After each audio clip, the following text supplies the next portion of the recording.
This is a complete JavaScript course taught by the founder of Scrimba.com. It is a great place to start your JavaScript journey. Hi there, free code campers, and welcome to this fun and practical introduction to JavaScript. In this course, you are going to solve over 100 different coding challenges. You can do that in two ways, either by cloning the GitHub repository and then solving it locally on your computer, or you can head over to scrimba.com where there's an interactive version of this course so that you can solve the challenges directly in your browser. Up to you what you want to do. Links are of course provided below. Now, there's no JavaScript prerequisites for this course, but I do assume that you know a little bit of HTML and CSS as we're going to build a few projects that needs some HTML and CSS. But if you don't care about that, you can skip those challenges if you want. No worries. However, the reason is that this course is actually a part of a larger front-end developer career path, which we have at Scrimba, which takes people from zero to hireable as front-end developers. And of course, then HTML and CSS are also part of that. Now, if you have feedback for me, feel free to reach out to me on Twitter at Pierre Borgen. And if you like this video, please give it a like. I'd really appreciate that. And with that, good luck. Hey, good old buddy, old pal, and welcome to Learn JavaScript, a practical introduction. I am so excited about teaching you this course. And who am I? Well, my name is Pierre. I'm the CEO of Scrimba, and I'm also a front-end developer who's taught a bunch of courses, and over 100,000 students have enrolled in these courses. When I'm not coding, my hobby is to take photographies of myself posing in front of fast cars. But more about that later. What do I mean by this being a practical introduction? Well, it means that you will write the code. I am not going to write the code for you. I'm just going to show you how to do it after you've given it a shot first. Because the only way to learn how to code is to write a lot of code. A clever man once said that. However, there are many ways to write code. There's the old, boring, theoretical, I'm at school way of learning to code. And then there's the much more fun way of learning to code where you actually build stuff from the get-go. And that's what you're going to do. We are going to start by building a subway passenger counter so that you can count people on the subway in case that's one of your interests. For me, it actually was for a period, or it was my full-time job when I was 19. So back in the days, I would actually need such an app. Then we are going to move on with a game, namely a blackjack game. Oh, I just love gambling, so this is going to be so much fun. And then at the end, we're going to be a bit more serious and build a tool for salespeople, namely a so-called lead tracker. And what's so insane about this lead tracker is that it will be a Chrome extension that will deploy to Chrome so that you can use it out in the wild or send it off to a salesperson who might need such a tool because it solves one of the biggest problems salespeople have, which is to browse the web and collect and gather leads that they later can reach out to. So when you have completed these three apps, you will have the ultimate superpower in today's world, which is the power of knowing JavaScript. It is a very low percentage of people in today's world who know JavaScript, so you will no longer be like everyone else at that point. Oh, I am so ready to start this course. I hope you are too. So let's just jump into it. Your very first exposure to JavaScript will come through building a passenger counter app.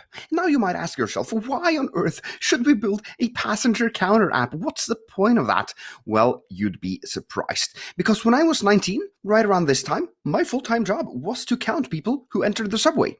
So every day I would stand outside in the cold and be like, oh, so there's 1, 2, 3, 4, 5, 6 people entering the subway this morning. How interesting. And then I would bring up my pen and paper and note down the number 6, which at times was really cold. So it would have been so much better if I had a little people counter app on my Nokia phone so that I could just tap these buttons while having the phone in my pocket. But this was long before I learned to code. So instead, we are going to build this passenger counter app together so that you will learn the basics of JavaScript and so that you are prepared in case you, one time in the future, have to stand outside in the cold counting people who enter the subway.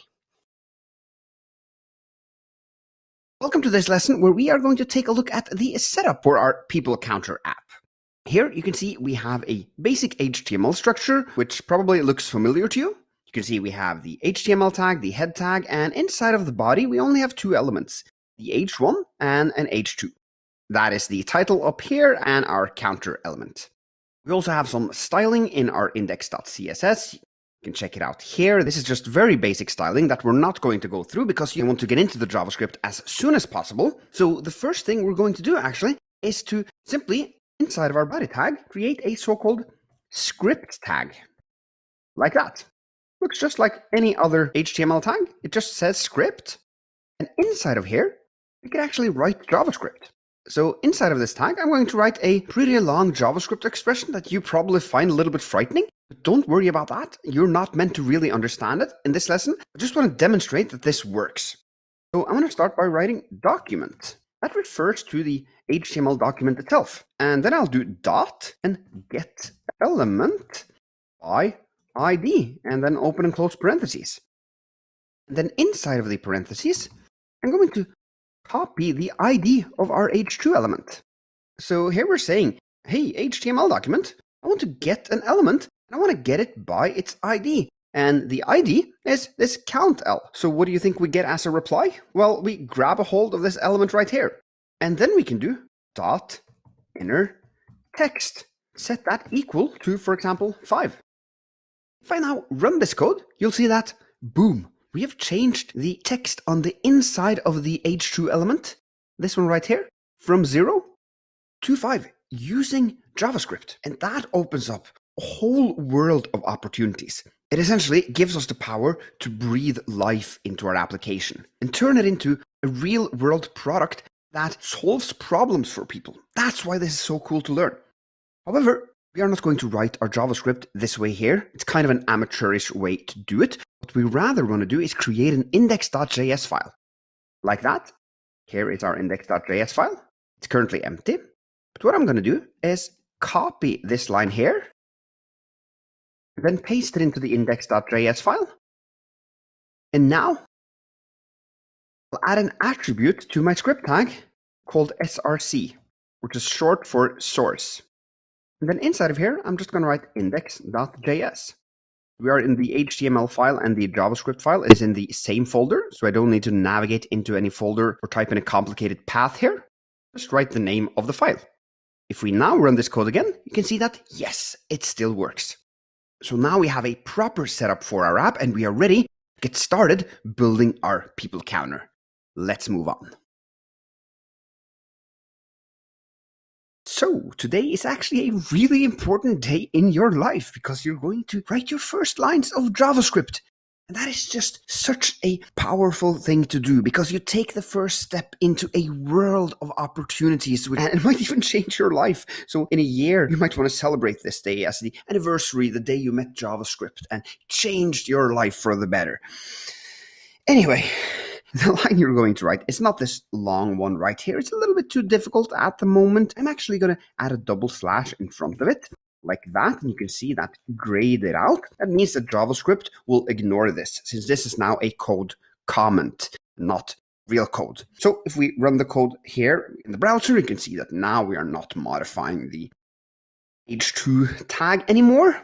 So we are ready here down at line 3 to write our first lines of code. Now, let's think a little bit. What do we need actually to build this subway passenger counter app? Well, the first thing we need is some way to store the count. And that's a natural job for JavaScript because it's kind of like the data we need to store. And when you need to store data, you need to create so-called variables to store the data in. And I'm now going to create a variable called count. And the way we do that is we write let count equal 0. So now we have a variable called count, and it holds a tiny piece of data, namely the number 0. The way you can read this in English is actually let count be 0. So really natural. And let's actually try and verify that actually our count variable does indeed equal 0. Well, we can do that by using a tool that every single developer uses every single day. It's called console.log, and then open and close parentheses. And inside of these parentheses, you can put almost whatever you want. And in our case, we are going to put this count variable here. If we now run the code, you can see that down in the console at the bottom, we printed out the number 0. And the console is something that the browser provides us with.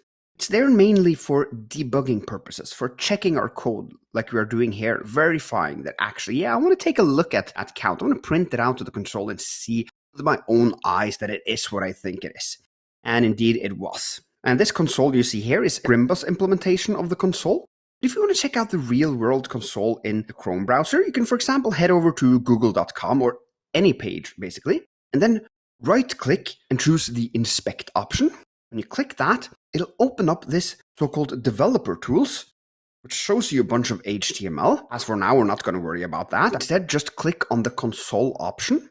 And that'll open up a blank console where you actually, in addition to printing out stuff, which we did down here in the Scrimba console, you can write JavaScript as well. So if you want to write let count equals 5 and then hit enter, and then write console log and then pass in count in the parentheses, and then hit enter, you'll see that it'll log out 5 as well. So the console is available to you in all browsers and is a tool that developers use every single day. So I'm really happy that you've learned about it this early on. Now I actually have a challenge for you.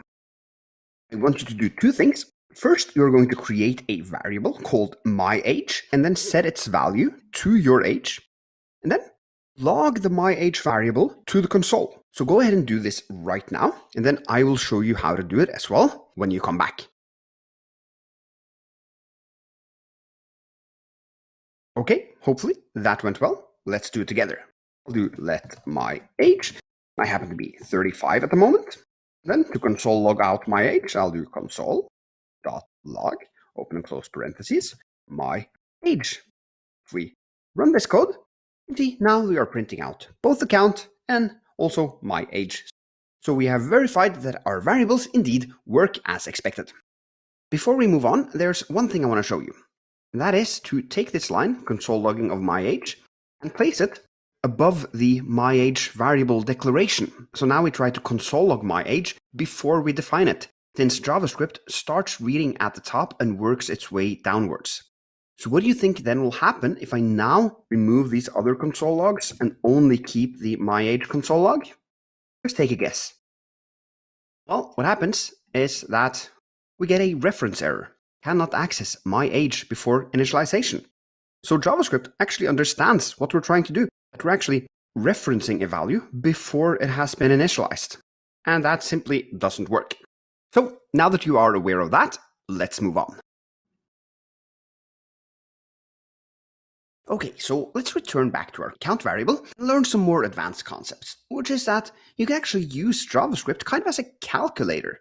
So instead of just writing let count equals 5, you can do let count equals 5 plus 7, for example. And when you run that code, you'll see 12 in the console. You can do minus, of course. That'll result in minus 2 in the console. Or you can even divide. That'll be 0.71, bunch of numbers after that. And of course, multiply gives us 35. So there's a lot of mathematical operations built into JavaScript, and you're not going to learn about all of them now. Because now, instead of just hard coding raw numbers, let's try to use variables here instead. Because oftentimes, you won't see this kind of operation. You'll normally see numbers represented as variables in real-world code bases. So removing this right here, for example, do let first batch equals 5. So this was the batch of people that first entered the subway wagon. And instead of hard coding 5 here yet again, I'm just going to do count equals first batch. Well, what do you think will be logged out here then? Quite correctly, it's 5. Because first batch is 5, and count is set to the same as 5.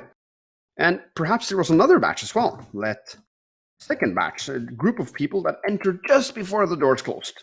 Maybe that was 7 people. Well, then we can do count equals first batch plus second batch. Yes, this works as well. So this is a much more common thing to see in JavaScript, that a variable is set to the value of, for example, 2 other variables added together. Now, I want to comment out this like that. If you wondered how I did that magic of commenting out multiple lines at once, I did simply Command plus K plus C, or replacing this with Control if you're on a Windows machine. Because what I want to do now, I want to gather this code up here, and then I want to give you a 3-part challenge where you are going to convert your age into dog years. So first create 2 variables, myAge and human dog ratio. That is the ratio between human years and dog years. And for the sake of simplicity, we're going to say that 1 human year is about 7 dog years. Now, the calculation is actually a little bit more complicated than that, but that's not that important. The important thing here is the learning. So set then the human-dog ratio to 7, and then multiply the two variables together, and then store the result in my dog age. Finally, log my dog age to the console. This is great practice. It's important to build up your muscle memory. So go ahead and do this right now, and then return back to the screencast when you want to see how I solve it as well. Okay, hopefully that went well. Now let's do it together. Remove the console so we can get some more space here. And we'll start with my age, which still is 35. And we'll do human dog ratio. That should be 7. Finally, the my dog age should be my age multiplied with human dog ratio. Let's verify that this works by logging out my dog age. Running the code, and yes, we can see in the console we get 245. My God, I would be an old dog if I was a dog. I'm really glad I'm a human, actually. So let's move on. Okay, so let's return back to our count example. Now, you've learned how to initialize a variable and even how to do mathematical operations on it, both with hard-coded numbers and with other variables if we need that. And that's all great. However, up until now, we've just been working on the initialization or the so-called assignment of the variable. What if you want to reassign it? Or in plain English, you want to change the variable? Well, then you can do that, for example, down here on line 5, and just do count equals 3. And if we now run the code, you can see that we log out 3 as opposed to 5, because JavaScript starts from the top and runs down and uses the latest value it can find for any variable defined with the let keyword. Now, there are other types of variables that you can't reassign like this, but we'll get to that later. As for now, we're just going to work with the let. And you can do this as many times as you want. If I want to change it even further down to 1, you can see now that JavaScript is only taking into account the line 7 reassignment of the count variable. So this is all good, but it doesn't really help us if we want to increment our people entered count with 1 every time we, for example, click a button. What we then want to do is something like count plus 1, because we want to take the current count, keep track of how many we've counted up until now, and then just increment with 1. The way to do that is actually by simply doing like this. Now, this might look a little bit weird since we have count on both sides of the equal mark, and probably you've learned at school that the left and right hand side of the equal mark should be completely equal in mathematics. However, that's not how it works in JavaScript. Here we are assigning this variable to take on this value. So first you want to calculate the value, and the value is this point 5 plus 1. Well, then count now will be equal to 6. Let's run this code and see that it works. Yes. And let's say we wanted to increment it by 2. Then we do 2, and now it's 7 because 5 plus 2 is 7. Do the same thing again. This time we can increment it with 10. Now we're up at 17. And minus that with 2 again. And then we're down at 15. I think you get the point. Now I have a challenge for you. Okay, so you are to create a variable, bonus points. So this could, for example, be a game where your bonus points goes up and down. And I want you to initialize it as 50, and then increase it to 100, decrease it down to 25, and then finally increase it up to 70 again. And you are to use the same technique that we used here with the count, where you reassign the variable to the old value of the variable, and then adding or subtracting a value. And I want you to console log the value after each step. So go ahead and do this right now, and then I will show you the solution as well.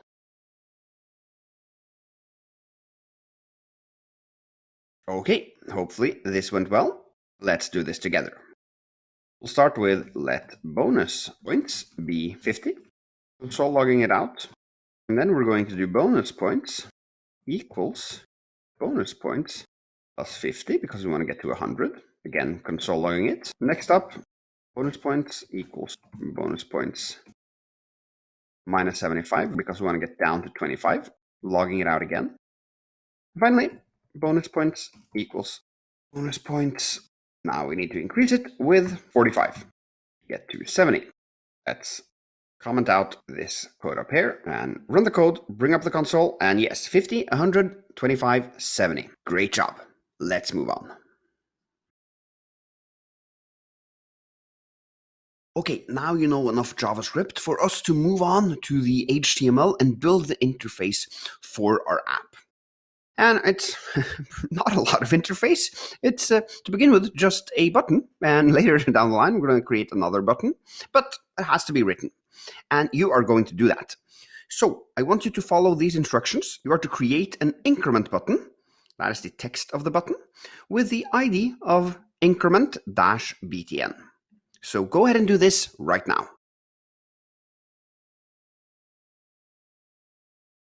Okay, hopefully that went well. Now let's do it together. Button, then I'll create the closing tag. Inside of here, I'll write increment. Could have written count here, but I think increment is more of a technically descriptive word, so let's use that. And ID, increment-btn, like that. If we run this code, you'll see, yes, we indeed have this button and it is already styled. How convenient. Let's check out the CSS for that. We have a general styling for buttons, which are reused across both of our buttons, since they're using the button selector. And then our increment button and our save button has a specific background, each of them. They're dark red and dark green. Great job doing this. Now the question is, how do we make this button interactive? Because right now, nothing happens if I click it. Well, in the next lecture, we'll go through exactly how to do that. Okay, so now we're going to put the different pieces in this puzzle together and also add a whole new piece. And in order to free up some space in our JavaScript file here, let's just remove this previous exercise and actually write out in pseudocode the procedures that we need to do in order to make this work. So first, we know that we need to store the count somewhere, and we know that we want to initialize it as 0. And then, as I said in the previous lesson, we need to kind of listen for clicks on this button here. When it's clicked, we need to increment our count. And then finally, which we aren't going to do just yet, but I just want to write that procedure out as well so that you know what to expect. We need to change the count_l, this paragraph right here, in the HTML to reflect the new count. So we know how to initialize the count as 0, and we know how to increment a count variable. So to achieve these first three, we need to do this task, that is listening for clicks on the increment button. And that can be done in a multitude of ways. The easiest one is simply in the HTML defining an onClick event listener. You simply write onClick equals, and then something in between quotes. So this is an attribute in the HTML, just like the ID is an attribute as well. And inside of here, you write the function that you want to be triggered when the button is clicked. So I'm going to write increment and open and close parentheses here. Now, that probably looks really weird for you. And that's totally okay if you're confused by what's going on here, because we've seen nothing of the word increment in our JavaScript yet. So rightfully so, we need to create that function. I'll do that down here, and I'll use the keyword function, then the name, increment, open and close parentheses, and then open and closed square brackets. So pretty funky syntax right there. And the first time you type them, it feels weird, but over time it becomes second nature. What you write inside of these curly brackets is the so-called body of the function. And that piece of code that is in the body will be executed every time this function is called or invoked. That's the same thing. So just to see it in action, I'm going to write console log button was clicked. Like that. If we run the code and I click the button, you can see that in the console we see the button was clicked. If I do it again, again and again and again and again, so every single time the button is clicked, this piece of code runs. And it runs because we in the HTMLs are saying, hey JavaScript, when this button is clicked on the onClick event, then I want you to run a function called increment. And that's what's happening here. And then JavaScript is like, yeah, for sure. It sits ready and listens for that specific click event. And JavaScript can do that. It pays attention to what the user does on the screen. And when it sees someone clicking on this button, it fires off this piece of code. This was probably a lot of information to parse in one go. So before we move on and continue on turning our pseudocode into real JavaScript, let's take a closer look at functions over the next few casts so that you get to write some functions as well and build up your understanding and muscle memory.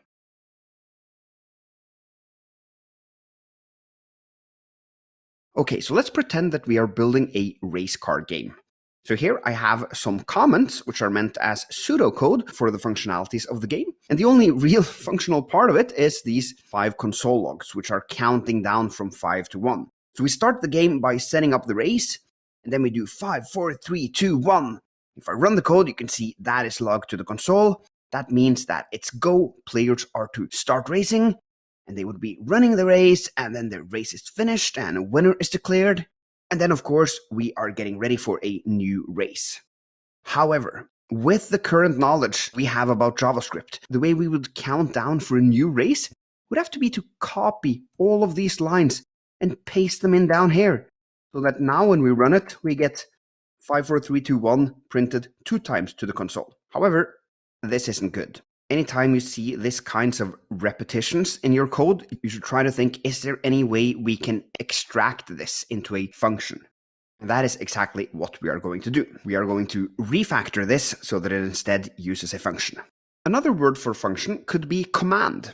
So we are asking JavaScript to kind of remember a command so that we can use it later on as well. And that command can be as comprehensive as you want. In our case, it's going to be to count down from 5 to 1. So let's just do this to see it in action. To create a function, as I talked about in the previous cast, we use the function keyword. And then the name of the function, I'm going to call this function countdown. Then open and close parentheses. And then open and closed curly brackets. And all of the action happens inside of the curly brackets. So I'm going to break that into a new line. And I'm going to copy all of these console logs and then paste them inside here, like that. And here I'm tabbing it out just to highlight that this code is inside of that function. And this is not something JavaScript cares about. It's to make our code easy to read for humans. So now I have declared our function. However, if we remove this down here and now try to run the code, nothing happens because it has only been declared. It hasn't been what we called invoked or also called, as this code inside of here will only run if we call the function. So if JavaScript was a dog and we've taught our dog to roll around, then in order to get our dog to actually roll around, we have to say roll around. Same thing here. We have taught JavaScript to count down, but in order for it to actually do the counting, we have to say countdown. And we do that like this, simply writing countdown with open and close parentheses. So now you can see when I run the code, it indeed does the counting, but if I comment this out, it does nothing. So what I'm going to do now is I'm going to take this countdown and I'm going to put it all the way here at the top, and then I'm going to call it when we are ready to start the first race, and then also call it when we are ready to start the second race. Now if I run the code, you can see that we indeed count down 2 times before the first race and before the second race. And this is much better than typing out all 5 console logs, both here on line 11 and on line 19. So we have compressed our code a lot. So with this knowledge fresh in mind, let's move on to the next cast where you are to write your first function.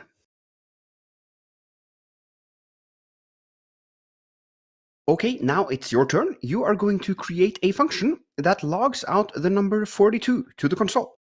And you can decide the name of the function. And when you've done that, make sure you call or invoke the function as well. So go ahead and do this right now. Okay, let's do this. I'm going to call it my logger. Open and close brackets. And then inside of the body, do console.log 42. Now we need to call it my logger, like that. We run the code.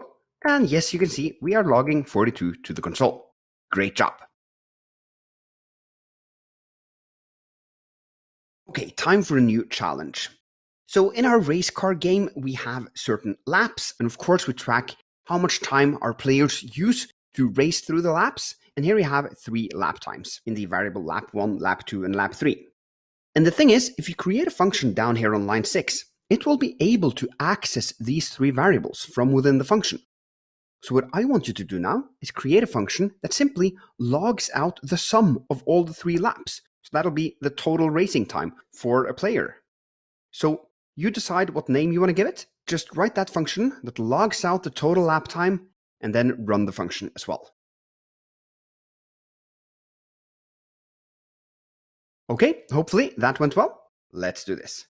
The function, I'm going to call this function log lap time, open and close parentheses.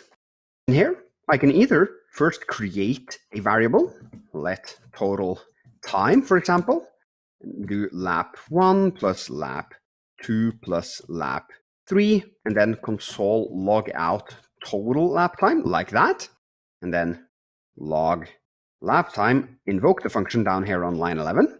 If we now run the code, you can see, yes, we are logging out 103. This is one way of doing it. Alternatively, I could have skipped creating this variable in here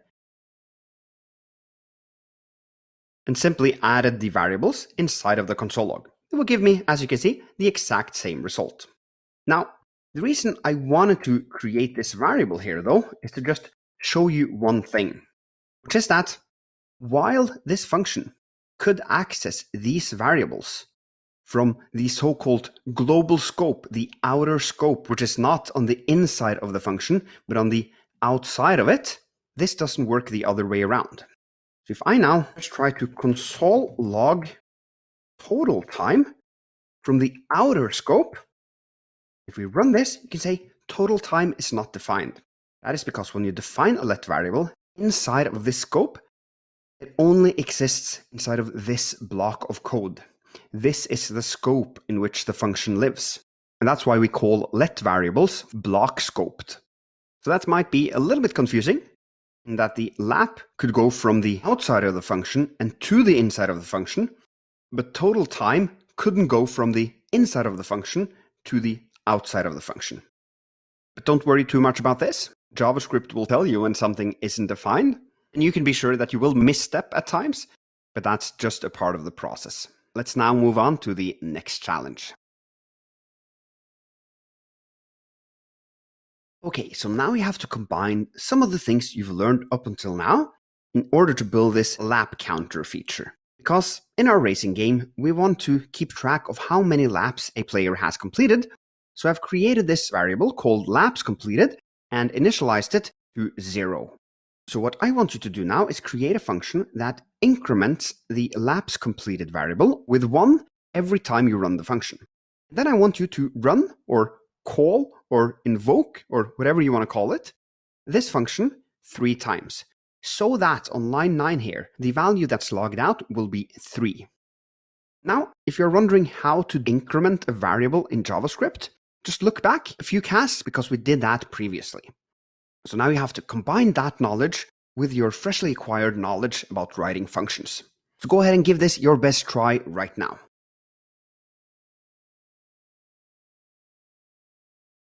Okay, hopefully that went well.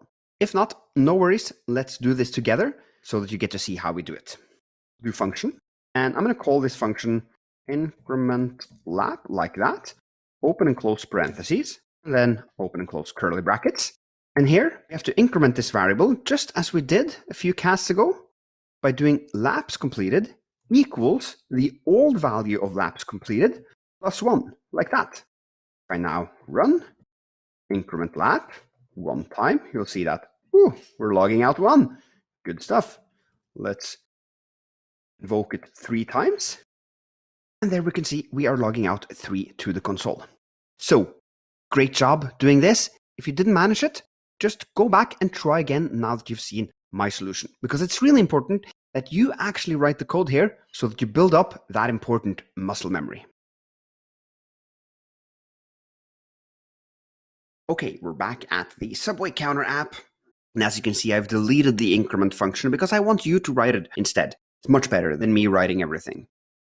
And you are to do it as a part of turning these first 3 lines of pseudocode into real code. So you're going to initialize the count as 0, You're going to listen for clicks on the increment button, and thus you have to create that function that's triggered when the increment button is clicked, and then you are going to increment the count. And add a final little challenge here, and that is to log it out after the count variable has been incremented. So go ahead and do this right now, and then afterwards I'll of course show you the solution as well. Okay, hopefully that went well. Let's do this together. We'll do function, increment, open and close parentheses, open and close curly brackets. We have the button. Let's verify that it works. A good thing to do after every single step so that you know if you at some point get a bug, you will have a better understanding of where it happened since you know which steps you were able to get to without triggering any bugs. So I'll do clicked, I'll run the code, click the button. Yes, that works. Okay, now we need to increment the count. So we're going to do that inside here. And of course, then we need the count initialized to begin with. So count equals 0. Here, as you remember, it's just as we're simply going to do what we did up at line 4. We'll do count equals count plus 1. Now finally, console log count.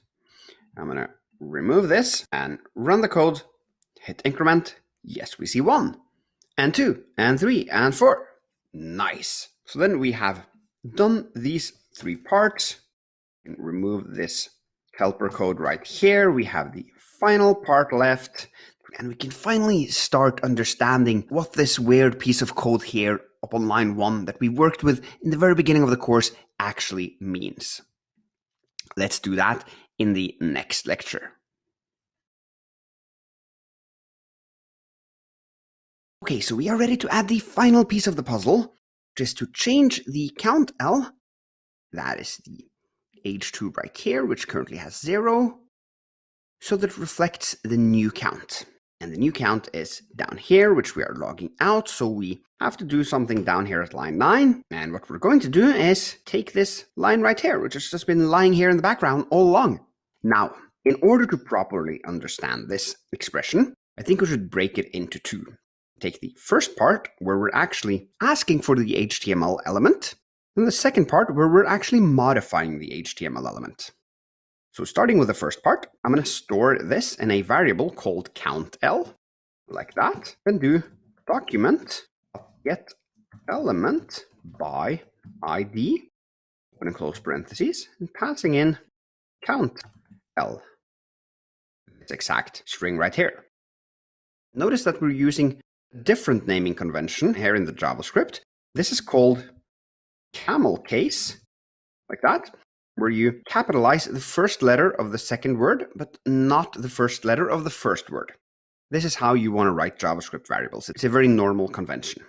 And also, if we were to try to use the same convention as we've been using in our HTML and CSS, JavaScript would actually tell us, you can't do that. As you can see, we are getting a red line under this character, which is JavaScript's way of complaining to us, because it's not a valid variable name when you use dash. So we got to remove it, like that. Now, as always, what do you think we should do now that we've taken one step into the unknown? Well, of course, we're going to use our good old friend console log, because we have to verify at every single step that we're actually on track. We haven't introduced any bugs. So I'll do console.log and logging out countL. And if we bring up the console, we can see actually we're getting what looks like an HTML element in the console. That's pretty interesting. Now, it's actually not a real HTML element. It's more of a representation. It's a model of an HTML element. And it gives us a lot of other opportunities to change it using JavaScript as well. But for now, it's perfectly fine to think of this as just, that is the element that we are seeing right here. It's JavaScript's representation of that element. Because remember, we said, hey, HTML document, why don't you get me the element that has the ID of countL? And the HTML was like, yeah, sure, just take it. And then you store that in the countL variable. And now you as a JavaScript developer have control over this element and you can manipulate it, which is exactly what we're going to do down here at line 14. Because now we're going to move on to the second part of this big expression, which is modifying the element itself. Dot inner text equals 5. Or in our case, how would we write this? Well, we've turned this big thing here into this variable. So we'll use this variable and do dot inner text. That is inner text like that, equals, and we're not going to set it to 5 because that wouldn't make any sense. What are we going to set it to? Think a second about that.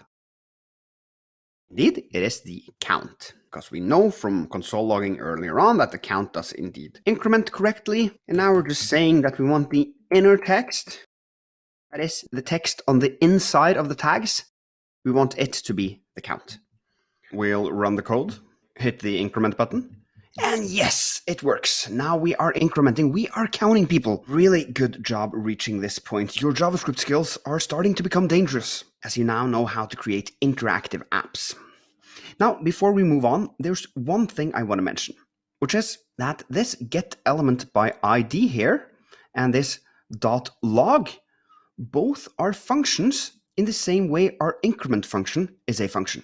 Now, they are hooked onto the document object and the console object, but that's just a nuance. They're still functions, or methods as we call functions that are hooked onto so-called objects. If that sounds confusing, it's because it should be at this point, because you haven't learned about objects yet and methods on objects. But don't worry about that. Just think of them as functions. And actually, the thing we've been doing here of adding something in between the parentheses of the function when we are calling it is called to pass in arguments, which means that we are giving the function some data to work with. Like here, we're specifying the ID of the element we want to grab. Otherwise, if we didn't do that, this function would just be running in the wild and not know what to look for. Likewise, in this .log here, we're passing in which variable we want to log to the console. If we didn't do this, the log function wouldn't know what to log. So speaking in analogies, if the function is a chef that are to cook a meal for you, then the arguments you pass in are the ingredients the chef uses to cook that meal. So hopefully that made everything a bit more clear. Let's clean up this code and move on. Now, before we move on, I want to talk a little bit about what we're doing here, where we're saying document.getElementById. Because you'll often hear developers refer to this technique as working with the DOM. And that's one of those 3-letter acronyms in web development that sounds super complicated. And I was really confused about this when I was learning to code. And I want you to avoid that confusion. So let's just unpack this expression. It's short for document object model. That sounds really fancy. However, it's actually just how you use JavaScript to modify a website. It's just that the people naming this wanted to give it a really abstract name. But if we look at each of the words separately, the name actually does make sense. So let's do that, starting with a document. Why that? Well, that's because what you are interacting with is an HTML document. Object? Well, that's because the document keyword in JavaScript is of the data type object. Meaning they've taken the HTML document and shoved it into a JavaScript object. Of course, that's a little bit of a simplification, but that's the essence. So this word document is of the data type object. Now, you haven't learned about objects yet, though you're going to do that a little bit later. Finally, there's model. Model is basically a representation or a modelation. Kind of like, there's the real Saturn V rocket that NASA built, and then there's the Lego model. And that's how it is here as well. There's the real HTML element, which you've written in your .html file. And then there's the JavaScript model, the representation you have of this element in JavaScript. So don't be frightened when people talk about the DOM. Just in your head, translate it to how to use JavaScript to modify websites. And with that out of the way, let's move on with the coding. Or actually, before we move on, I have to admit that I fooled you a little bit. Because the problem with the previous lecture was that I wrote the code, and that's just wrong. You are going to write the code. That's how you learn. So I have removed the 2 lines of code that I wrote, namely grabbing the COUNTL element and storing it in a COUNTL variable, and also setting the COUNTL's inner text to the count. So just do that, and if you struggle, just go back and look at my solution. There's no need for me to type this out for you yet again. Just go ahead and give it your best shot and refer to that if you need help. And I will see you in the next lecture.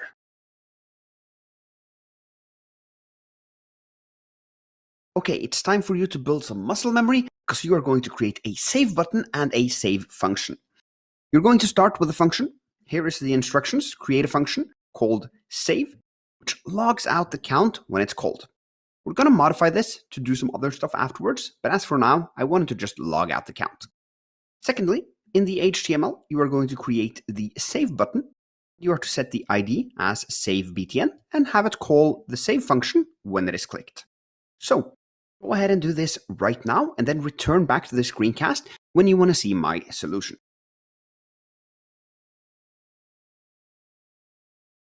Okay, hopefully that went well. Let's do this. We'll do function save, open and close parentheses. Then the body of the function will console log the count. If we want to check that this actually works now, we can call the save function, run the code, and we can see, yes, that the count is indeed logged out as a consequence of us calling the function here on line 15. Okay, let's remove that. Going over to the HTML, we're going to create the save button, and we do open button tag. Then I'll just close it right away. I'll write save in between the tags and give it the ID of save.btn. Now we can actually run it to see that it renders. Yes, it indeed does, but nothing happens when we click it, and that's because we have to do on click. We want to run the save function. Here we have to invoke it with the open and close parentheses, otherwise it won't call the function. So rerunning the code, hitting save, yes, there we are logging out 0 because of this line. Now we can increment a couple of times and see, ooh, now we're logging out 6. Pretty nice.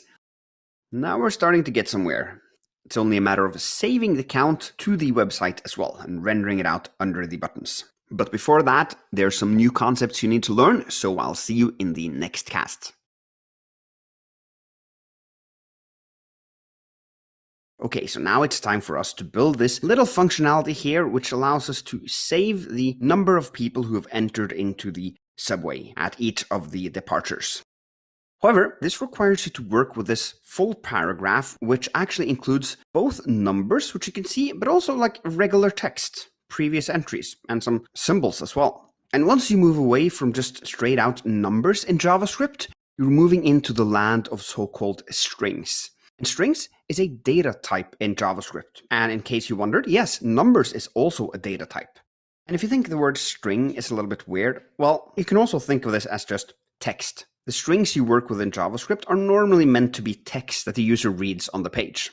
Now, we have been working with text here before. We've hard-coded in some text here and there in the HTML. And actually, as far as HTML knows, everything is strings. It doesn't even know about numbers. HTML can't do calculations for you. So when I'm talking about strings and numbers, I'm talking about it in the context of JavaScript. And even though you're probably not even aware of it, you've actually written a string already up here on line 1. You've wrapped the count-l inside of 2 quotes. And that is how you create a string in JavaScript. But you've had far from enough practice to start working with strings in our people counter app. So in the next lesson, we're going to go over the basics of it. And then you're going to solve some challenges so that we build up that muscle memory and make you capable of using strings in our app. So I'll see you there. So strings are used all over the place in software. Let's say that you, for example, are building an app where people can authenticate. Well, then most likely you'd have to store some kind of username for your users. That would most likely be stored as a string.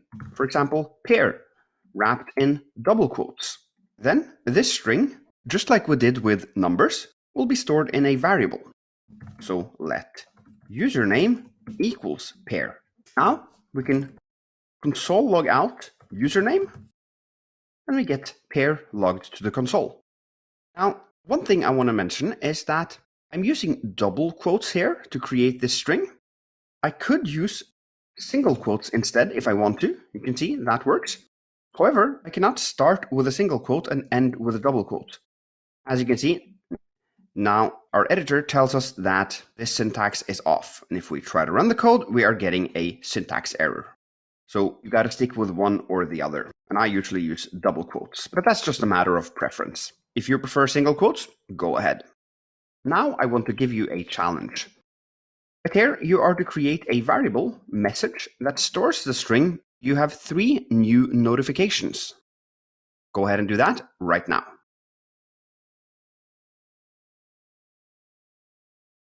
Okay, hopefully that went well.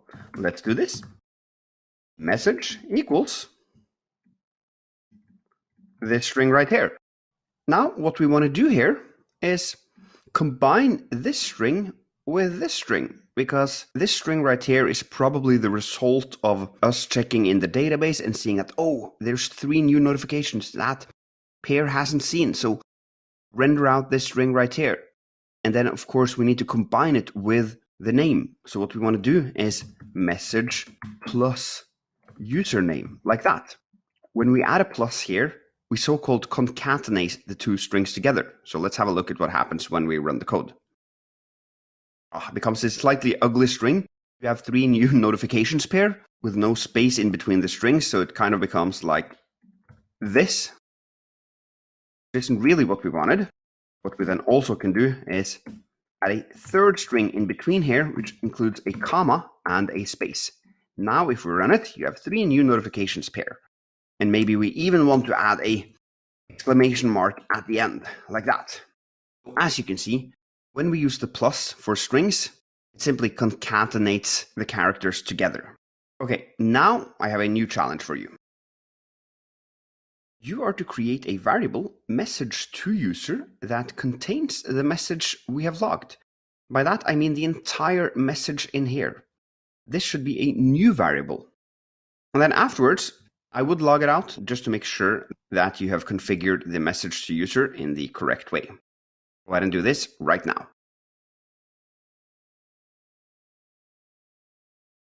Okay, to do this, you do let message to user equals message plus comma space plus username plus exclamation mark. Now we can replace all of this with message to user. And running the code again, we get the exact same string, which is just what we wanted. Great job.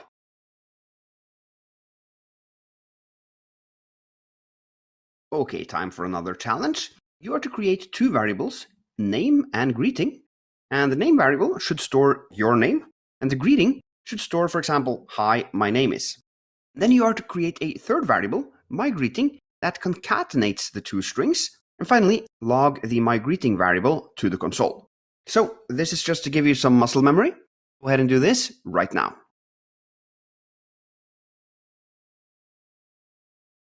Okay, let's do this. I'll do let name equals Pear Harold Borgen, and then let greeting, hi, my name is, and then a space at the end. And then finally, let my greeting equals greeting plus name. Then to see how this went, we do console log my greeting. Running the code, yes, we get hi, my name is Pear Harold Borgen. Now, notice that here, I added the space inside of one of the strings as opposed to doing something like that. However, doing that would work the exact same way. So, great job solving this challenge. Let's move on. Okay, now let's mix it up a little bit. Let's say that my name isn't Pear Harold Borgen, it's actually 42. A strange name, but anyway, what do you think will happen when we have 1 number and 1 string? What will the result be? Let's do it. It's actually, hi, my name is 42.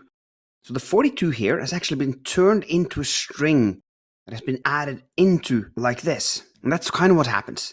In a wrestling game between a string and a number, the string always wins. Now, this was a little bit of a weird example, so let's take one that's a bit more interesting. Let's try let points equals 4, and then let's say bonus points. This is some kind of game. That is 10. Let total points equals points plus bonus points, total points. Now, what do you think we'll log out here? I'm going to comment out this one right here. Take 2 seconds to think about what the result will be. Okay, let's run this. The result is 410. That is weird, because perhaps you expected 14? No, as I said, the string always wins. So when we say 4 plus 10, which is the values of these variables, the 4 will be turned into a string, And the result when you concatenate two strings is just pretty easy to see by just removing this fluff in between them, 410. If the numbers won the wrestling game, it would be like this, and it would indeed log out 14. But it didn't.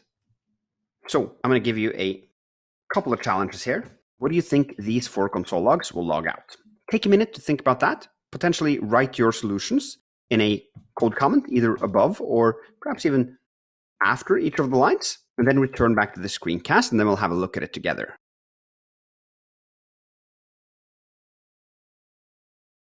Okay, here we have a number and a number, so this will end up as a number as well. 4 plus 5 is 9, as far as I can remember. Here, a string plus a string, even though they are number characters inside of the strings, that doesn't matter. JavaScript still sees this as a string, and the result will be a string of 24. Here, a wrestling match between a string and a number. Sadly, the number always loses, so this will be 51.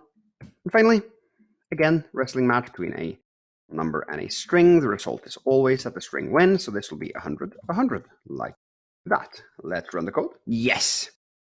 As you also can see from the console, the way the Scrimba console highlights the difference between numbers and strings is with the color. The strings are white, whereas the numbers are blue. So, great job, let's move on.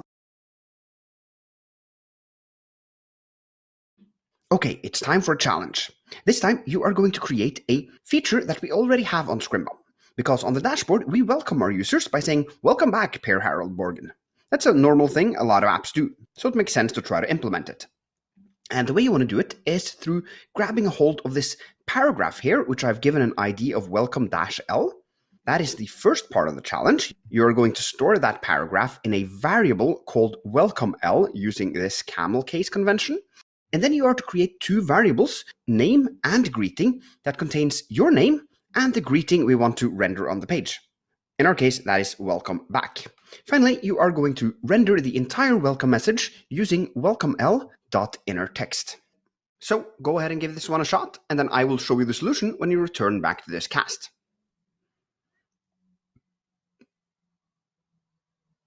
Okay, let's do this. We'll start by grabbing the welcome-l paragraph. Do let welcome-l equals document.getElement by ID, passing in the ID we have here, like that. Now we need to create the 2 variables. Let name, my name is Per Harold Borgen. Let greeting, I'll do welcome back. And finally, rendering it out. That is done by doing welcome-l.innerText equals greeting plus name. Now, if we run this, we can see we are rendering out welcome back Per Harold Borgen, but there's no space between welcome back and my name. That can easily be solved by just adding a space after welcome back. Or we could, of course, hard-code it in between these 2 variables when we concatenated the string as well, but that doesn't really matter that much in this case. So let's just stick with this and move on to the next lesson.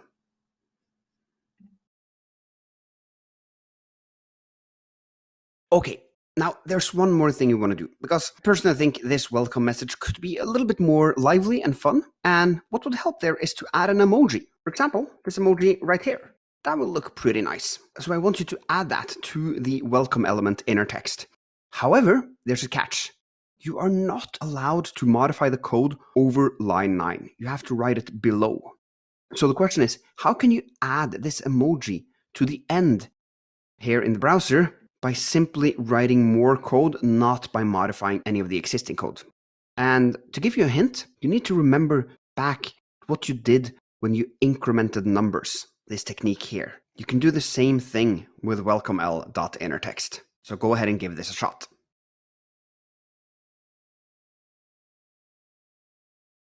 Okay, hopefully that went well. If not, no worries, we'll do this together. What we're simply going to do here is, instead of using count, we're going to use welcome-l.innerText. And instead of the 1, we're going to use an emoji. So here we'll do welcome-l.innerText equals the old welcome else inner text plus this new emoji right here. And an emoji is just a string like all other characters. It's just rendered out a little bit fancy. So if we run this, you can see, yes, we indeed get the emoji at the end. Now, before we leave, I want to teach you a little trick, because this line here is pretty clunky, writing the welcome_l.inner text twice. It's not something you'll see out in the wild, because there's a shorter version of writing this, and that is simply using the plus equal operator. What it does, it takes the current value you have and then adds this one after it. So it's the exact same thing that you were doing here. Seems a bit weird to do this plus equal sign here. Just try and remember that it simply takes what you have here and adds this to it. So that after this line, welcome.inner text consists of the entire thing here. Okay, with that in mind, let's go back to our passenger counter app. Okay, just a minor thing before we start using strings in our app. I want you to use the plus equals technique instead of this slightly longer count equals count plus one technique. So go ahead and do that. Okay, hopefully that went well by simply doing like this. Count plus equals 1. Run the code. Yes, it works. Let's move on. Okay, so now you are going to solve a super cool challenge. You're going to take everything you've learned about JavaScript up until now and use it to create this save feature. You can see it says previous entries and then 4, 5, 11 with dashes that separate them. And these are of course added every time you hit the save button. Now there's a dash after the 3 numbers as well. Don't worry about that. It might look a little bit weird, but it's the easiest way to do this. And we want to do it the easiest way now that you're building stuff like this first time around. We don't want to worry about details. Make it work first, then make it better. That's my philosophy. So we're just going to make this work.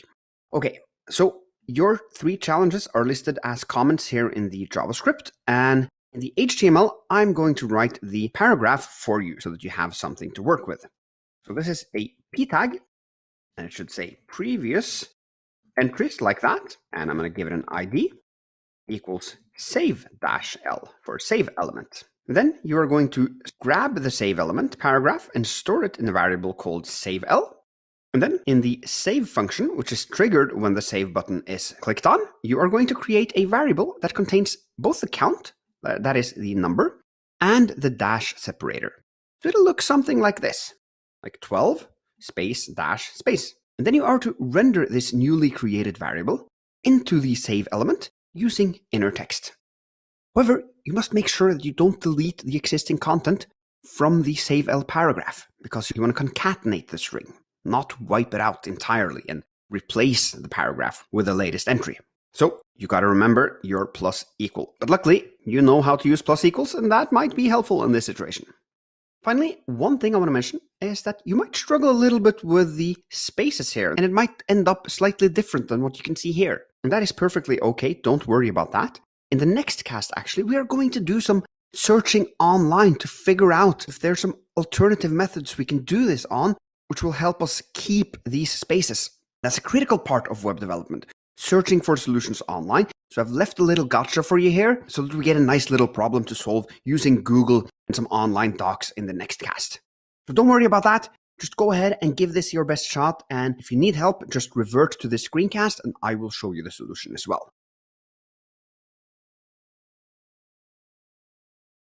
Okay, hopefully this went well. If not, no worries. Let's do it together. First, we are going to do let save_l.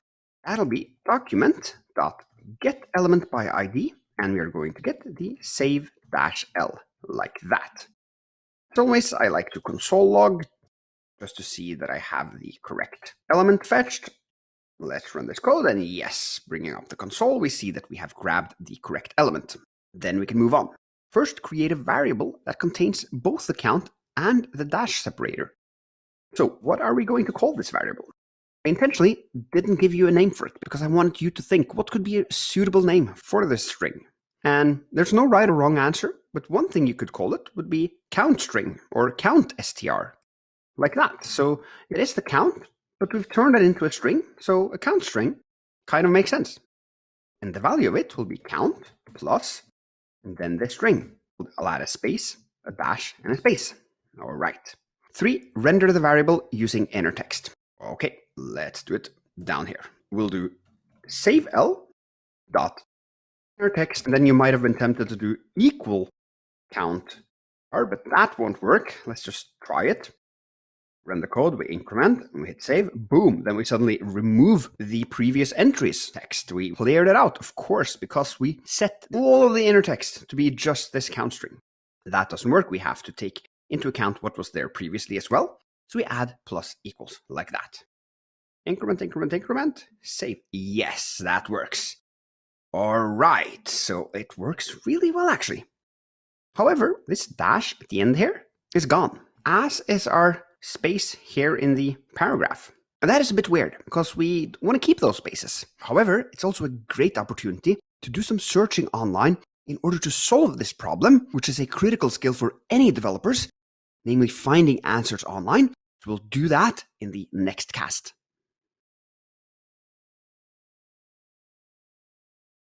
Okay, so we have this little problem here, which is that our spaces aren't working in the way we want them to work. Basically, this space here gets lost on the way somewhere. I don't know where, but it happens. How do we go about figuring out what's wrong? Well, looking at these two lines, which is where we deal with this save element paragraph, you can think what would be a suspect? Which tool that we're using would be a good suspect? And I'm going to point to this one right here, because I happen to know that that is actually the guilty one, the inner text. And let's say you'd guess that as well. How do you go about finding another tool that doesn't work this way? Well, one thing you can do is you can write inner text alternative and then MDN. Put that into Google and see what it returns. And MDN is short for Mozilla Developer Networks, and it's a great resource. So if we do that, type that into Google, you can see the very first result is node text content. Okay, that's interesting. Let's click into that. There we land on an interface you're going to get very familiar with, the MDN web docs. And it says node.textcontent. Don't worry about this node here. It's kind of a fancy way of saying HTML element. Sort of, not entirely, but just translate it to HTML element right now, and you'll be good. And then you can read the text content property of the HTML element represents the text content of the element. Okay, seems pretty useful to me. And then we can scroll a little bit down. And then you see they've actually listed up differences between inner text and text content. And here, if we scan through this, you can see that inner text only shows human readable elements. And yet again, inner text is aware of styling and won't return the text of hidden elements. Okay, so it seems to be that the inner text somehow struggles a little bit to return things that are hidden or not human readable. And space is certainly not that human readable as a character. So maybe we can just change it then to .text content instead. Let's try that. Text content, code, increment, increment, increment, save. Oh, yes, indeed. Now we get the spaces. And one thing I want to highlight here is that while the Mozilla Web Docs is a great resource, it's very comprehensive, the language you'll see in these kinds of documentation sites is often very technical. That's why I kind of skimmed through and found some hints of human readable and hidden, and I kind of didn't worry too much about going into depth. And I think you as well should think, when you see a page like this, don't feel that you need to understand everything. And for the love of God, don't try to learn the code by just reading documentation. Some people say that's a good idea. I think it's a terrible idea. You want to slowly learn how to get comfortable reading documentation, but you also want to ignore all of the complex stuff that it's very often wrapped within. And there are other sites as well that explain things in various degrees of difficulty. For example, there's also something called W3 Schools, which is very good. There's Stack Overflow and many more, and you're going to see more of this as you progress in the course, as we're going to come back to this debugging concept later on as well. But as for now, you've just had a little sneak peek on the Mozilla Developer Network. And actually, it's kind of trash talking the .inner text here and saying that it's also computationally expensive. So to me, I've gotten enough hints that I actually want to use .text content instead of inner text. I'm going to change this up here as well. Like that. It still works. Great. Now our app is almost complete. There's only one more thing we need to do, and we'll do that in the next cast. Okay, so now we are going to put the final pieces in our puzzle. because we need to fix the fact that if I increment this and then hit save, and then the subway leaves the station and I'm going to count a new group of people, then with the current solution, I will be counting further on from 6, like 7, 8, 9, and that's not what we want. We want this one to be set back to 0 every time we hit save. And to do this, you need to write 2 lines of code. And at this point, I want to just throw you into the deep end of the pool and see how you swim. So I'm not going to give you any hints or write any pseudocode or tell you where you're going to write these 2 lines. Now you really have to think for yourself, what do you need to do here in order to make this work? And feel free to hack a little bit on it, try a solution, run the code, see how it works, console log out the values, and just hack away at it and give it your best shot. And if you don't manage to do it, no worries at all, because I will show you how to do it again, of course, when you return back to the screencast. So then you can just try to do it again after you've seen my solution. Anyway, enough talk, jump into the code here and give this a shot.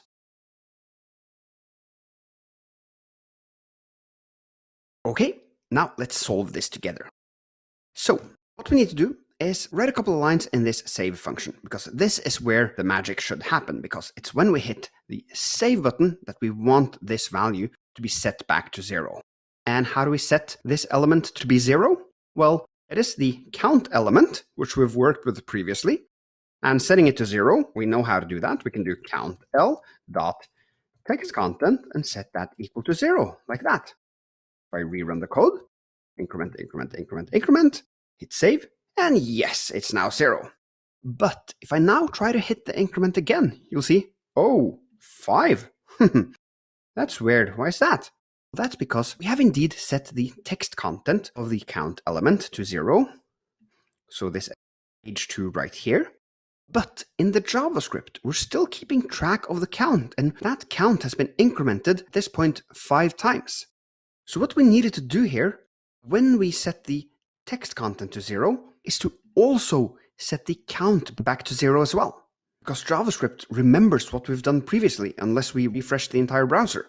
So even though JavaScript can see that, yeah, you are setting the text content of this element here to 0, it still keeps track of the count here, and JavaScript can't deduct that since you want to set this here to 0, you also want this to 0. No, you gotta give JavaScript very specific instructions. So you need to do here, count equals 0 as well. Now if we run the code, bam, bam, bam, save, it's set to 0, and yes, we indeed start at 0 again. So, great job reaching this far. So, you have built your very first JavaScript app from scratch. Congratulations. That is a huge accomplishment. So give yourself a pat on the back. You have really learned a lot in this section. And to prove that to you, we're actually going to do a little recap so that you get to see in front of you all of the new concepts you've shoved into your brain at this point. So we started out with the script tag. If you remember, we had it here in the index.html file, and we wrote our JavaScript internally in this file. However, we realized that that wasn't the way we wanted to go, so we instead pointed this script tag to a source, namely the index.js file, so that we could write our JavaScript there instead. Then we moved on quickly and learned about variables, namely the let variable, and we set its value to a number, which brings us to your very first data type, numbers. You learned how to work with numbers, do mathematical operations, and even increment numbers here on line 6, and also reassign the count variable to 0 here on line 14. So a lot of work with numbers in this app. But you also learned about strings, which was your second data type. Here you added a string to build the save feature, and also you console logged out a few strings along the way with code that we've deleted now. So I added this console log here to remind you about it. Because that is a truly important concept in developing, and you will use it throughout your entire career. Also, another thing you will use constantly as a developer is functions. You learned how to create functions like this increment and save function, and also how to call them, aka invoke them, from the HTML file here on the button clicks. And that brings us to the next concept which you learned a ton about, which is the DOM, or the Document Object Model, or what I like to call it, how to use JavaScript to change the website. So we interacted with the DOM at several places, for example up here where we did document.getElementById. That's one you are going to get very familiar with throughout this module. We passed in the ID as a string so that the JavaScript was able to head into the HTML and fetch out the content you told it to look for. And another way we interacted with the DOM was through the inner text property. We used that here instead of text content. But then we Googled our way to the Mozilla Developer Network and realized that actually text content is a better solution. So we learned about that. And oh my God, this is a lot of concepts to learn. I can totally understand if you're a little bit overwhelmed, and if you feel that you are on thin ice on a few of these concepts, that's totally okay. We are going to repeat all of these things over and over again throughout the module, so don't worry about that. Actually, we are going to jump directly into a section where you are going to get assignments that test you for these skills, just to give you that repetition and muscle memory you need in order to make these concepts become second nature. So let's go ahead and get some repetition. And then once we've done with that, we'll move on to our next big project, the Blackjack app, which is going to be so much fun to build. So I can't wait to see you there. But for now, let's jump into a few quick fire challenges. Okay, in this challenge, you are going to repeat variables. So first, you are going to create two variables, first name and last name. And obviously, I want you to set their values to your first name and your last name, and then concatenate the two variables into a third variable called full name, so that you have your full name. Finally, log full name out to the console. Go ahead and give this a shot right now, and then I will show you my solution when you return back to this screencast.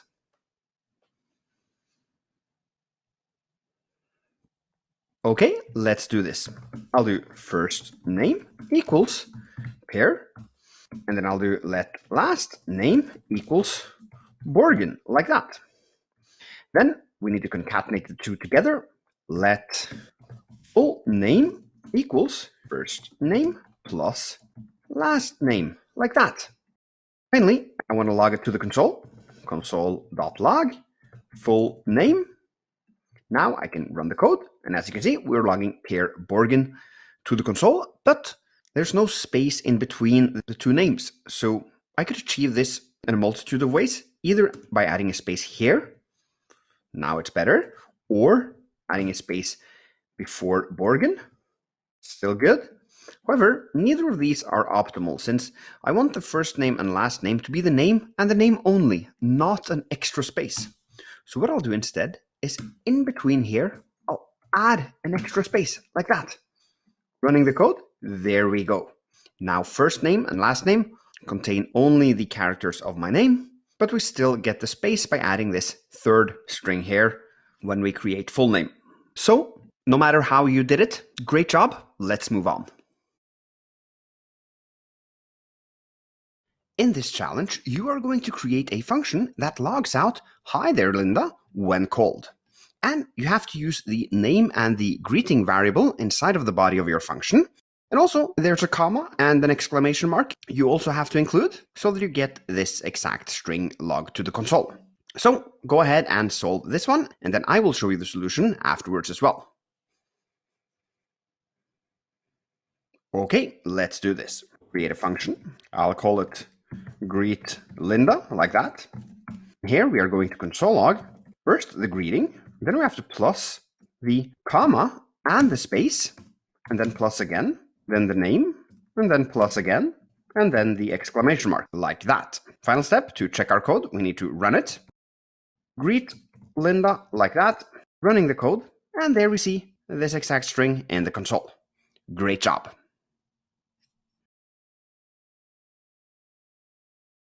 In this challenge, you are going to practice your incrementing and decrementing skills. So let's say that you are building a game and the player is collecting points, which currently are at 3, and you need to create two functions, one which is called add 3 points, and one which is called remove 1 point, and of course then have these add and remove their given points from or to the myPoints variable. So remove 1 point should decrease myPoints with 1. Add 3 points should add 3 points to the myPoints variable. And your job is to create those two functions and then call them however many times you need to call them in order for this line down here to log out the number 10. So you are going to write your code in between here. You can add as many lines as you want, but when you eventually run the code, my point should be 10, and you should only have changed my points via calling these two functions a number of times. So go ahead and give this one your best shot, and then I, of course, will show you the solution afterwards as well. Okay, hopefully that went well. Let's do it together. We'll do function, add 3 points. What that'll do is take my points and plus equal 3. Function remove 1 point, and that should do my points minus equal 1, like that. Okay, now we have them, which means that we just need to call them a couple of times. We are at 3, and we need to get it up to 10. What I will do then is I'll first do add 3 points, call that 3 times, because then we'll go up to 12. My calculation is correct. Let's run this. Yes, we are indeed logging 12. That means that we can remove 1 point 2 times. That should get us to 10. Yes, we are logging out 10, so we have solved the challenge. Great job. Okay, it's time for some strings and numbers repetition. You are going to add a bunch of strings and numbers together and try to predict what the result is. So here, after each one of these lines, I've added 2 slashes. That means that you can write your prediction. Try to go through all of these and then run the code and see how you did it. And then I will give it a shot afterwards as well. Good luck.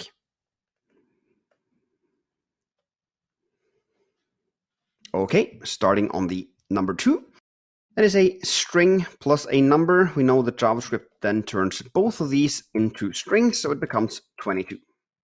Here, 11 plus 7, that's just 2 numbers. We get 18, and as a number this time, and not as a string. 6 plus 5, you might be fooled to think that JavaScript would treat this as a number calculation since the number is first, but no, actually, the string wins, and it becomes 65.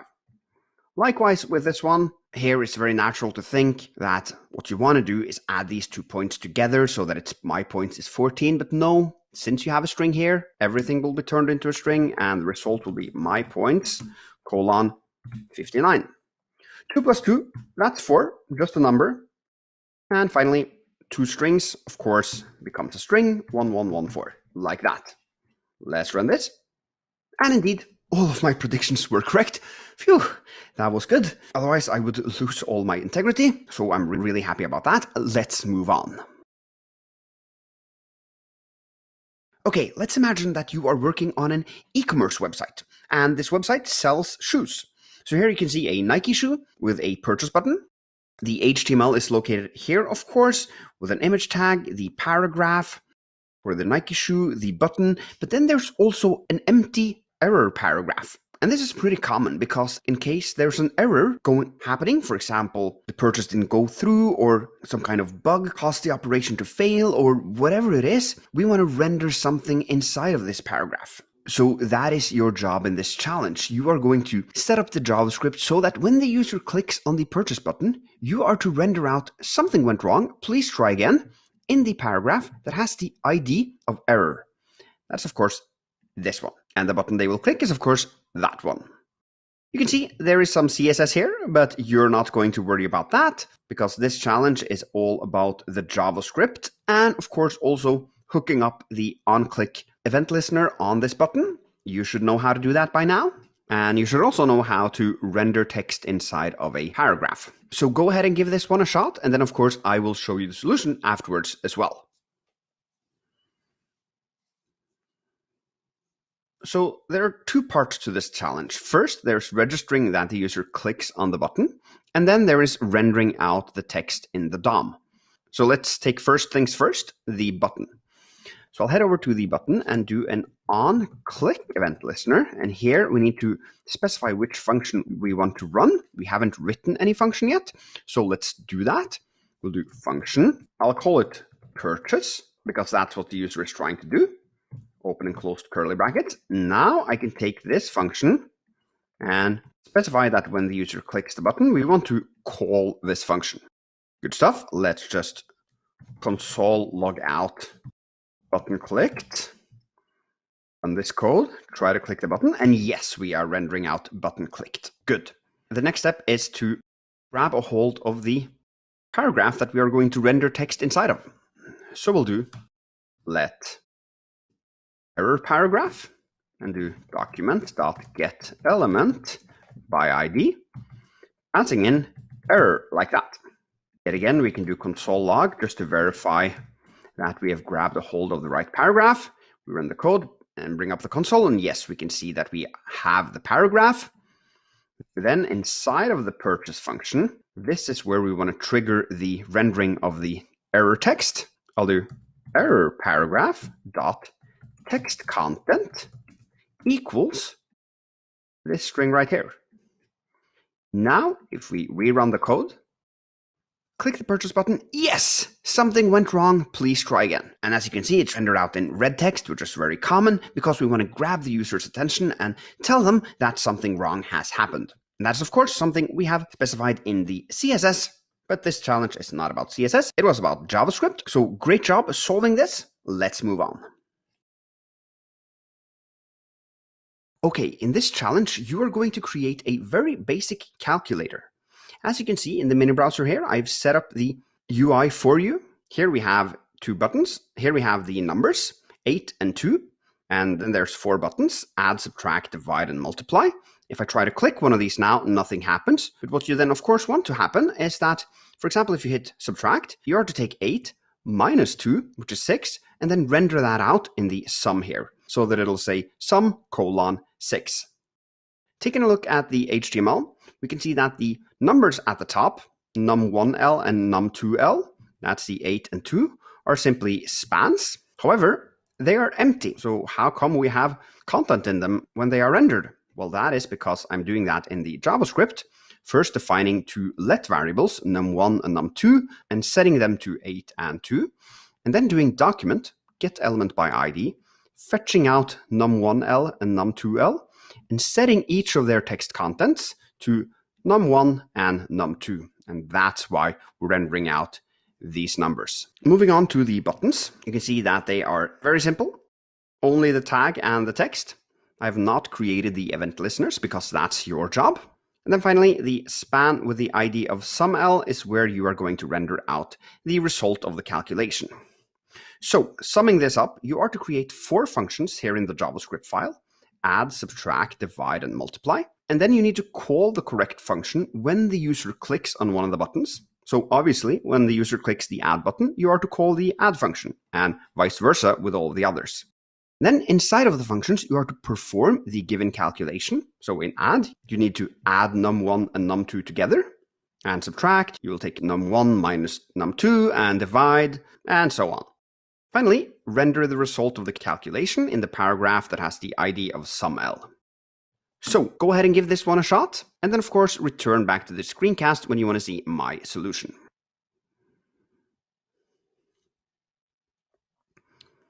Okay, let's do this. I'm going to start by creating here an onClick event handler and call this function add, because when the user clicks the add button, we want to invoke a function which are to be named add. And then we need to create the function add. Here, what do we want to do? First, we just want to check that it works. Run the code, add. Yes, we are logging it out. Now, then we need to grab a hold of the sum paragraph. So I'll do let suml equals document getElement by ID. And the ID is sum-l, like that. Here, I'm just going to see if it works by doing suml.text content equals num1 plus num2. Rerunning the code. And yes, there we can see we're rendering out 10. However, we wanted to render out sum colon equals 10. So let's try adding that, sum colon plus num1 plus num2. Rerunning the code, hitting add. And now we have come into a situation where actually JavaScript is turning all of our 3 values into strings. As you remember, when you add strings and numbers together, they're all turned into strings. What we need to do here is first perform the calculation and then concatenate that with the string. So we'll do let result equals num1 plus num2, because here we're only adding numbers together, and JavaScript will treat them as numbers and thus perform a mathematical calculation and not a string concatenation. So then we can replace this expression here with result. Rerunning the code, clicking add, and yes, there we go. Great stuff. Now, I'm a little bit lazy, so I'm just going to copy this, paste it in, and do subtract, and simply replace this with a minus. Add the onClick equals subtract, like that. Running the code, clicking subtract. Oh, sum is 6. Brilliant. Now, we'll just copy paste again. Divide should get this, use the division symbol, and multiply should use the multiplication symbol. Now we only need to add the last two event handlers. Divide is the name of that function. Space here, and multiply is the name of the final function. Running the code, trying add gives 10, brilliant.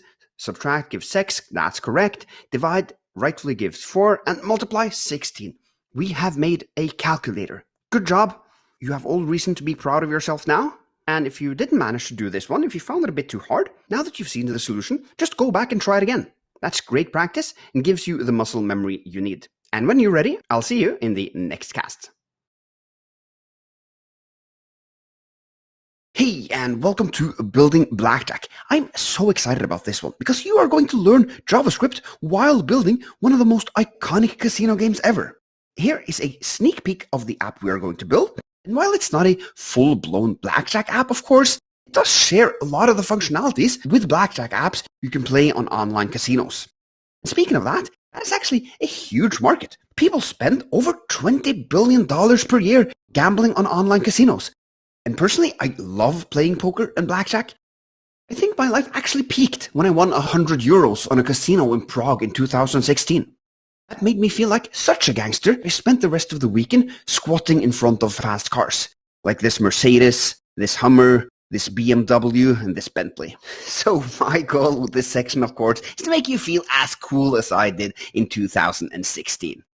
And with that out of the way, let's just get started. Okay, so we're going to kick this off with a challenge. You are going to create two variables, the first card and the second card. Then you're going to set their values to a random number between 2 and 11, as that's the values you can draw from the deck of cards in blackjack. Secondly, you are going to create a variable sum and set it to the sum of the two cards. So go ahead and do this right now.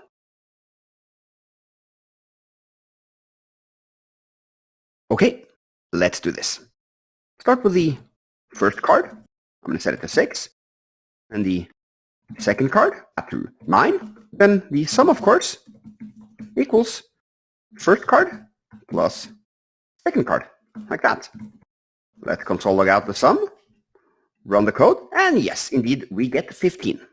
Great job. Let's move on. Okay, so we are ready to build the logic of our blackjack game. Now, let's have a look at how blackjack works before we try to formulate this in JavaScript. So the point with blackjack is to get a hand that sums up to exactly 21. And if you don't get 21, at least you want to get as close to 21 as possible, but never above 21, because if so, you're out of the game. So here are 3 scenarios. One where you have 2 cards on your hand, that's your starting hand, and they amount to 15. So you're still in the game. No big reason to either cry or celebrate. And then there's the other case where you have a king and an ace. And since the ace here equals 11 and the king equals 10, you've got blackjack. So, woohoo! And the third scenario, you started out with a 10 and a 6, and then you asked for a new card, but damn, you ended up at 22. So you're over 21 and sadly, you've lost your money.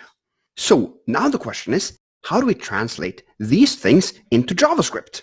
Sadly, JavaScript isn't as smart as you are, who can understand this by just hearing me talk about it. JavaScript is kind of stupid, and it needs you to describe the logic 100% correct. So let's just do that so you get to see it in action.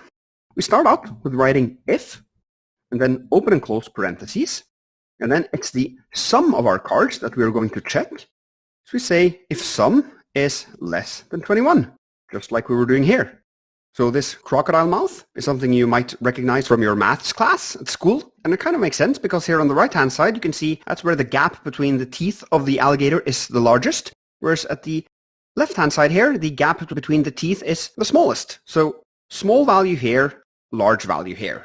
If this condition is true, meaning that sum is less than 21, well then we add two curly brackets and tell JavaScript that we want to execute the piece of code inside of those curly brackets. So we'll do console log. Do you want to draw a new card?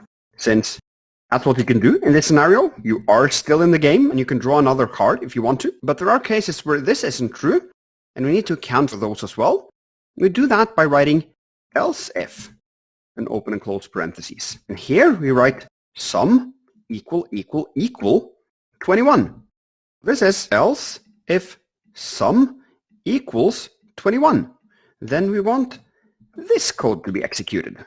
And this triple equal operator is different from this one right here. Here we are saying that we want the sum to become first card plus second card. But here we're asking, is the sum strictly equal to 21? And you say strictly equal when you see 3 equal marks. And don't worry about why it's 3 and not necessarily 2. We're going to get back to that later. For now on, just use 3 equal marks when you write else if statements where you are checking if a variable is exactly some kind of value. So if the sum is 21, what is the case then? Well, woohoo! The player has blackjack. So we'll do console log. Woohoo! You've got blackjack, like that. And then the third scenario, we'll do else if yet again, sum. And what do you think we'll use here? Of course, we'll use this one right here. Because if the sum is larger than 21, then the user has lost. Sum is greater than 21. Open and closed curly brackets. Console log. You're out of the game. Like that. Actually, let's add these emojis as well. There we go. Now, one little thing I want you to notice here is that here I have to use double quotes to wrap this, as I'm using single quotes to create this you've and your words. Because if I was using single quotes here, it would be completely off because JavaScript would have thought that I was intending to close off this string right here when I'm not intending that. I was just writing you've instead of you have. So just a little digression there. Now let's run this code and see how it works. We'll hit run and yes. Do you want to draw a new card? We triggered this, which seems correct since 9 plus 6 is 15 and that is indeed less than 21. Let's try to do 10 and 11. So this is blackjack. Yes! JavaScript triggered line 8, which is what we wanted. And finally, let's say that we got 17 on the first two cards and we really wanted a new card. We wanted to take the chance, but we bummed out by getting 6. If so, our sum would be 23. And what do you think will happen? Yes, this line of code should be run. I'm going to run the code and boom, you're out of the game. Now, a final thing I want to tell you about before we move on is that we could actually skip all of this code if we wanted to and do like that. Because if sum is not less than 21 and it's not exactly 21 either, meaning we've jumped to the third clause in our if-else clause, then it must be over 21. I mean, there's no other alternative in the entire universe. So there's no point specifying that sum here should be over 21 for this block of code to be executed.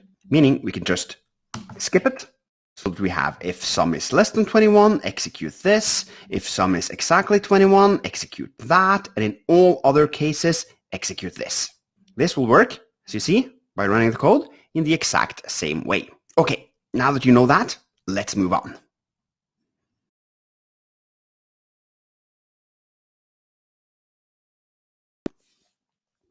Now it is your turn to write an if-else statement. You are to check if a person is old enough to enter the nightclub, which has a lower age limit at 21. And then you are to log a suitable message to the console in both cases. And by that I mean if the user is less than 21 or if the user is 21 or older. So I've defined the age variable here and also written pseudocode. If less than 21, then a suitable message would be, for example, you cannot enter the club. Else, meaning all other cases, because if they're not less than 21, well, they have to be 21 or above, then you are to log something like welcome. Go ahead and give this a shot. And if you have forgotten how to write an if-else statement, just go back and rewatch the previous lesson. And notice here that I don't have an else-if statement in between here. I only have the first if and the final else, not the else-if which we had in the previous lesson. And that is because I want you to think for yourself and try to figure out, well, how do you write this with only an if and an else and not the if-else in between? Just give it a shot and I will show you the solution as well when you return back to this screencast.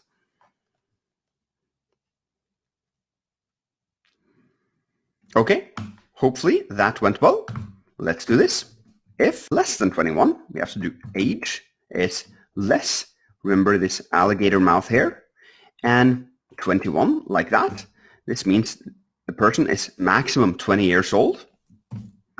Then we are to do following, well, console.log. You cannot enter the club.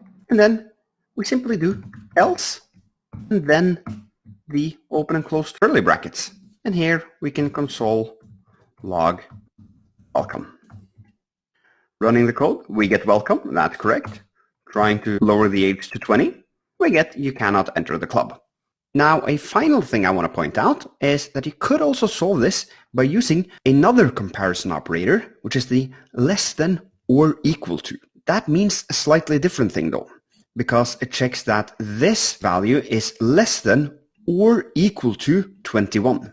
So if we take this back to 21 and run it, you can see we get you cannot enter the club, which obviously is wrong. They should be able to enter the club at this point. So if we're using the smaller than or equal to operator, we have to use 20 because then we include 20.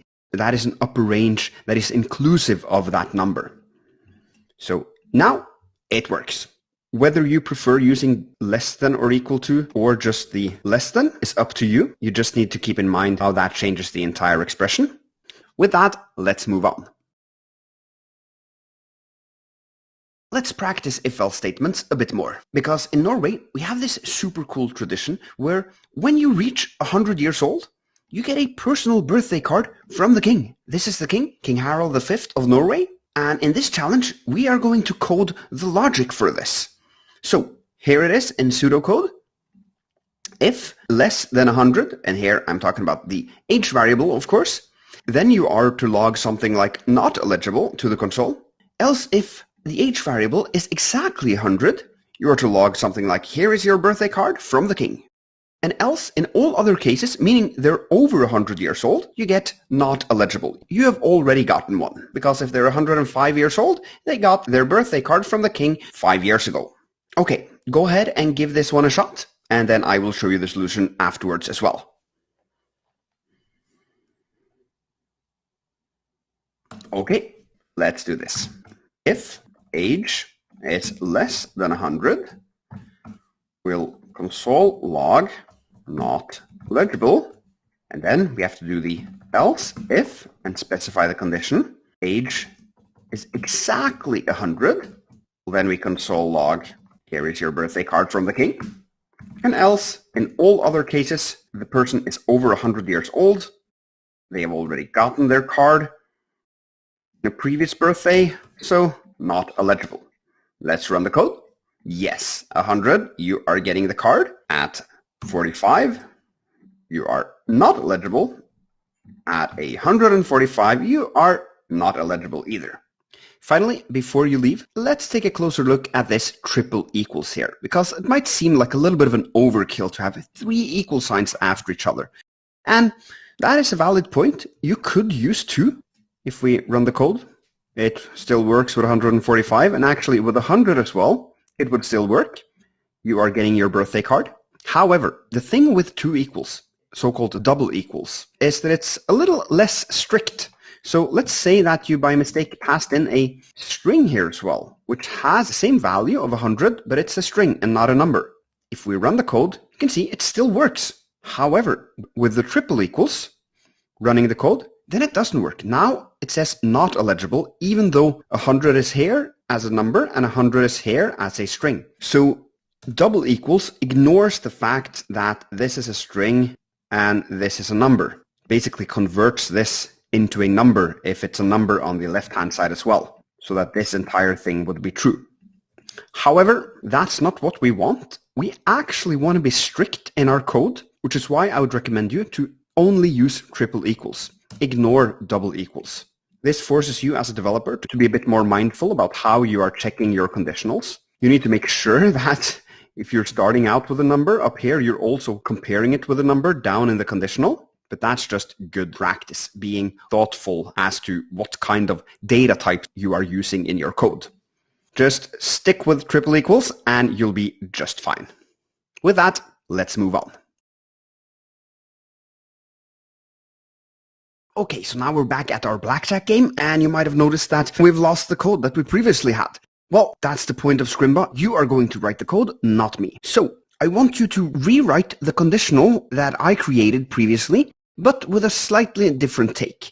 You have to follow the logic that I lay out in the pseudocode here.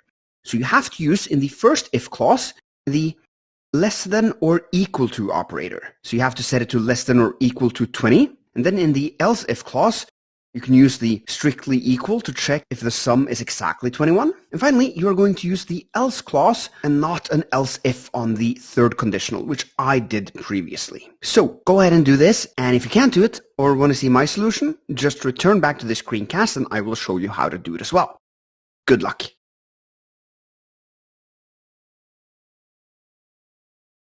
Okay, let's do this. First, there's the if sum is less than or equal to 20, then we are console logging out this string right here. And then we do else if, the same as we did last time, sum triple equals 21. That's the blackjack case. And here I'm lazy, so I'll just copy paste this one and then this one in here. And then finally, not doing else if and checking for the condition, but just doing the else. So all other cases. And then pasting in this you are out of the game string like that. Good stuff. Let's run the code. And yes, we have 17 here and we rightfully so logged out. Do you want to draw a new card? Good stuff. If we try to hit one more time with another 10, we are out of the game. Good stuff. And how about a 4? Blackjack. Woohoo! Great job. Let's move on.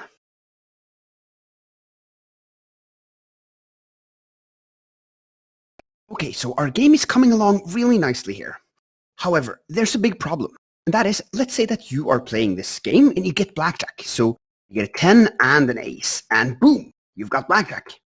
And down here at line 13, you of course want to cash out your money. You're going to get the pot on the table. However, at this point, down on line 13, JavaScript has no way of knowing which console log it logged out. It doesn't remember that. So what we need to do then is introduce a new variable that keeps track of this state, you can call it, the state of the game. Like, has the user gotten blackjack? Or maybe has the user lost? Or whatever it is. So what we then want to do is, for this scenario, have a variable that reflects whether or not the player has blackjack. And when I say whether or not, yes or no, is there a data type in JavaScript that you think might be suitable for describing such a state? If you guessed a Boolean, a true or false, that is correct. So what we'll do is we'll do let has blackjack like that and set that initial value, of course, to false because by default you don't have blackjack. And then here inside of the else if clause that describes the blackjack case, we're simply going to reassign the has blackjack value to true instead. Now, down at line 16, if we log this out, the has blackjack value, and then run this code, boom, you can see that we're both logging out on line 9, and we have persisted the state so that line 16, for example, can start writing the code for taking the cash that's on the table that now is rightfully yours, and then deposit it into your account. So now we have an app that keeps track of the data, of the state, in a much more sensible way. Now, I want you, of course, to write this kind of logic yourself. So in the next cast, I'm going to give you another challenge so that we can keep track of even more of the state of this game. I'll see you there. Okay, so now it's your turn, and you are going to make the state of our game a little bit more robust. Because at this point, we're only tracking if the player actually gets blackjack. If the player busts out and gets 22 or more, we're not tracking it. And obviously, we have to do that. So I want you to create a variable called isAlive and start by assigning it to true. And then you're going to flip that value to false inside of the appropriate code block. So there's 3 code blocks, the if block, the else if block, and the else block. And you, of course, then have to pick the correct code block and then write that line of code that flips the value to false. And finally, log it out to check that you're doing everything correctly. So good luck, go ahead and do this, and then I will show you the solution afterwards as well. Okay, let's do this. Starting up here, we're going to create a let variable called isAlive and assign that to true, because when you're starting out, the player is still alive, and at which point is the player no longer alive, meaning out of the game? Well, that's obviously here in the else block, because that's the case if the sum is 22 or more. So here we'll do isAlive equals false. And then finally, we'll console log isAlive, like that. We got true because actually we had blackjack, and rightfully so, the player is not dead. How about if we pretend that we add a third card here? It's a really stupid idea. Pick a third card after you've gotten blackjack, but let's just pretend that. We'll run the code and boom, false, no longer alive. Great job solving this challenge. Let's keep up the pace and move on.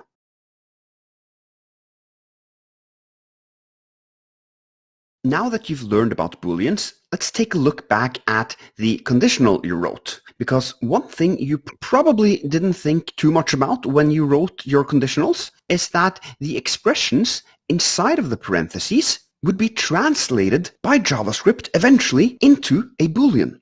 So it would be either true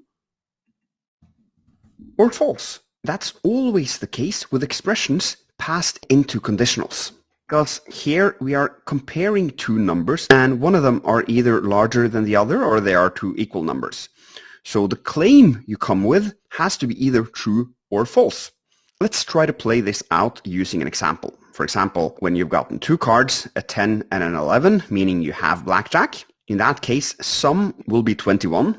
And the claim you come with inside of the first if statement, obviously that is a lie, meaning it gets evaluated to false. In the second condition, though, you're saying that sum is equal to 21, and we know we are going to translate sum into 21 because that's what it is. So here you're saying 21 triple equals 21. Well, yes, that is a true statement, so that becomes the true Boolean. And here you can read through it. If false, well, then we're going to skip the body of this statement. Else, if true, yes, we like true, then we are going to execute that piece of code. So this is essentially what happens when you run the code with specific values for these variables.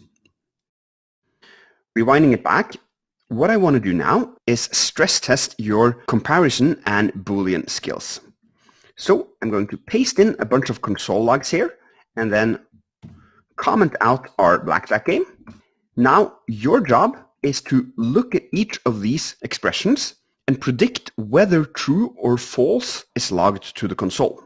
So write either true or false after these 2 slashes on each of the lines from 1 to 7. And then, of course, when you've given it a shot, run the code and see how it went. And then I will do the same thing afterwards as well. Go ahead and do this right now.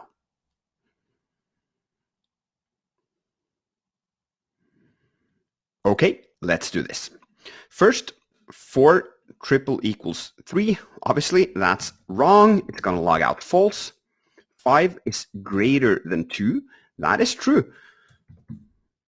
And 12 is greater than 12. No, 12 is not greater than 12. It's exactly the same. So this will be a false statement. 3 is less than 0. Again, that's also false. 3 is larger than or equal to 3. Yes, that will be a true statement because it's not larger than, but it is equal to. So true. 11 is less or equal to 11. Again, it's not less than 11, but it is equal to 11, so it's true. And 3 is less or equal to 2. No, 3 is actually larger than 2, meaning that this is going to be false. So this is my prediction. Let's run the code, bring up the console, and yes, phew, I was right. Very good. Let's move on. Welcome back, my friend. I hope you are ready for a new challenge, because that is exactly what I have in store for you now. Actually, it's a 3-part challenge, because you are going to make our program a little bit more robust in the sense that it might be that these console logs here that we're just throwing out into the void, logging to the console and forgetting all about, can be used later on down the line, or that we, of some reason, want to keep track of them. Maybe we want to render it out at multiple locations in the app. Maybe there's a notification, and there's text, there's a log of messages you've gotten. Maybe we want to repeat it. I don't know. There's tons of reasons for keeping this data and very few reasons for just logging it out. We want to keep it in a variable, just like we've done here with the has blackjack and is alive. So your 3-part challenge is to first declare a variable called message, and then assign its value to an empty string, and then you are going to reassign the message variable to the string we're logging out. Notice here that I'm using some fancy words, like I'm saying declare instead of create a variable. I'm saying assign instead of set its value. That's because I think you now are ready to hear some of these fancy JavaScript words, because there are subtle differences between these words. Like here we are actually declaring the variable, and then we are assigning it when we set the value to true. This is, after all, called the assignment operator in JavaScript. And then, naturally so, when we change a variable or assign it yet again, we reassign it. So I just want to use the correct terminology here. But I think it's important that you don't get put off by all of these words and think that you have to remember them all. You do not. It's perfectly fine to talk about this using your own words. Create, change, set the value, whatever. I just want you to also be exposed to these technically correct ways of expressing it. Anyway, enough talk. As I said, step 2, you are going to reassign the message variable to the string that we're logging out. So I don't want any more console logs inside of these 3 code blocks, because the only code block is the one you're going to create in part 3 of the challenge when you are going to log out the message variable. So go ahead and give this your best shot, and then return back to this screencast when you want to see my solution.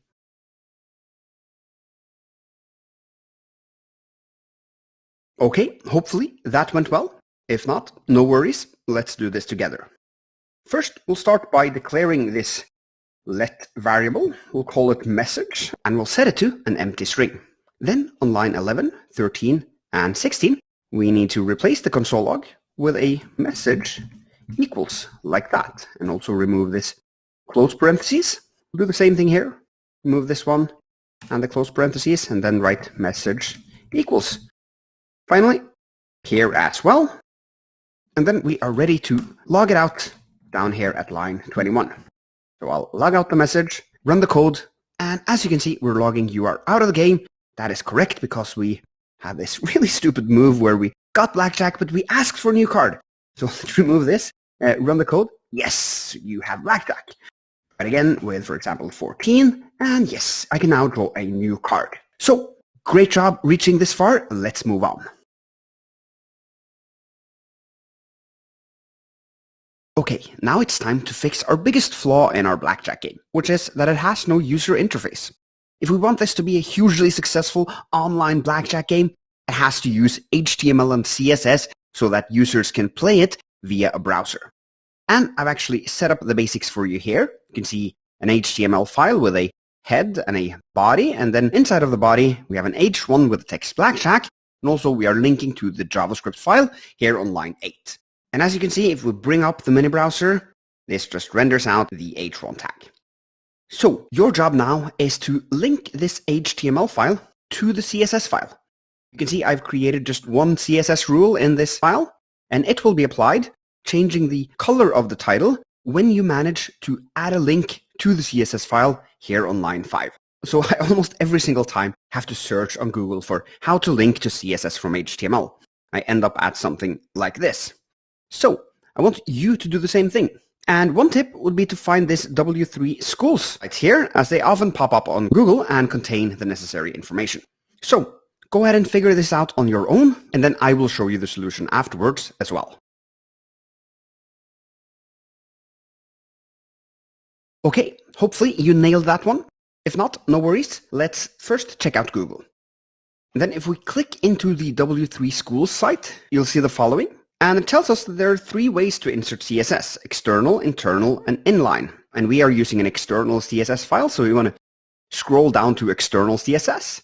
If we do that, we see the code here, and the line we're looking for is this one: link rel equals stylesheet, href equals mystyle.css. Okay, good. So let's do link rel, and that is short for relation. So what is the relation between this HTML file and the current file you're going to point to now? Well, it is that the file you are pointing to is a style sheet. Because as you remember, CSS is short for cascading style sheets. And then it is the href, which in our case is index.css. We are in the same directory, so we don't need to navigate into a folder or anything like that. We'll just write index.css. And the href attribute is something you should be familiar with by now, as that's also what we use when we are creating links. Now, let's run this code. Boom! You can see the color has changed, meaning we are indeed importing this style sheet. Great. Okay, now it's time for you to style this app. Because as you can see, it looks kind of bad. I've added a few more paragraphs here, as you can see. One which says want to play around and has an ID of message shell, and then just 2 other paragraphs that will display the cards and the sum eventually. And your job now is to take this HTML and make it look like this. If we head into the index.css file, you can see it says complete the CSS styling according to the provided design. And here I've created 2 new selectors for you, the body and the message shell. And the thing is, you can create this entire design by only using these 2 selectors. So that's why I have them here for you. I've also added a table.png inside of an images folder. That is for the casino background that we are using here. And you've learned all about how to do this styling in previous modules of the career path. So if you struggle, you can go back and rewatch some of those lectures if you want. Now, before you start solving this challenge, I'm going to add the font family for you because we're using the Trebuchet font here. You haven't really learned how to do that, so I'm going to do it for you. We do font family up in the body, and there I specify Trebuchet. And as you noticed, what happened now was that the editor gave me a bunch of other fonts as well. And this is called a font stack.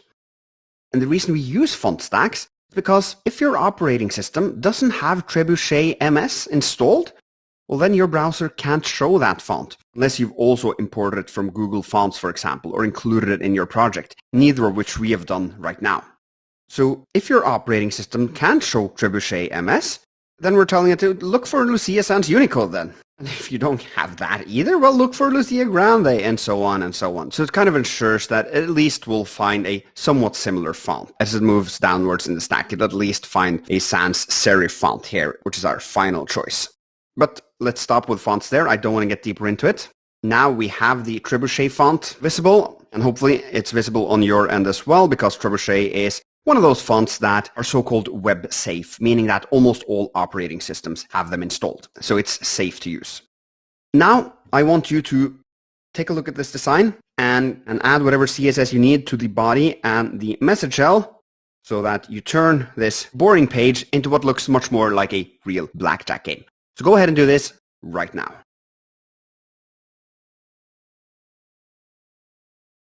Okay, hopefully that went well.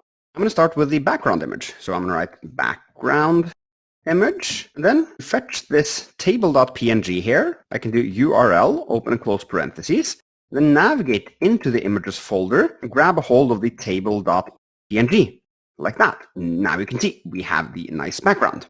However, if I drag this wide, you can see that at some point we reach the end of the image and CSS adds the image yet again after that. And we get this ugly looking line, which we don't want. We instead want to use the background size property and set that to cover. Now, no matter how wide we make it, the image still covers the full width. Okay, next step is to center this text and make it white. So we can do text align center to center everything, and color white, like that. So with this, we are turning everything into white, except for the H1, which you can see here we have specifically specified that the H1 should be color goldenrod, and that overwrites the color white on the body element. Next up, you can see here the text is a bit bolder, so we want to do that as well. We want to do font weight bold, like that. Starting to look good. There's just one final thing, which is that you can see the message element, which is the message for the user, is in italic. Here it's still just normal. So in the message L, we'll do font style and set that to italic, like that. And there we have a neat looking blackjack game. So with that, let's move on. Okay, so now we need to enable our user to click a button to play the game. And you are going to do this through a challenge, of course. And I'm really excited about this one because it includes both HTML, CSS, and JavaScript. So this is the first time where you'll use all three languages to solve a problem. And the reason that this is so cool is because this is how it works in real life. When you get a job as a professional developer, you'll juggle between HTML, CSS, and JavaScript all the time. And this is an opportunity to start practicing exactly that. So it's a three-part challenge, starting here in the HTML, where you are going to create a button that says Start Game. And it should call a Start Game function when it's clicked. So obviously, then you also need to create that Start Game function. You'll do that in the index.js. Here we are to create the Start Game function and move the conditional below, line 11 to 20, that's these lines, into the body of the function, so that this code is run when the button is clicked. And then finally, you have to make the button look good for the user. You are going to style it according to the provided design. And that is exactly here. You can see the start button. So just click to open this slide whenever you need to take another look at it. And doing this, translating a design into CSS, is something the front-end developers do every single day. So it's great practice. I've given you three values for properties here. There's the color of the text. That should have this hex value. The width should be 150 pixels. And the background should be goldenrod. Same as the text color on the H1. This is a big one, so I can totally understand if you'll struggle a bit going through this one. But give it your best shot and then return to this screencast when you want to see my solution. Good luck.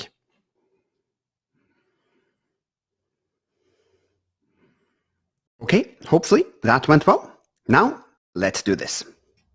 Here, we'll do button, like that, opening tag, and then I'll do the closing tag as well. And inside, we'll write start game, like that. Let's run the code, and it looks not particularly good, but it's at least there, and it's actually centered. The reason for that is because here on the body, we are centering all of our text, and that also centers the button. Next up, we need to call the start game function when it's clicked, and if you remember how that was, then you'd write onClick equals, and then the start game with open and close parentheses inside of a string right here. So when the button is clicked, we're going to call or invoke the start game function. Then we need to create that function, and if you remember how to do that, it is through the function keyword, function, and start game, open and close parentheses, and then curly brackets for the body of the function. Inside of here, we are going to take this code, copy it, paste it in. I'm going to give it a tab so that it looks better, like that, and remove the empty lines. Now we have this. Let's rerun the code and see if it works. Yes! Previously, we got this console log just by refreshing the page, but that doesn't happen now. I have to actually click the start game, then we run this, then we console log out the message. Great job. Now let's move on to the CSS. Okay, this is how we want it to look. Let's take the first three provided design hints and see how close we get just by implementing them. Text color, that is the color property, like that. You can hardly see it since the text is so thin, but that's okay for now. Let's just set the width with 150 pixels, like that. Okay, looks a little bit better. And the background, that should be goldenrod. Okay, so looking a little bit better, but not quite this design here. As you can see, it has some space above and below the text, whereas this one is much more crammed. So let's add that. And if you remember from the CSS section, you could add that space by using the padding. That's padding top and padding bottom. I'm going to set 5 pixels. Looks about right. Padding bottom and do 5 pixels there as well. Yeah, not too bad. However, as I mentioned, this text is really thin. And here it's much thicker. So let's actually do font weight bold. Yes, that looks much better. Now, the next thing I want to fix is the border around the button, because you can see it's totally clean here. It has no border, but the default styling that our browser provides has this little border. So we want to do border none. Okay, now it's actually pretty similar. They're almost identical, but only one thing separates them. And that is that you can see the edges are sharp on this one, whereas the edges are a bit rounder on our provided design. So that is the border radius, and pretty subtle. So I'm going to try 2 pixels. And yes, that looks, as far as I can see, identical. So this was a huge challenge, and you had to context switch between HTML, CSS, and JavaScript. So be really proud of yourself for reaching this far. If you struggled and didn't really manage to get to the finish line on your own, I think you should just go back and try it again now that you've seen my solution. That's a great thing to do to reinforce what you've just learned. Whatever you do, I will see you in the next lesson.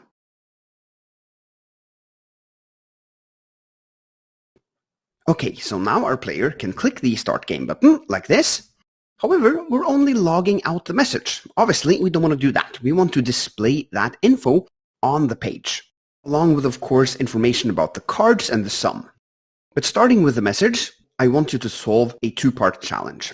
First, you are going to store the message L paragraph, that is this one right here, in a variable called message L using the camel case naming convention. And then you're going to display the message using message L.textContent. Then, of course, you can remove the console log right here since we don't need it anymore, as the message will pop up here in our app instead. So go ahead and give this a shot and return back to me when you want to see my solution.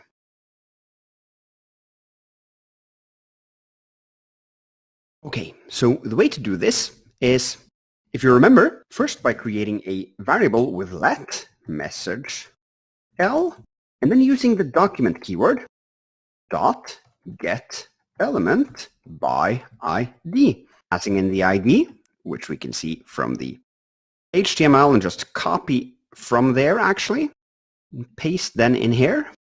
As always, console logging to see that we are on the right track, running this code, and yes, there we can see we are logging out that element. Now it's just a matter of deleting this line, doing message L dot text content, and what do we want to set the text content to? We want to set it to message, like that. If we now run the code, hit the Start Game button, yes, there we got, do you want to draw a new card? Great job. Now, there's one thing I want to do before we round off, and that is actually to remove these emojis, because when they are italicized, they don't look that good. And while that isn't the most complicated thing to fix, it's not something I think you should learn right now. I want to keep up the pace. And also, when we see this text here rendered on the page, it's kind of our dealer speaking to us in italic text, and I don't think our dealer should show that much emotion. So it makes sense to remove these emojis like this. And also maybe make it a bit more neutral. The dealer will just tell us that we have blackjack. It won't shout out, woohoo! So makes more sense. Draw a new card. Yeah, looks good. If we get blackjack, yeah, I think that looks good. So with that, let's move on.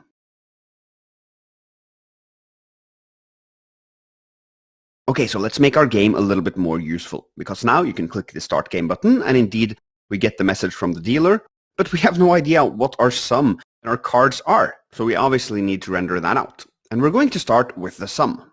So it's a 3-part challenge where you first have to head into the HTML and there give the sum paragraph, that is this one, an ID of sum-L. Then you are to store the sum paragraph in a variable called sum-L, like this in camel case. Finally, render the sum out. So here I'm talking about the actual numeric sum on the page using this format. So sum, colon, and then the given sum you have up here. So here you have to keep this text, which is already in the DOM, intact. But we have done that before, so hopefully you'll manage it. If not, no worries. You can just revert back to this screencast and I will show you how to do it as well. But go ahead and give this your best shot right now.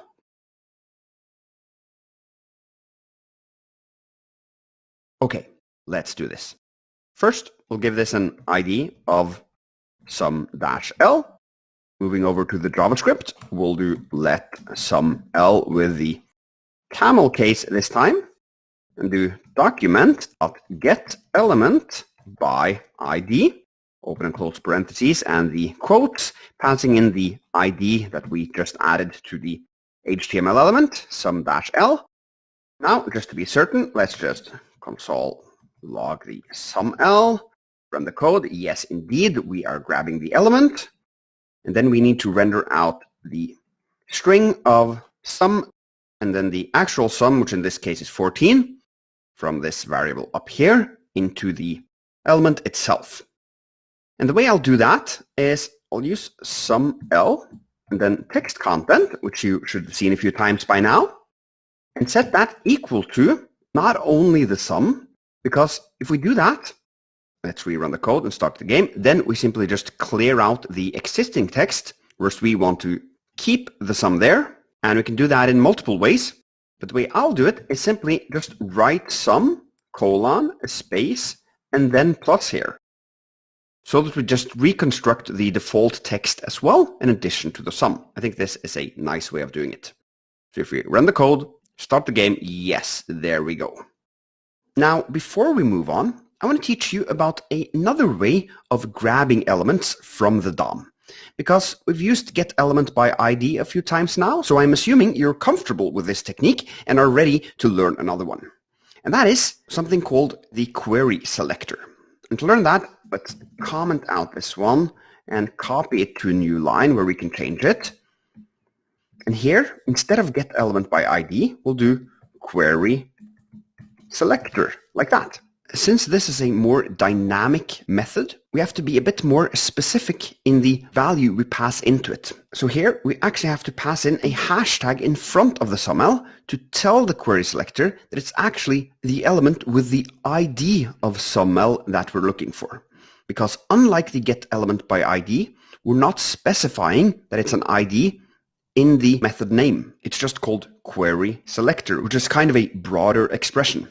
So query, that's another word for question, and selector, that refers to CSS selectors. So we're kind of asking for an element by its selector, and then we specify the given selector inside of the parentheses. So here, if we run this, start game, the exact same thing happens. Now, if you've forgotten what a CSS selector is, we can head over to the CSS, and it's these guys right here. The body, that's just selecting the body element, this one. And then there's the ID selector right here. You can see we are using the hashtag to grab the message L because this paragraph has an ID of message-L. Likewise, sum has an ID as well. So we're using the hashtag to tell query selector that this sum-L comes in the form of an ID. Now, this means that we could change this to a class instead. However, then we also have to change this hashtag and replace it with a dot. Hopefully you remember that the way to select CSS classes is by using the dot. If we run this, it still works. And actually, we could even pass in just the element name as well. So we could do body right here. However, it would break our app since we're now, just clearing out the entire body when we are running this piece of code down here on line 11, because now sum-l actually refers to this entire body. So as you probably understand, query selector is very powerful and you will see it used in a lot of tutorials here on Scrimba. But as for right now, I just wanted to show it to you so that you are prepared once you see it in other tutorials and out in the wild. In the near future, I am going to stick with the document.getElementById. as that does the job for us, and it's also a very simple method to understand. So I'd like to avoid the added complexity of jumping between getElementById and querySelector if we can. With that, let's just move on.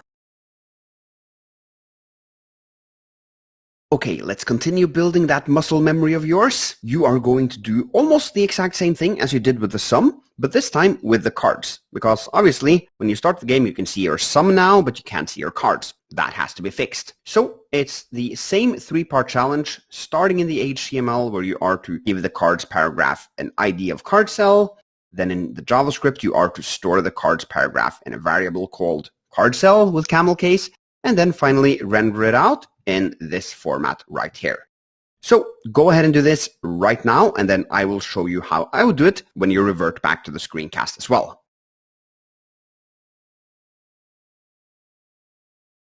Okay, let's do this.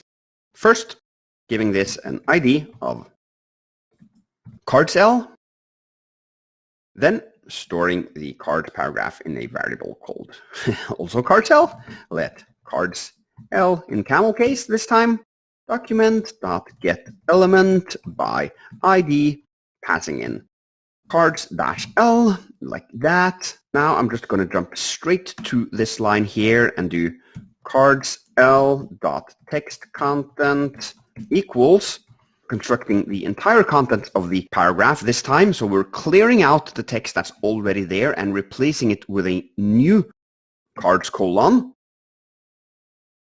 This will be actually cleared out and replaced using JavaScript. And then plus the first card, and then I have to add a space between the first card and the second card, and then the second card like that. If I run this code, start the game, and there we go. We have both of the cards rendered out. Great job. Let's move on.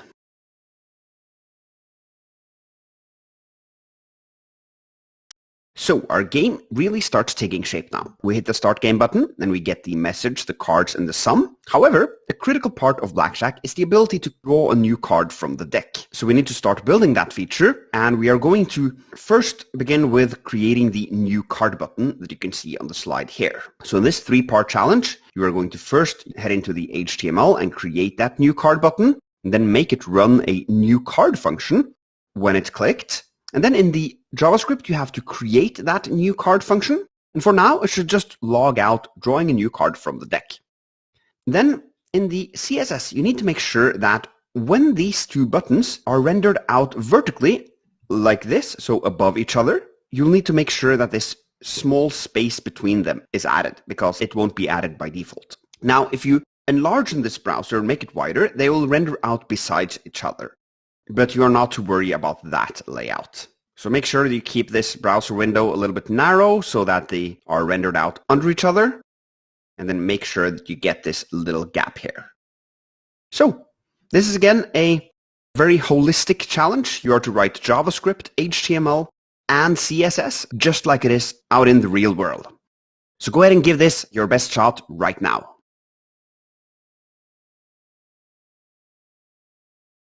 Okay, hopefully that went well. If not, no worries, let's do this together. In the HTML, we are starting with the button, open and closing tag, new card, like that. I'll just render it out. Ooh, there we got it actually. Got them beside each other. We want them vertically like this. So there we can already see that we are missing the gap that we wanted.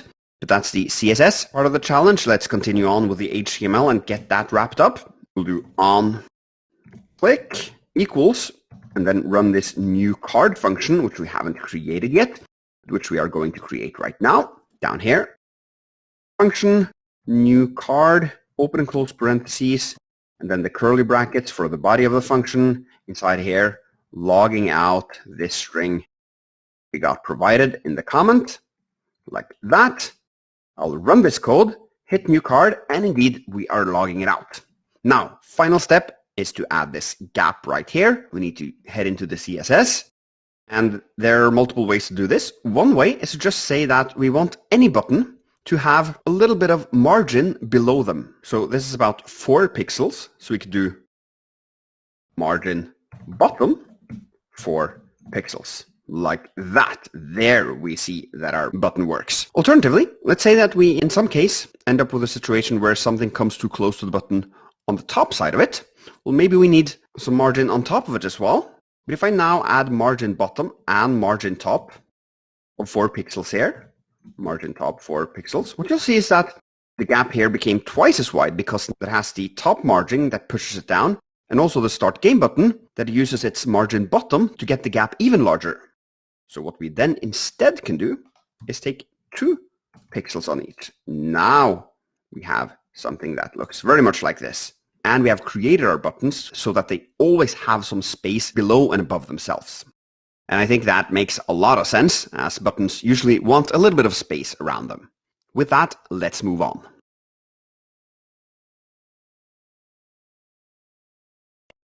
Okay, let's make our new card function a bit more useful, because now it's just rendering out this string. What we wanted to do is to actually draw a new card and then add that new card to the sum and then rerun the code that is inside of the start game function so that the sum is added to the page. And actually, later down the line, we also want to show the new card, of course, but as for now, we're just going to worry about the sum. So this is a 3-part challenge where you are to first create a card variable, and we're still just working with hard-coded card variables. You're just going to code it to a number between 2 and 11. Then you are going to add this new card to the sum variable. And the sum variable is the one up here, of course, which currently is the first card plus the second card. And in this case, it'll be plus the third card as well. So you need to plus equal the sum variable. And then finally, you are going to just call the start game function. Because what does the start game function actually do? Well, first, it renders out the 2 cards. In our case now, we'll have added the third card, so this will still be wrong. But line 13 will render out actually the new sum, because at this point, sum will have changed since we'll have modified it down here. And then it'll show the message based upon the new updated sum. So actually, it seems that we can use this start game function even after we've drawn a new card. And thus, we're going to rename it a bit later, but as for now, let's just keep it how it is, and your job is just to call the start game function here on line 33. So, go ahead and give this challenge your best shot, and then I will show you the solution as well afterwards. Okay, let's do this. So, we'll do let card here. We'll set that to a random number between 2 and 11. I'll do 7. And then we're going to add the new card to the sum variable. If you remember how we add numbers to an existing variable, it's via the plus equal operator. So we'll do sum plus equal card. And then we'll call start game. So start game like that. Let's rerun the code. First, do start game. Okay, do you want to draw a new card? I happen to want to do that, so I'll hit new card. And boom, I drew the 7 card, which then made the sum reach 21, which then again made our dealer tell us that we got blackjack. So that is exactly what we want. Now, let's see what happens if we, instead of a 7, got an 8. If I now rerun the entire code, start game, and then hit new card, bam! Then we're out of the game since we have sum equals 22. And if we got a 6 instead, I'll rerun the code, start game, new card, then we still get the do you want to draw a new card text since we're still below 21. Now I can actually hit the new card yet again, and then we are out of the game. Now we're at 26. So this works for multiple cards.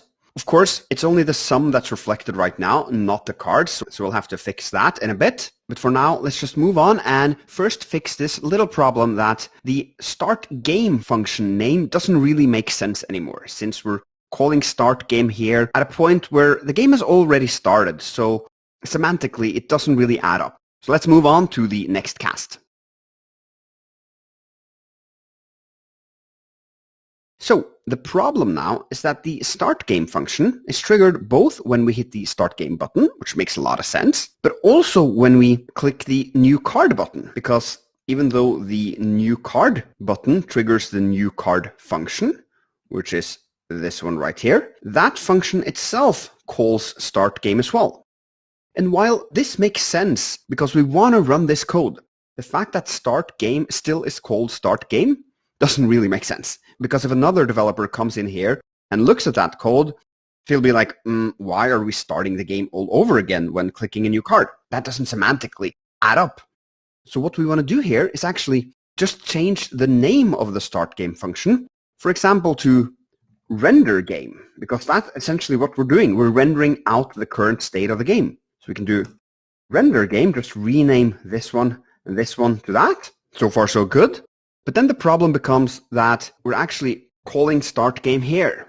And we could do render game like this, but actually I want to keep this start game function intact, because down the line there might be some other things we want to do in this game initialization function. So I want you now to create a function that uses the name start game and then just calls or invokes render game. That's all it should do, so that this start game button will work. Because now you can see it doesn't work when I click it. We're actually getting a reference error saying that start game is not defined, because we're trying to call a function that no longer exists. So go ahead and create the start game function here on line 12 and make it just call this render game function right here. Go ahead and do this right now.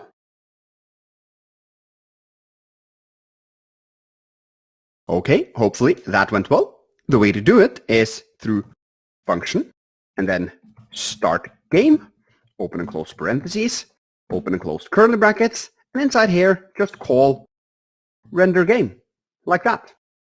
Let's rerun the project. Hit start game, and yes, now it works again. Great job. Okay, so now we need to fix up the rendering of the cards, because if I hit start game and I get the 2 cards out and then hit new card, indeed our sum increases, but our cards paragraph are displaying only 2 of the 3 cards we've pulled from the deck, because we have a 10 and a 4 and a 6, whereas we're only showing the 10 and the 4 in the browser, because that is hard-coded here to only do that. No matter how many cards we pulled from the deck, this line 16 will always just render out the first card and the second card. So this line here in pseudocode says render out first card and second card. But what we instead need is something that says render out all the cards we have, regardless of how many cards. If we have 5 cards, it should render out 5 cards. If we have 2 cards, it should render out 2 cards. But that's not possible with the current implementation. And what we need is a central way of storing all of our cards. We need to store all of our cards in one variable, regardless of how many cards it is. And the way to do this is actually to use what's called an array, which is essentially a list of items. And I'm going to create an array here, and it's totally okay if you now feel confused. I just want to give you a little sneak peek at it before we take a deep dive and give you some practice on it. I'm going to do let cards equals, and then open and closed square brackets. That's the notation for creating arrays. And inside of these square brackets, I'm going to paste the first card, then a comma, and then the second card. So this is now a cards array that includes both cards ordered by the first card first and the second card second. You can call this an ordered list of items. Now, we down at what's line 18 now, and replace the first card by referring to the array instead and doing open and close square bracket and 0. Don't worry about that. You'll understand that in a minute. Let's just now do the same things for the second card. Then we'll do cards, open and closed square brackets, and 1.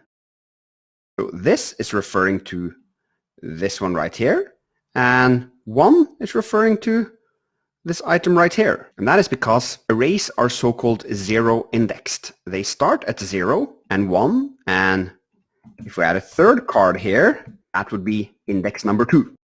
But we don't have a third card, so let's remove that.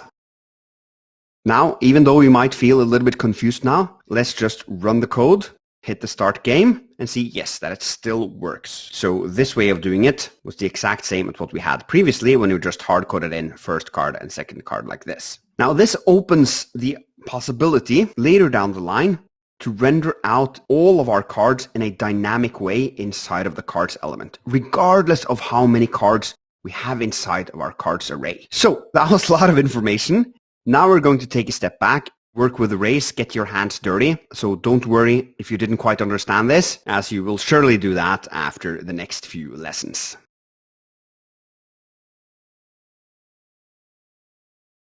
Okay, so arrays are ordered lists of items. However, that's a little bit abstract. So let's instead look at a real-world product and see if we can recognize any components that most likely use arrays as a data structure.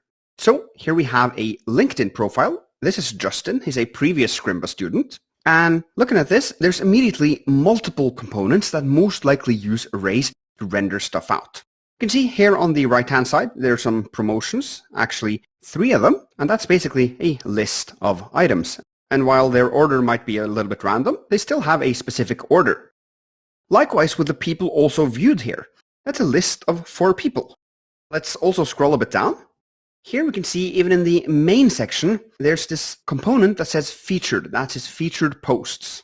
And that's basically just a list of items. So LinkedIn probably uses an array to describe this data in JavaScript.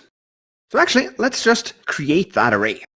Do let featured posts like that, and then equals open and closed square brackets. The first one is actually Justin sharing the Netflix clone he built through a course here on Scrimba, and he actually deployed it as well. So he's going above and beyond. So check out my Netflix clone like that.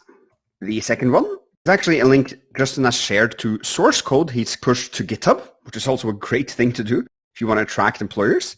So here's code for my project.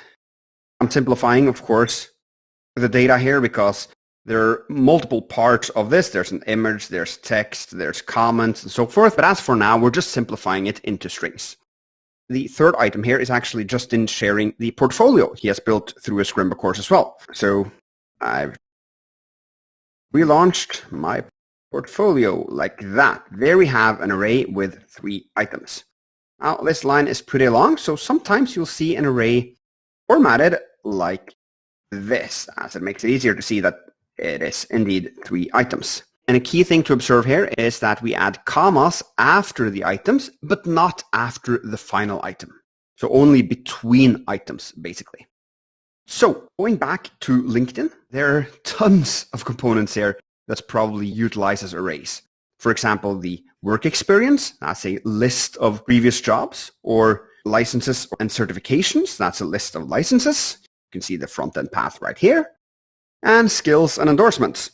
So a ton of examples. And now what I want you to do is to create an array that lists your experience or education or licenses or skills or something similar. You are to choose what you want this array to contain, but try to think, how can you best describe your either experience, education, skills, or whatever in a way that would make your LinkedIn profile look tempting for recruiters? As that's a smart thing to think a little bit about already, even though you're very early in your coding journey. So go ahead and do that, and remember that the items should just be strings, just as I've done up here. Go ahead and do this right now.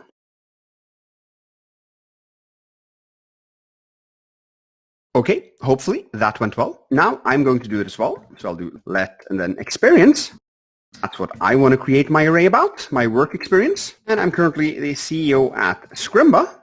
Before that, I was a front-end developer at Soneta. That's a Oslo-based company for sea freight analytics. And also, as you probably remember from our subway counter app, I worked as a people counter out in the cold for a company called Norstat. So that is my experience. Now, before you move on to the next cast, I want to highlight the importance of actually being able to describe your background and your skills in a good way on LinkedIn. Justin here, the person behind the LinkedIn profile we looked at, he actually lost his job in the petroleum industry due to the coronavirus pandemic. And less than 1 year later, he now works as a professional software developer. And as I said, he did that mostly through Scrimba and was a super engaged student at our Discord channel. And what's so cool about how he did it is that he sent out over 100 job applications without getting much luck, but then went into optimizing his LinkedIn, and then suddenly he got 2 job offers. And the job he got actually came through a recruiter that found his LinkedIn profile as a result of keyword searches. Actually, he ended up tweaking his LinkedIn profile so that he attracted the right recruiter who got him an amazing job as a developer. So I wanted to share this with you. And if you click on this image, you'll be taken to the page for the podcast interview we did with Justin. so that you can listen to his story if you want to. For example, when you're riding the bus or out walking or cleaning or whatever. I don't want you to interrupt the course and listen to this instead of coding. It's more important that you code. But you can keep it in mind for the next time that you have half an hour or something, because I think you'll learn a ton about Justin, who at the age of 33 did his career shift. So with that little plug out of the way, let's...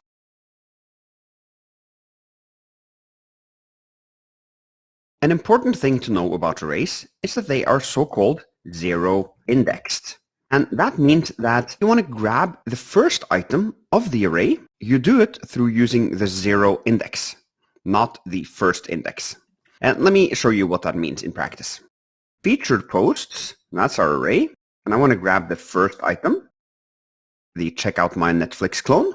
I'll do that through open and close square brackets and then passing in the number 0. If I now console log this and we run the code, you can see, yes, that we are indeed logging out that string. So this isn't entirely intuitive, since we as humans normally start counting at 1, but in arrays you start counting at 0. So if this is the 0th index, which index does this item have? Take a guess. Well, it has the index of 2, even though it is the third item. If I run the code, you can now see that passing in 2 logs out I've just relaunched my portfolio. So here is the 0 index. This is the first, and here is the second. Now, with this in mind, I want you to practice this. So you are to take my experience array here and log out the following to the console, and in this order. So you are to start with the front-end developer in Soneta, then the people counter, and then CEO at Scrimba. So first this one, then this one, and then the first one. So you have to write 3 console logs and place them in order here, starting from line 18, so that I'm sure that you actually understand the concept of arrays being zero indexed. I'm going to comment out this one right here so it doesn't disturb you. Now go ahead and solve this challenge.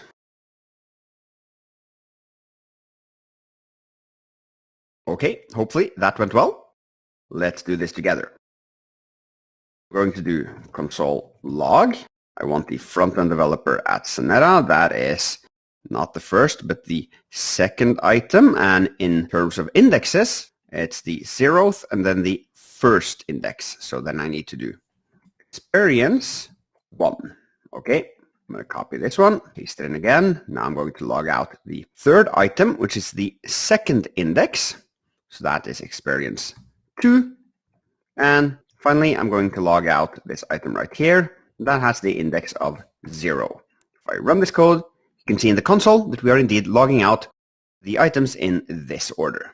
Now, before we move on, I'm going to confuse you a little bit, because let's actually delete all of this, remove the console, and just go back to this featured posts.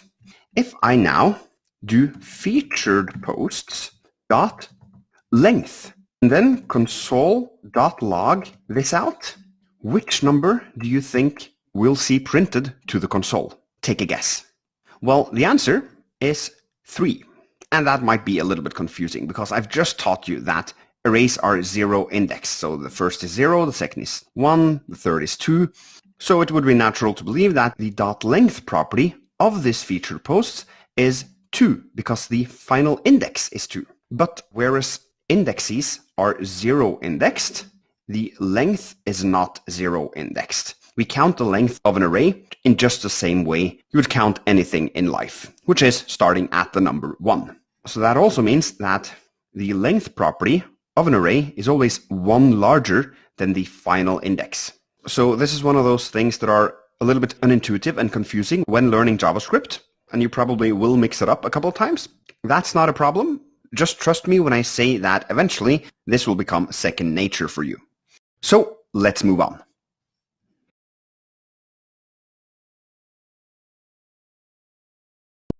Okay, up until now, our arrays have either included only strings or only numbers. However, they're not limited to that. You can actually put any data type you want into an array, and you can mix as much as you want. So you can think of an array as kind of a composition of multiple data types and their values. So this is why arrays are what we call a composite data type. You can say it's composed by its items if you need it to make semantically sense. And you'll often hear this also referred to as complex data types. That is arrays and also, for example, objects, which you are going to learn about later. They stand in contrast to the primitive data types you have worked with up until now. The three primitives you have learned are strings, numbers, and booleans, because they are more primitive than arrays. They are not composed of many other data types, which arrays often are. So one analogy you can use is that the primitive data types are the Lego blocks, whereas the array, the composite data types, is kind of like the full Lego model, for example, after you've built a little house with your Lego blocks. But anyway, you shouldn't worry too much about this if you find it a little bit abstract and complex. As a developer, you don't go around thinking about, oh, is this a primitive data type or a complex data type? It just becomes second nature and you don't even think about it.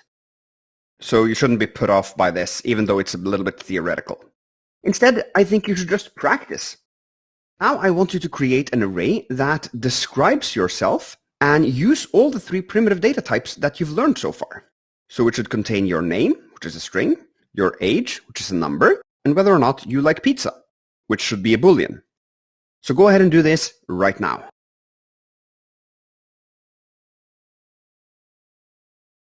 Okay, hopefully that went well. Now let's do it together. I'm going to create an array called pair. And my name is Per Harold Borgen. I am 35 years old, and I do happen to like pizza. And I especially like pizza with pineapple.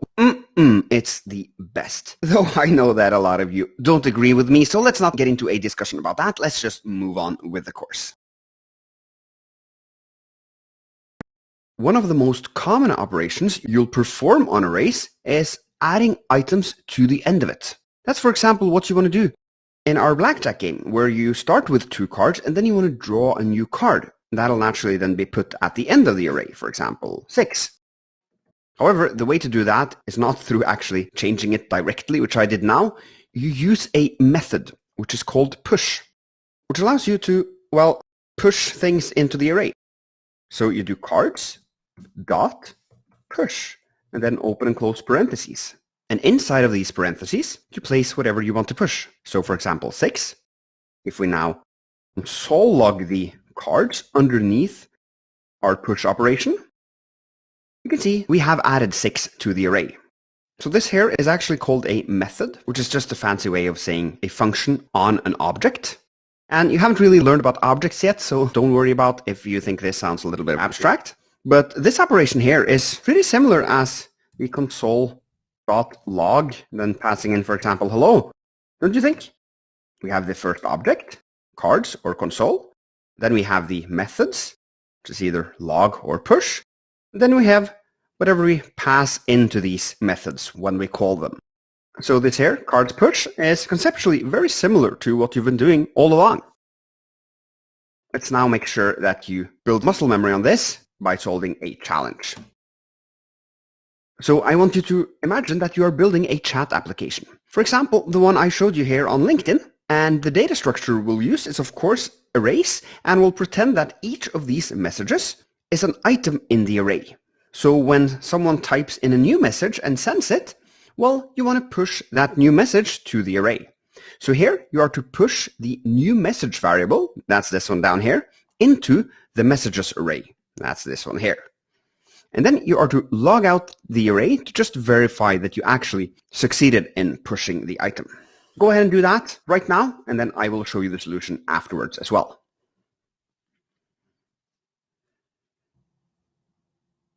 Okay, hopefully that went well. Now let's do this. We'll do messages dot push, and inside of the parentheses we'll pass in new message like that, referring to the variable and not the hard-coded value, which we did up here when we passed in 6. So a little bit different, but still the same concept. Now let's console.log messages and then run this code. If we bring up the console, we have pushed the new message to the array because we're logging out the array with same here at the end. Now, a little mini challenge before you leave. Let's say that you wanted to regret sending this message, same here. and you wanted to remove it from the messages array. How can you do that? You haven't learned this yet, but this is a golden opportunity for you to Google it out and try to figure out how can you remove the last item in an array. So just see if you can find the answer on Google and then try to remove the last item of the messages array here on line 18. Go ahead and do that right now.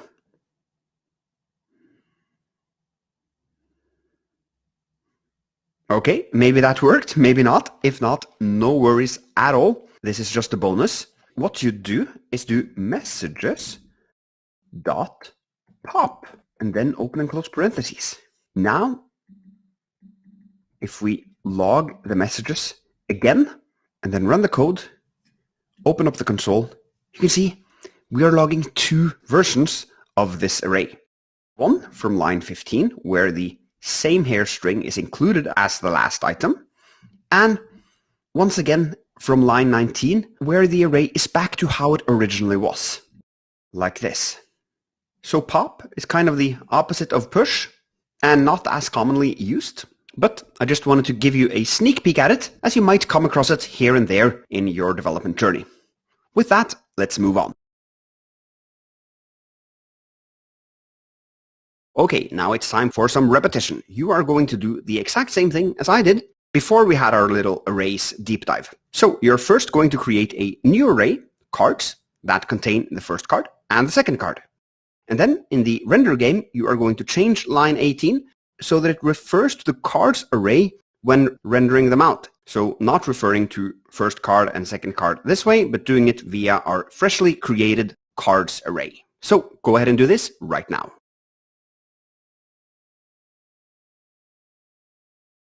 Okay, let's do this together. First, we'll do let cards equals open and closed square brackets, and then we'll set the first card as the first item in the array and the second card as the second item. And as you hopefully remember, we can now refer to these values by doing cards 0 and cards 1, like that. We'll run the code, hit start game, and yes, indeed, it works. Great job. Let's move on. Now that we have the first card and the second card in the cards array, we also have to, of course, add the new card to the cards array. So, quick little challenge. After this card has been created and it has been added to the sum, we also need to push the card to the cards array.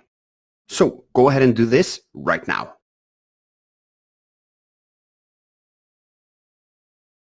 All right, the way to do this is by writing cards dot push open and close parentheses, and then pass in the newly created card, like that. And in order to verify that this actually works, we can, on the next line, console log out the cards array, like that. Let's run this again, start game, hit new card, and there we can see in the console, now the cards array has been logged out with all the three cards, 10, 4, and 6. So we still aren't rendering out the third card though.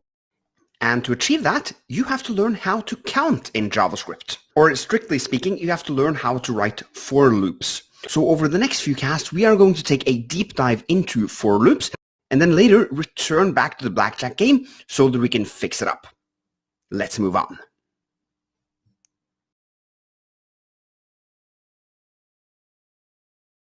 Okay, so now you're going to learn how to count with JavaScript. That might sound really silly. I mean, counting is so easy. If you ask a human to count, for example, if you say, "Peer, count to 10, I would go, "Yeah, sure, 1, 2, 3, 4, 5, 6, 7, 8, 9, 10. However, JavaScript is like that annoying person who then replies and said, "Well, where exactly do you want me to start counting? And by counting to 10, do you mean including 10, or should I stop before 10? And also, should I count every single number, or do you want me to, for example, only count the odd numbers or the even numbers or whatever?" So JavaScript is really like that annoying person that takes everything you say 100% literal. So when you ask JavaScript to count, you have to be super specific. We need to specify where we start counting, where the finish line is, and what the step size is. Here, I've already written the code for you, so let's just dissect it. We start with the for keyword. That's because this is a so-called for loop. But don't worry about that. Let's now look at the things that are inside of the parentheses here. Here you can see our starting condition, let count equals 1. So we're going to start our count at 1. Then we have a semicolon, and then we specify our finish condition, where it says count is less than 11.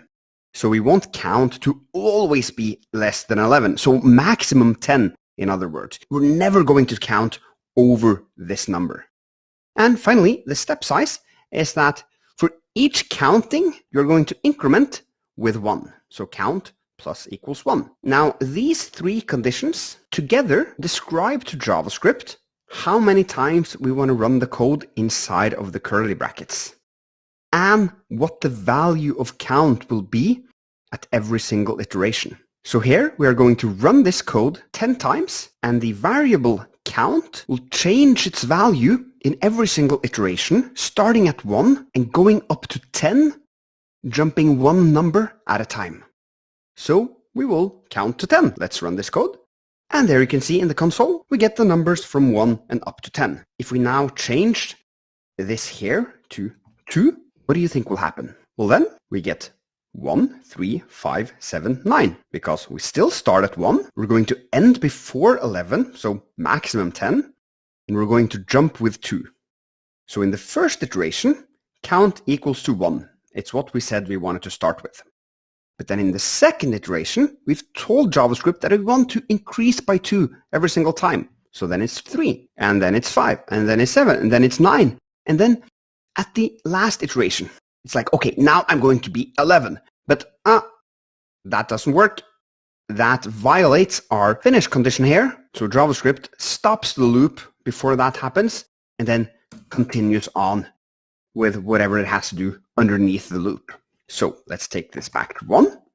Can you modify this one so that it counts from 1 to 20? How would you do that? Hopefully you identified that what you want to change is the finish condition and set that to less than 21. We run this. You can see in the console that we're logging out 1 to 20. Now, how would we change this if we want to count from 10 to 20? Go ahead and try that right now. Okay, hopefully you figured out that it is the starting condition you want to modify. You want to write 10 here so that it starts at 10, ends before 21, and counts 1 at a time. If we run the code, you can see we get from 10 to 20 logged out to the console. So hopefully you've gained a little bit of intuition on this now. Let's move on to the next cast. Okay, let's first walk through how to create a loop from scratch. And then I want you to create your own loop, or at least try, according to the specifications here on line 3 and 4. But to begin with, we'll create a loop that counts from 0 to 5. So to do that, we'll do for, open and close parentheses, and then inside of the parentheses, we have to define our starting point, our finish line, and how big our steps will be. This is done through a counter variable, so we could do let count equals 0, and then semicolon to end the starting statement, because 0 is where we want to start. However, whereas count is a very semantically good word for this variable, a common convention in JavaScript is to use the letter I instead. We could have named it whatever we want, and you can use count if you think that's easier, but I'm going to use I from now on. Then there's the finish line, which we also need to define. We want to count to 5, so I should be less than 6, and then semicolon again. So this defines that I should always be less than 6, and obviously then the last point where it will stop when counting upwards is 5. And then finally we have to define how big our steps should be. And I'm going to do I plus equals 1. Here we don't have to use a semicolon to end because this is the last condition. Actually, I can space it out a little bit. We follow the same structure for all of our conditions. And then the open and closed square brackets for the body of our for loop. Then inside of here, we'll do console.log I from the code. And we can see 0, 1, 2, 3, 4, 5. Good. Okay, now that you've seen this, I want you to try to create a for loop that counts from 10 up to 100 in steps of 10. So it should count 10, 20, 30, 40, 50, and so on, including 100. And I want you to use console log, as I am doing here, to log out the count at each step of the iteration. So go ahead and do this right now.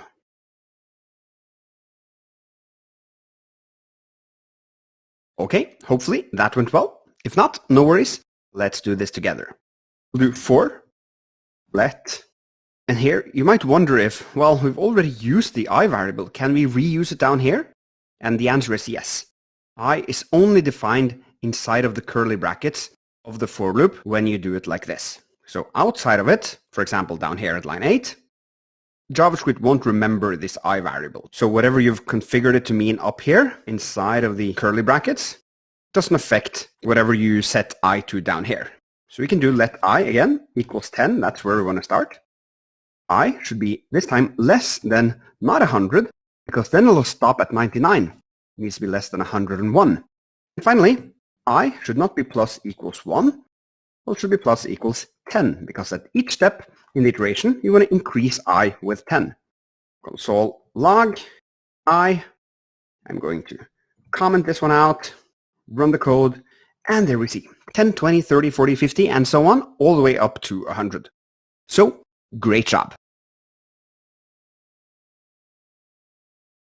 Okay, now you're going to experience how powerful for loops are when combining them with arrays. Because let's say that we are building a chat application, like the one that LinkedIn has, which I showed you earlier. And these messages might just well be items in arrays. Let's just pretend that each of these messages are exactly that, and ignore all the metadata around the messages, like the time and the profile picture and name and stuff like that, and just pretend that we have the data structure which contains a bunch of messages inside of an array.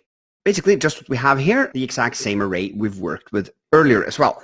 Now, pretend that this is a console-based array, so everything basically need to do is log out these messages to the console. But in order to do that, we can't just console log out messages, because then we'll just get a long array, and that's not what we want. We want each of the messages on its own line and not with the square bracket and stuff like that around.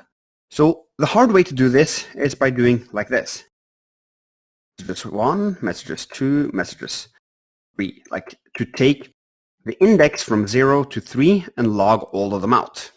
There we go. Now we have what looks like a chat in the console. But this is a really bad way of doing it. We are repeating ourselves again and again, and that's a general anti-pattern. There's something called DRY for don't repeat yourself.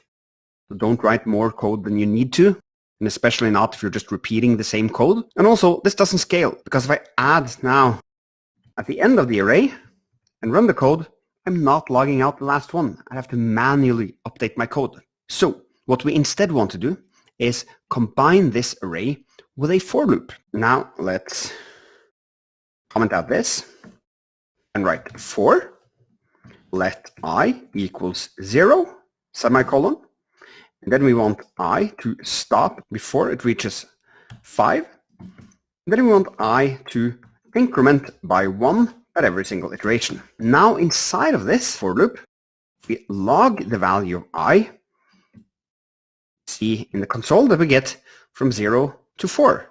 And that actually resembles quite a lot what we did here.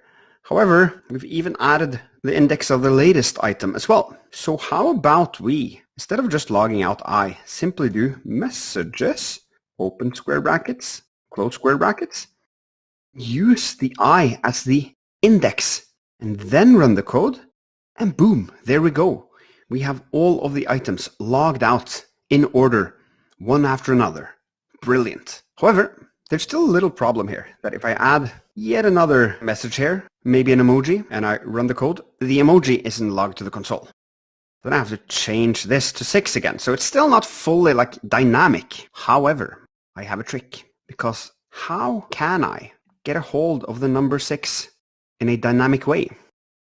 Well, you might remember that arrays has a property which is called length. And that will refer to the actual length of the array. If we use that, we can be sure that our loop counts up to the final index, all the way up to the end of the array.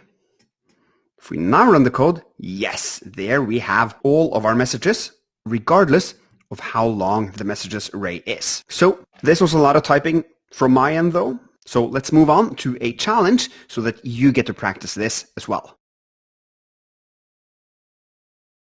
Okay, so now let's return back to the example of having cards in an array, like we have in our blackjack game. So here I've created an array that has 3 cards of the values 7, 3, and 9. And I want you to create a for loop that logs out all of these cards to the console. However, not by hard coding where the loop should stop counting, but using the cards.length property. So go ahead and do this right now, and then I will of course show you the solution as well afterwards.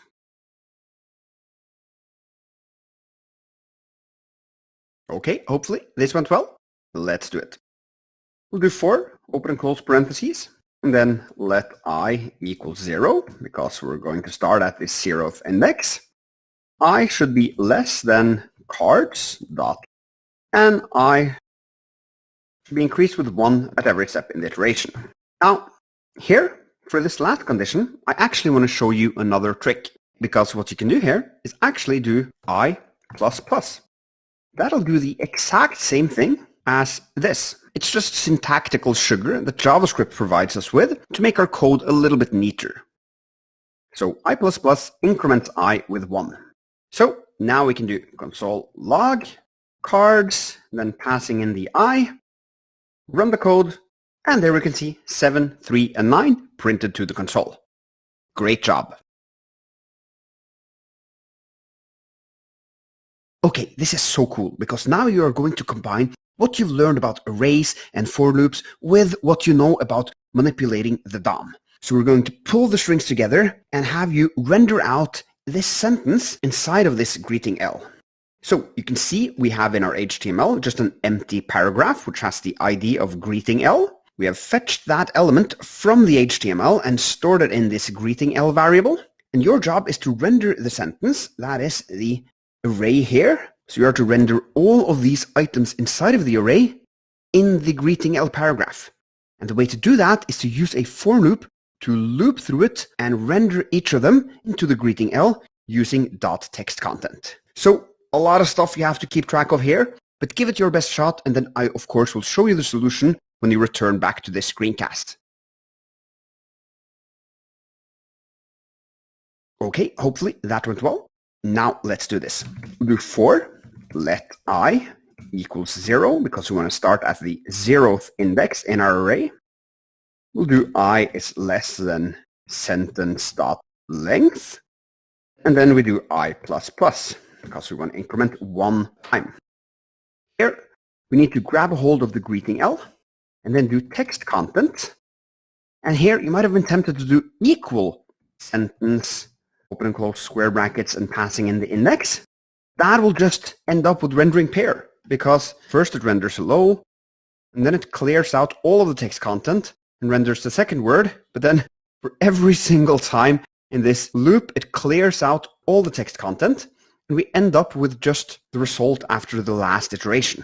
And that was the last word in the array. So what we have to do, we have to keep the previous content intact inside of the paragraph. And as you might remember, we do that with plus equals. So running the code again, yes, now it works. Now though, I have a bonus challenge for you, which is the following. How do you keep the spaces between the words if I remove these spaces from the array?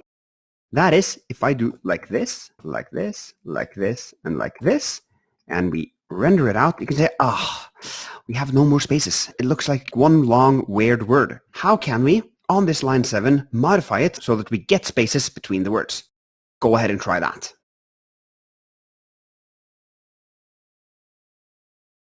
Okay, what we will do is we'll simply, at the end here, add a plus and concatenate our given item in the array with a space. So now we add a space after each of the words. If we render this, you can see, yes, we get now the sentence exactly how we want it.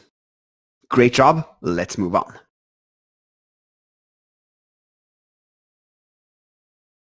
Okay, back at our blackjack game, it's time for you to create a for loop that renders out all the cards in the cards array instead of just the 2 first ones, which we are doing up here. So you are going to start your for loop down here at line 19. And I'm going to help you out a little bit because we are going to keep this first setting of the text content here so that we have the default text inside of the paragraph. And then you are going to render out the cards after this text inside of the paragraph. Go ahead and create that for loop so that our blackjack game supports any number of cards inside of the cards array and will render all of them out regardless of how many it is. So give it your best shot and return back to me when you want to see my solution.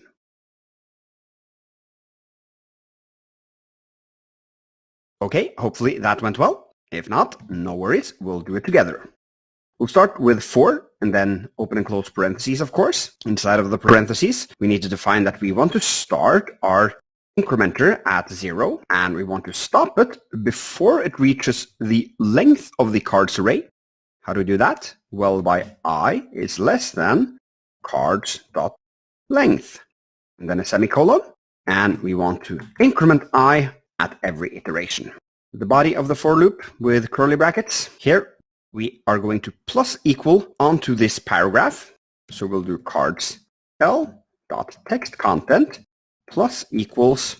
Let's start by just adding the cards and then passing in the current value of I, our iterator, which will start at 0 and to begin with end before 2. So it'll be 0, 1 and then run the code, start game, and yes, it works. However, it looks like it says 104 here because we haven't added a space between our numbers. So the way to do that is simply by concatenating a space after pin card. Now if we run it, start game, yes, we've got it. And if we hit new card, now we can see both the sum and the cards are now correct according to the state of our game. Great job. Let's move on.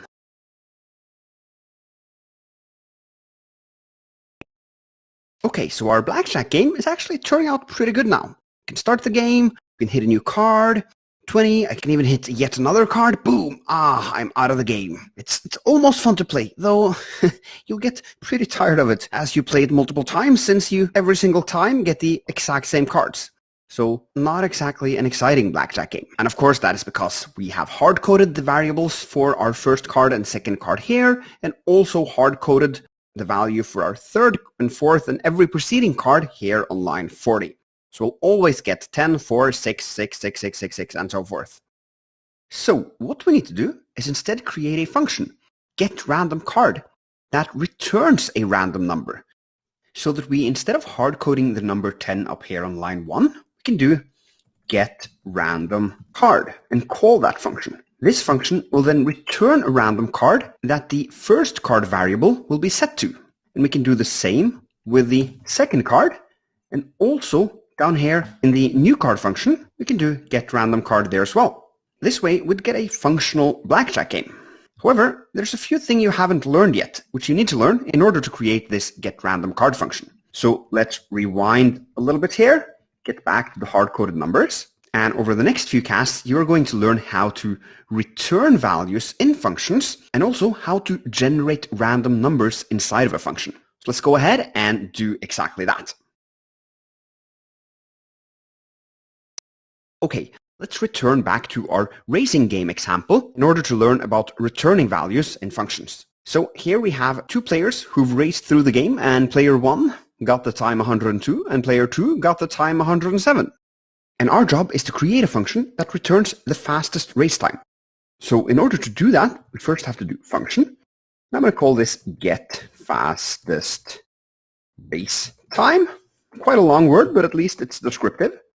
And inside of the body of the function, we have to first check which of these times were fastest. So we'll do an if statement and say, if player 1 time is less than player 2 time, well then we are going to return player 1 time. Because if it's less than player 2, then it's the fastest race time, and we are going to return it. Now, this return keyword here might now seem a bit weird, and you probably don't understand yet what it means, but don't worry about that right now. It'll be clearer as we move on. And then we're going to do else if. The next condition is if player 2 was faster than player 1, that is player 2 time, is less than player 1 time? If so, we are going to return player 2 time, like that. Then an else if actually these two are equal, so none of these expressions evaluate to true. Well, then the fastest time is any player's time because they have the exact same time. Could either return player 1 time or player 2 time, it doesn't matter. I'm just going to return player 1 time.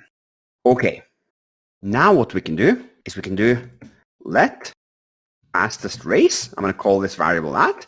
And now I'm going to define that, declare that variable as the result of invoking this function. So I'm going to do get fastest race time, like that. Now the value of fastest race time will be whatever this function has returned. And if we console log fastest race time, we can see we get 102. That's correct because this function compared player 1 and player 2 and rightfully recognized that player 1 was faster than player 2 and thus returned player 1 time. What you might think now is, well, we're just console logging out the value here. What's the point? Why couldn't we just, instead of these returns, just do console.log and do that directly inside of the function? Do that first and run it. You can see, yes, we are now indeed running this line 6 here. We're console logging out the value. But if we down here try to see what is the value of fastest race at this point and run the code, you can see that we're getting 102 first from this line, but then we're getting undefined from line 16 because now the fastest race variable simply isn't defined because this function didn't return anything. And it's actually quite valuable to have stored the fastest race time inside of this value as opposed to just having console logged it out up here. Because now we can use this variable for something else. So let's do it like this and return instead and move over and remove the parentheses as well. You're wondering how I got the cursor to be on multiple lines at the same time? It's a trick where you first select a word and then do Command D. Or if you're not on a Mac, Control plus D. Select the word, Command D 1, 2 times, and now I've selected all of the return keywords so that I can delete them or retype them. That was just a quick little tip. Now it's time for a challenge. So you are going to write a function that returns the total race time. Then you are going to call or invoke the function and then store the returned value in a new variable. You have to decide for yourself what you want to call that variable and what you're going to call this function. Then finally, you are going to log your variable out just to check that everything has worked. So go ahead and do this right now.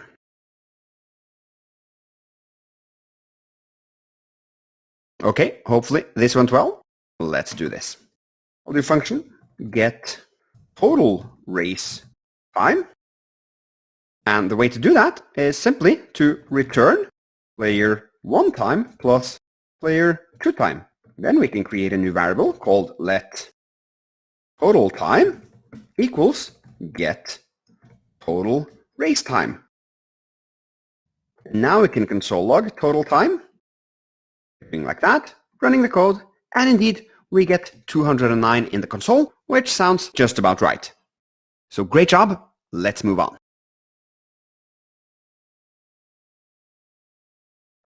Okay, it's time to take what you've learned about returning values and functions and implement that technique into our app. This is a 3-part challenge. First, you're going to create a function, getRandomCard, that always returns the number 5. And then you're going to use getRandomCard to set the values of the first card and the second card, and then use it to set the value of the card variable down here in the new card function as well. So you are going to write your function, getRandomCard, here, starting on line 14. And now you might think, well, that doesn't make sense because we have previously learned that if you define a variable down here on line 14, we can't use it up on line 2 and 3. That's at least how it is with variables you define using the let keyword. And that is exactly right. But when you create functions in the way we do, there's an exception. So I want you to just try this and see if it works. And then I'm going to explain afterwards why it works. Go ahead and give this your best shot, and then I will show you the solution as well afterwards.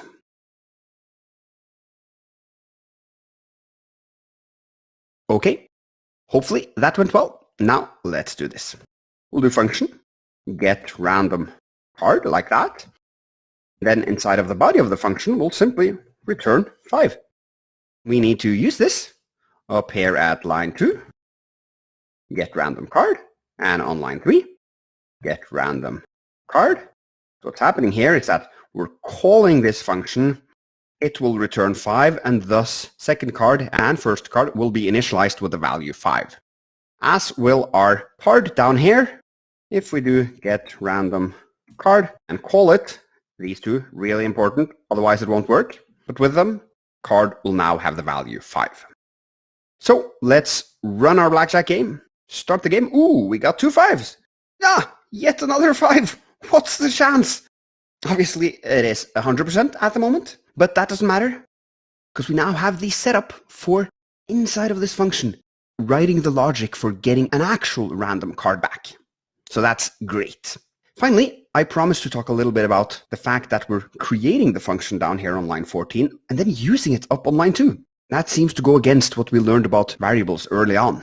However, when you write functions like this, which is called function declarations, the function gets so-called hoisted to the top, meaning that it's accessible even at line 1, regardless of how far down you define the function. We could have written this function on line 10,000. It would still be accessible on line 1. Now, there are other ways of creating functions that don't give the function this extra benefit, but as for now, we're only going to write functions in this way, so don't worry about that. Because now you have another thing to worry about, and that is how do we actually modify this getRandom function so that it actually returns a random card? So from the next lesson on, we are going to dive into exactly how to do that. I'll see you there. So I remember when I was learning this slightly clunky way of generating random numbers in JavaScript and thinking, well, why do I really need to generate random numbers? Is that really such a common thing to do for developers? And actually, it is. Of course, there's our use case where we're building a card game. Obviously, we need to have some kind of randomness in which card you get. Otherwise, it would be meaningless. But also, imagine all games that use dices. A dice is basically a physical randomness function that gives you a random number between 1 and 6. But randomness isn't only important in these kind of casino-ish games. I would say in all computer games, randomness plays some kind of role. For example, in this popular iPhone game Crossy Road, where you are to cross a road as a duck without getting hit by a car. Surely there's some randomness underneath here, which decides which cars appear on the road and also when they appear. But it doesn't stop there with games. Actually, in cybersecurity, random numbers is a key component in order to authenticate yourself and generate keys, as within cryptocurrencies. So for example, Bitcoin uses random numbers as well. So random numbers plays a role in the crypto economy as well. And most importantly, we used random numbers in order to generate the suggested tweet text in our JavaScriptmas advent calendar. So, as you can understand, random numbers are everywhere, and you need to learn the most basic way of generating that in JavaScript. And that is through something that we call the math object. That's something that's already provided to you in JavaScript, or by the browser to be specific. And you can type math wherever you want with a capital M, and then do .random, and then open and close parentheses so that you call this function or method. And don't worry if you don't quite understand what's going on under the hood here. You're not meant to do that right now. All you're meant to know is that that will return a number to you, which I've now stored in a variable called random number, and then I'm logging out this random number. What I want you to do now is pause this screencast and run this code a few times so that you get to see a few of the values that our random number variable can take, and then try to, as succinctly and specifically as possible, write your answer at what you think math.random does. So what does it return? Try to formulate that and write it down, and then return back to the screencast when you think you have the answer.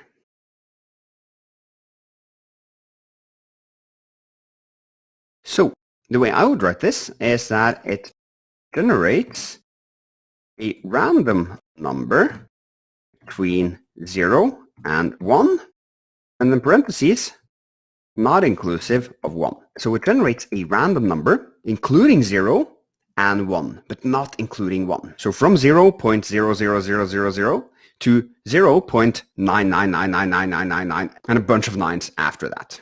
So if we were to visualize this slightly, say that math.random gives you a number from 0.000 and a bunch of zeros after that. I just couldn't bother writing all of them, to 0.9999999, basically a bunch of 9s as well.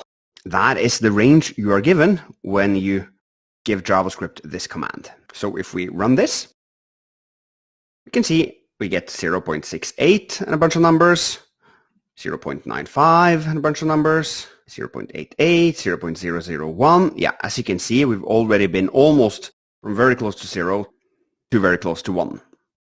Now, before we go, there's one thing I need to point out, which is that the randomness here, while it looks completely random for us humans, it's not truly random. There is some deterministic variables going on under the hood here. And it's actually a really hard problem in computer science to generate truly random numbers. But for our use cases, we're not going to worry about that. As far as we care, these numbers that we generate with math.random are more than random enough for our use case. This is not a PhD in cybersecurity, but rather getting you started with web development. So with that, let's move on. Okay, so now we know how to create a random number between 0 and up to, but not including 1. However, it's not entirely clear how we utilize math.random in order to create something useful, like for example, a dice function. So let's take this one step at a time towards creating such a function. And the first step we're going to take is simply by multiplying math.random with 6. Now I want you to do the same thing that you did previously, which is to pause the screencast, run this code a few times and see what we log to the console, and then answer the following question. In which range will our random number be now? So from which number to which other number? It used to be from 0 to 0.99999. Now it's something else, and you have to figure that out. So go ahead and do that right now.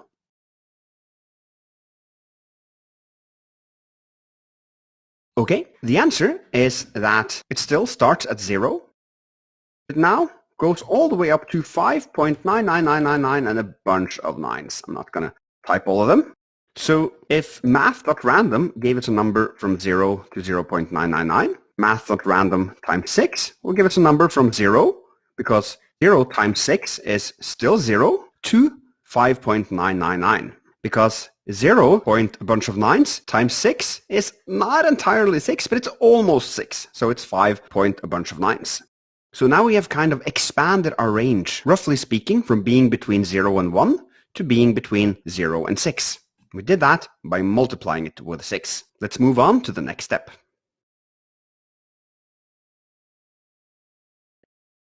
Okay, so now we need to learn another method on the math object, and that is math.floor. What floor does is it takes some input, a number, and then does something with that number and returns it so that you can store that in a new variable. For example, like floored number right here. That is the floored version of this number. So I want you to pause the screencast, run this code a few times, and answer the question, what does math.floor do to positive numbers? And the reason I'm saying positive numbers is I don't want you to add negative numbers in here, because the mental model is slightly easier if you only think about positive numbers, and it's a bit easier to write a concise answer to it, in my opinion. And finally, I've never used math.floor on negative numbers anyway. It's usually used on positive numbers. So try this. Feel free to add a few different numbers in here and run the code. And once you're ready, just type out your personal explanation of what you think math.floor does. Go ahead and do this right now. Now, the way I think of math.floor is that it simply removes the decimals. Because if we run this, you can see it returns 3. If we have 12.4, 12. Even 12.9999999, still 12. Okay, so great job. With that knowledge in mind, let's move on to the next lesson. Okay, so just as a quick recap, math.random gave us a number between 0 and almost 1, and math.random times 6 then gave us a number between 0 and almost 6. And now we are going to combine this with math.floor, which you learned in the previous lesson. So I'm going to add it here, I'm going to write math.floor and then wrap our entire previous expression inside the parentheses of math floor. Now, what I want you to do is run this code a few times and then write down possible values that random number now can hold. So there's a limited number of them, and your job is to figure out exactly which ones. So go ahead and do this right now.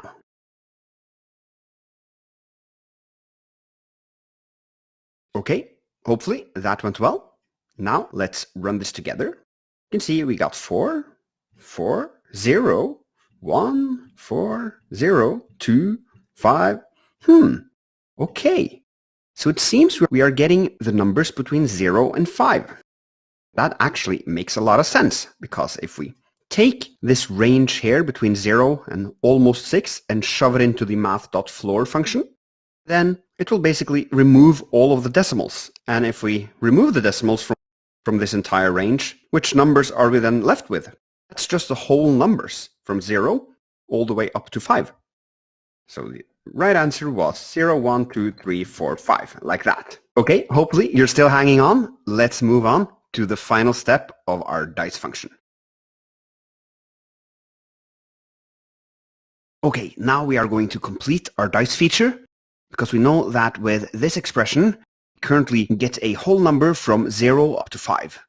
So the question then remains, how do we turn this range into rather a range between 1 and 6, which is essentially the same as a dice. And I want you to try this for yourself.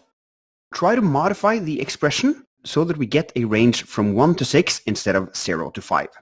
Go ahead and give that a shot right now.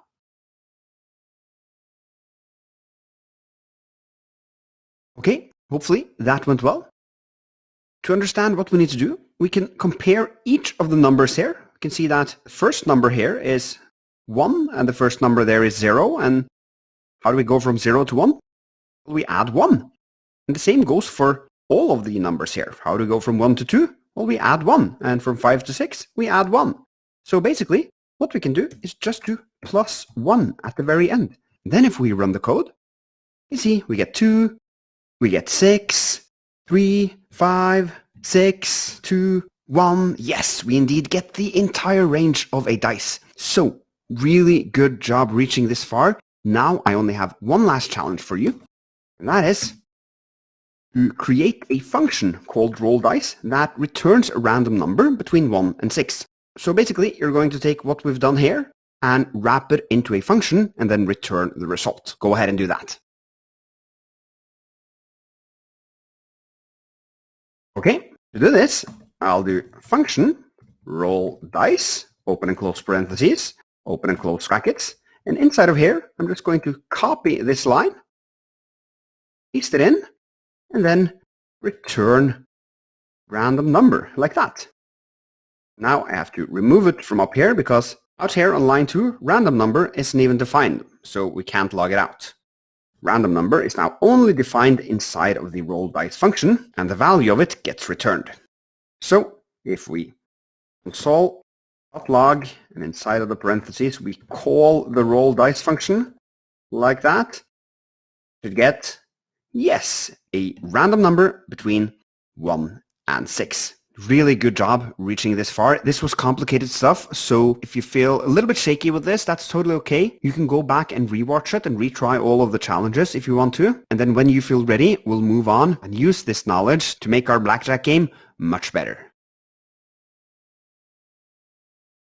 Okay, we're back at our blackjack game, and we are going to fix up this getRandomCard function. But we'll do it step by step. So to begin with, I want you to make it return a random number between 1 and 13.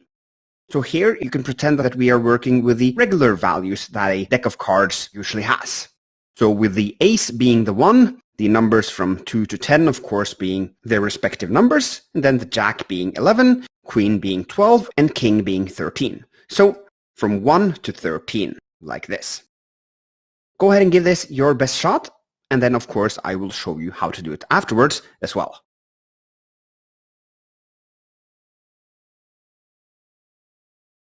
Okay, now let's do this. We know that if we do math.random, we are going to generate a number between 0.000 and a bunch of decimals after that.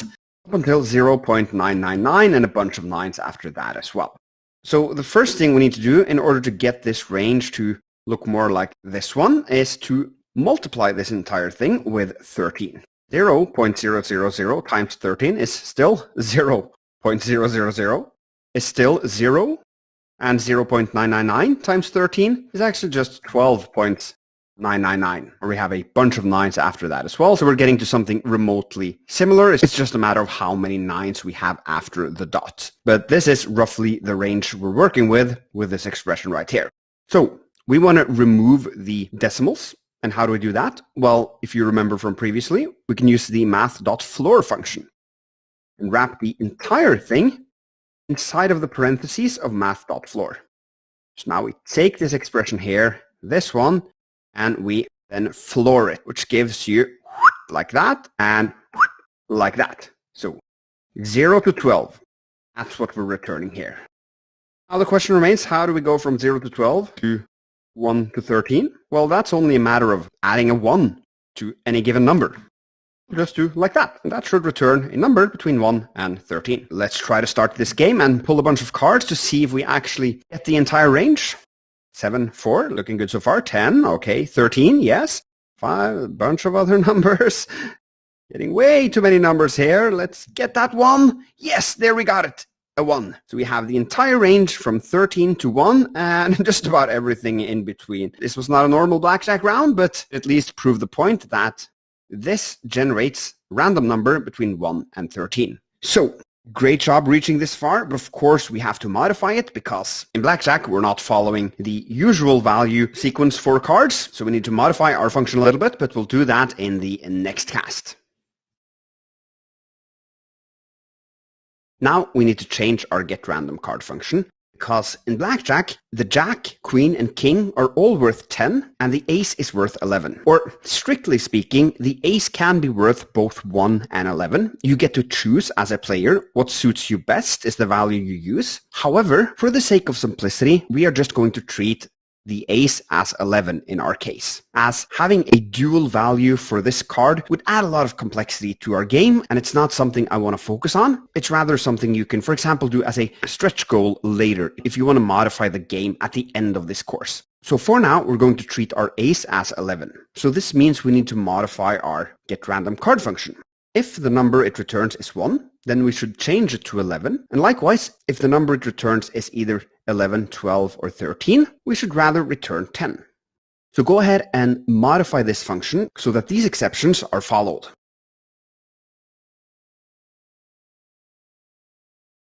You're going to have to define a variable that this random number is stored in and also have some kind of conditional that checks for these conditions and returns the appropriate value. So go ahead and give this a shot, and then I will of course show you the solution afterwards as well.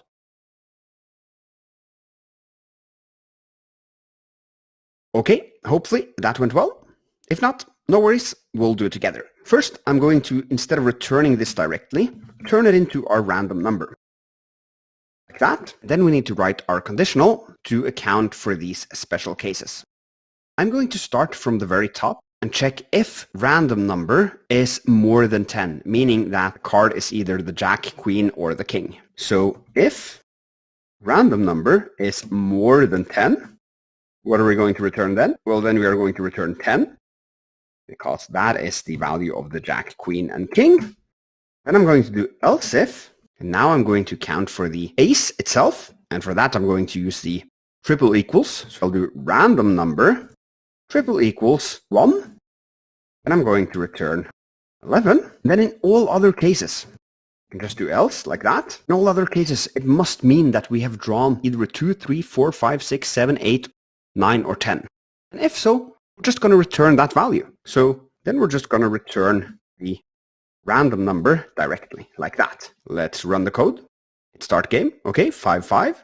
I'm going to just hit a bunch of cards to see that we get the entire range. And indeed, it seems that we does. We have a 2 here, we have an 11 here, and we have almost every single word in between.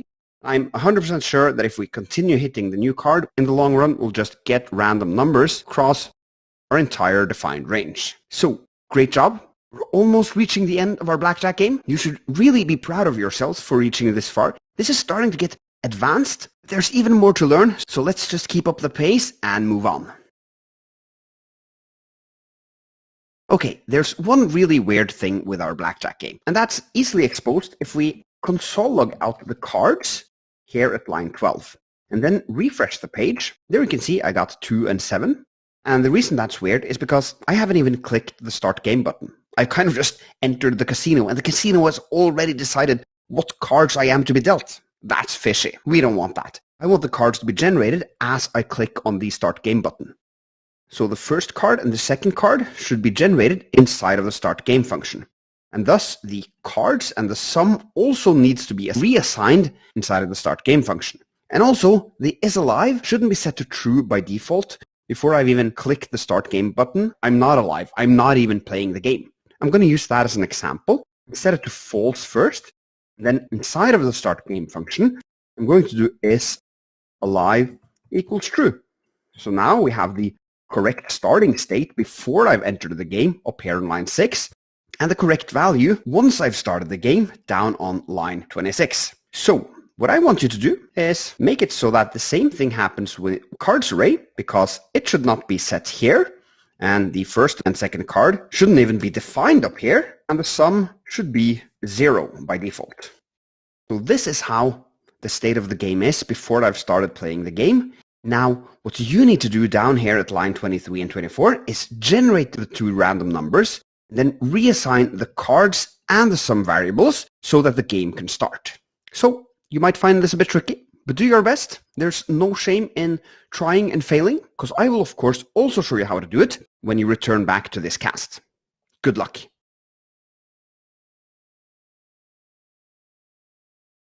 Okay, let's do this. We'll start by defining first card and second card, and they should be defined by running the getRandomCard function. That'll give them the getRandomCard function. Second card equals random card as well. Now we can set the cards array to first card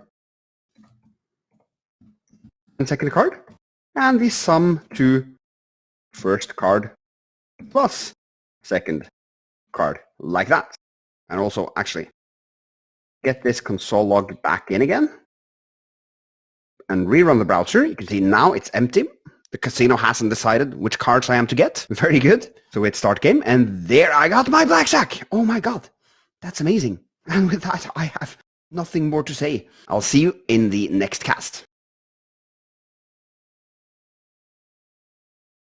The next thing I want to fix is our new card button, because it's kind of broken. Let's see why.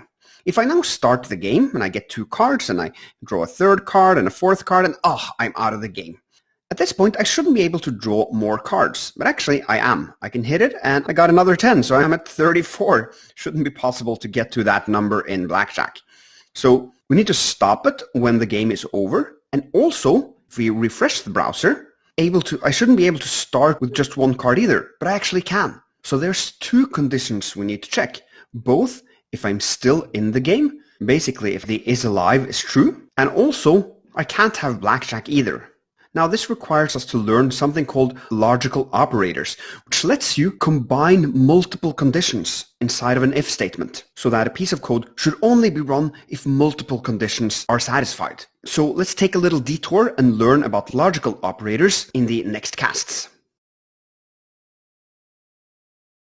Okay, let's learn about logical operators. Here we have a little bit of boilerplate code, namely 2 variables and a function, and the imagined scenario here is a course platform, much like Scrimba. And what we're trying to solve is to figure out whether or not user should get a certificate. That is, whether or not we should call this getCertificate function.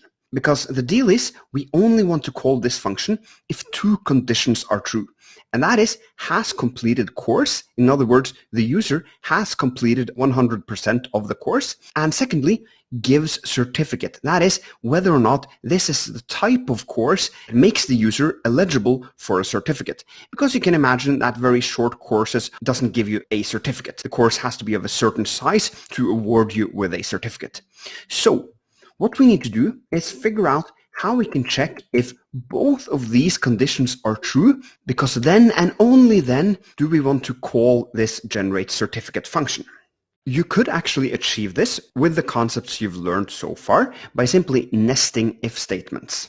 For example, you could do if has completed course equals to true, and then add the body of the if statement, and then inside of the body you could nest another if statement. If gives certificate equals true, and then you get two ifs inside of each other, and then inside of the inner if you do generate certificate. Now if we run this code, you can see yes, we are indeed generating the certificate, and if we flip one of them to false, we are not generating the certificate, because here this condition was not fulfilled, so neither of the code lines inside of the body was run. JavaScript just jumped over the entire if statement. However, this is a very clunky way of doing it. Better way would be to actually remove the inner if statement. For now, let's just comment it out. And then inside of the parentheses here, we can add another condition by writing a double ampersand and then the next condition gives certificate equals true. We now move this line, and uncomment this one. Run this code. We see nothing happens because this condition here is false. And with the AND operator, both of the expressions before and after the operator need to evaluate to true for this entire expression to evaluate to true. So if we flip this to true and run this, now it works. But it's much better to have it on one line. And a little extra thing we can do is actually omit these triple equals true, because now what does this and this evaluate to? Well, it's simply true and true. And true equals, well, true. But as for now, in order to be explicit about the condition we are checking for, I actually want to keep these triple equals here as well. So one way to read this in plain English is if this is true and this is true, then run this code. Hopefully that makes sense, because in the next cast I'm going to give you a challenge so that you get your hands dirty with this as well. Okay, let's continue on with our course platform example. So in this challenge, you are to imagine that you are writing the code that is to be run after the student has struggled with the challenge for a little while, or maybe the student has clicked a button and signaled to the platform that she is stuck. And we first want to check, has the student solved the challenge she's trying to solve? And has the student any hints left? Because if the student has any hints left, she can go and open those hints. But if she's used all of our hints and she hasn't solved the challenge yet, then we are to run this show solution function and just show her the solution. Obviously, it just logs out a string, but you can imagine that it would show the solution. So your job is to create an if statement that checks that both variables are false. I mean, these two variables. And then if so, run the show solution function. Go ahead and give this a shot, and then I will, of course, show you the solution when you return back to this screencast. Okay, the way to solve this is almost similar to what we did in the previous cast. We'll do if, and then open and close parentheses. And here we need to use a logical AND operator, because we're going to check if both has solved the challenge, triple equals false, and the double ampersand has hints left is also false. Then, if the user hasn't solved the challenge and has no hints left, it's time to give her some slack and show this solution. So then we'll trigger show solution like that. Let's run the code. And indeed, this triggers the code because both of them are false. If we try to flip one to true, then the code is not triggered. We're not logging anything to the console, meaning that our logical operator that governs our if statement actually works. Great job.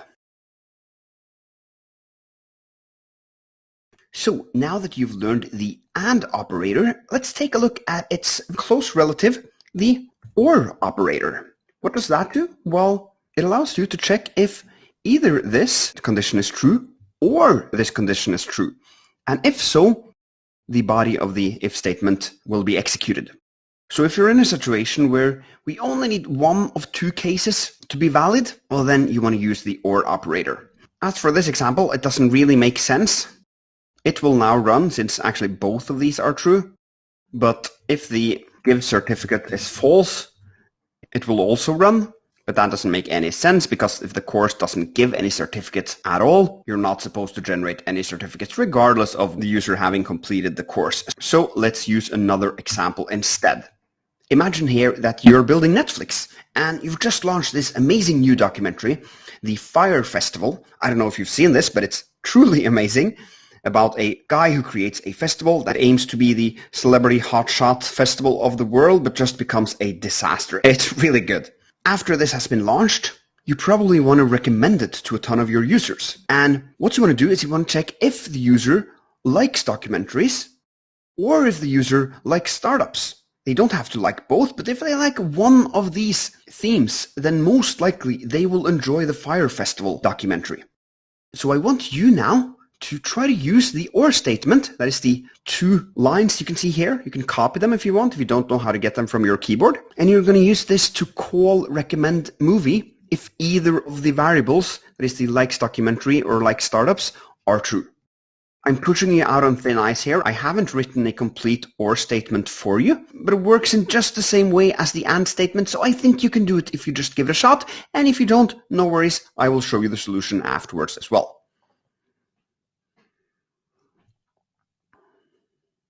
Okay, let's do this. We'll do let likes documentaries, set that to true, and we'll do let likes startups, set that to false, for example. And if likes documentaries, if that is true, or if likes startups is true, well, then we want to recommend this movie, like that. Running the code, we can see we are recommending the movie, even though this one is false. Flipping both of them to false. Now, if I run the code, nothing happens because at least one of them needs to be true, this or this. And if we make both true and run the code, then of course, if both are true, then one or the other is also true. So that would satisfy the condition. Great job doing this challenge. Let's keep up the pace and move on. Now you are going to take what you've learned about the logical AND operator and modify this new card function so that you only allow the player to get a new card if she is alive and does not have blackjack. So those are the two conditions that need to be filled for you to actually run this code. So give this a shot, and I will of course show you the solution afterwards as well.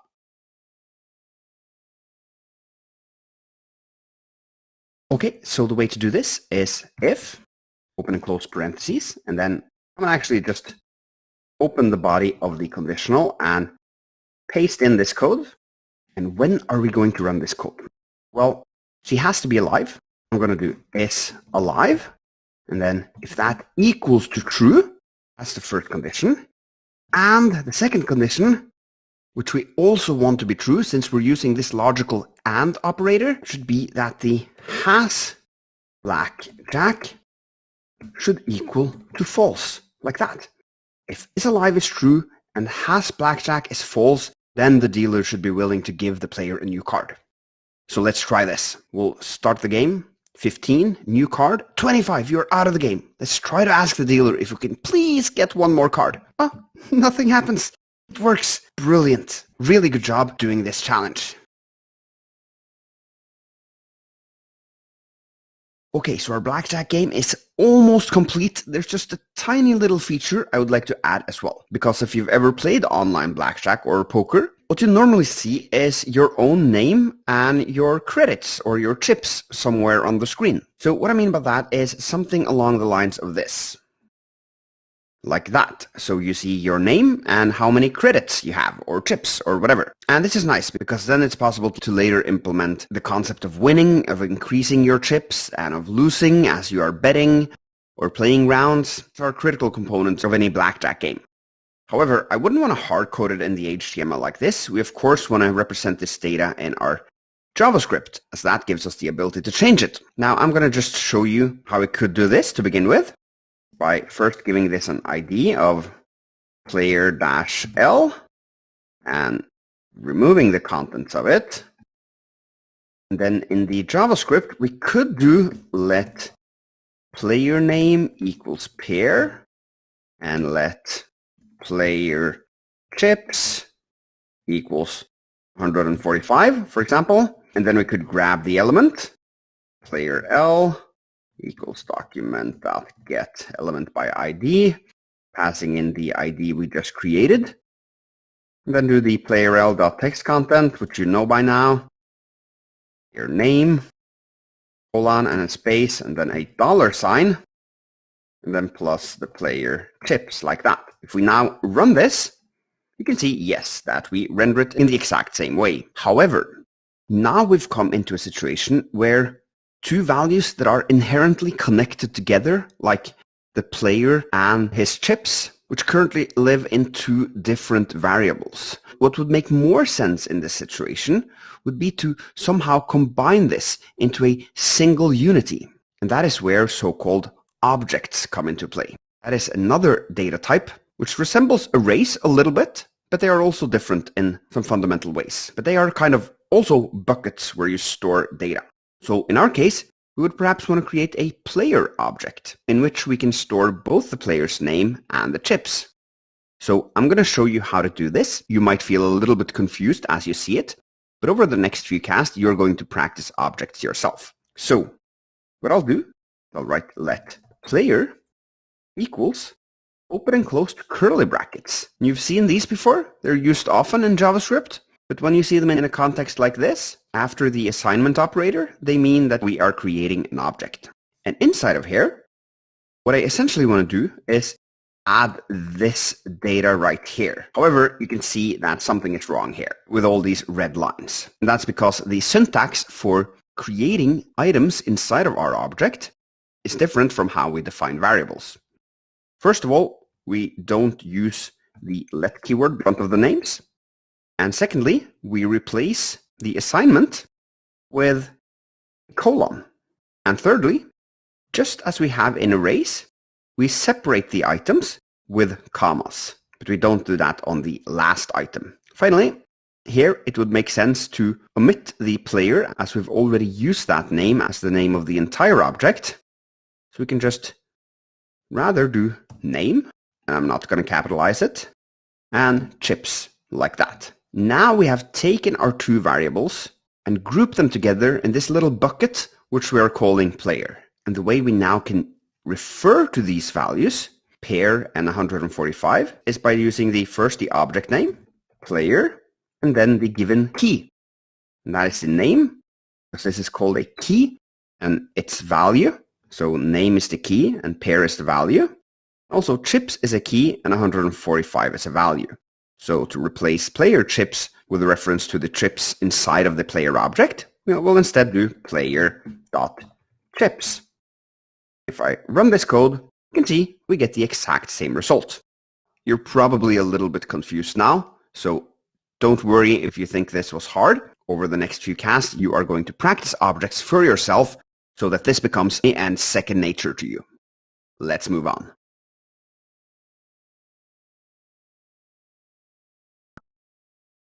One way to think of objects is that they give you the ability to store data in depth. And with that in mind, we'll know that objects are so-called complex data types, or also called composite data types, because we use numbers, strings, booleans, even arrays in order to compose objects. So they often store quite a lot of data. And they can even store objects within objects. That kind of nested data structure is not something you're going to think about now. For now, just think of it as key-value pairs.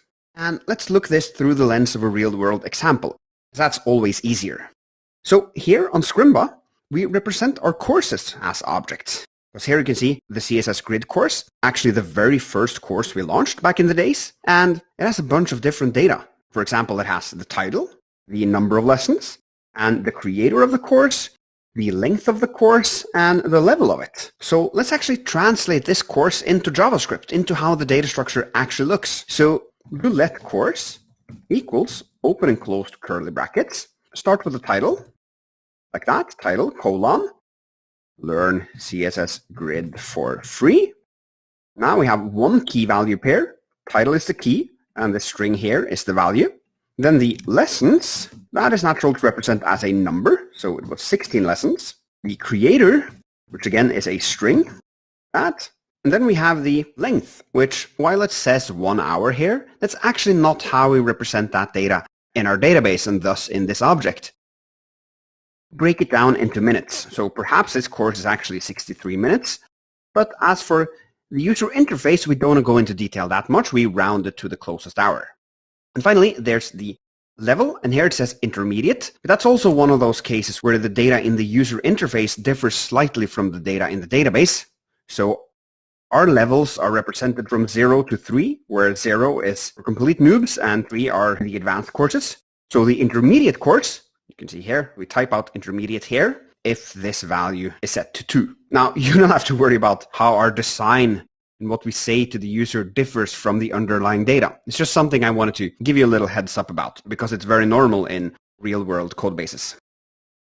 Now, it looks like we're kind of done here, but we're actually not, because there's a lot more data for a course actually than what's represented here. For example, whether or not it's free or paid, that's a Boolean, so it's either true or false, like that. It's free, true, and this course is indeed free. And we also have tags for courses. And that's an array because we want to have the ability to add multiple tags to one course. So we need a complex data type here as well as the value of this tags key. So for example, this CSS Grid course has the tags HTML and CSS. So this is a very real world example of an object. Now, if we want to access any of these values here, for example, the length, we do that through something we call the dot notation. Course dot length. Like that. Console log out this and run the code. You can see that we log out 63. So course.length gives us back 63. And you've used this dot notation quite a lot actually up until now. And even though you probably haven't been aware of it, you have been using objects all along. Like, what are we doing here? Console.log. What kind of data type do you think the console is? Well, it's an object. And just to give you one more example, let's say we want to log out this array here. Well, then we simply do course.tags on the code. And when we open the console, we can see that we are logging out an array because this entire array is the value that we get back when we ask for the tags. Now, one thing I want to point out before we move on, that you can replace this dot with an open square bracket and then add a closing square bracket and then turn the key name into a string. This is called bracket notation.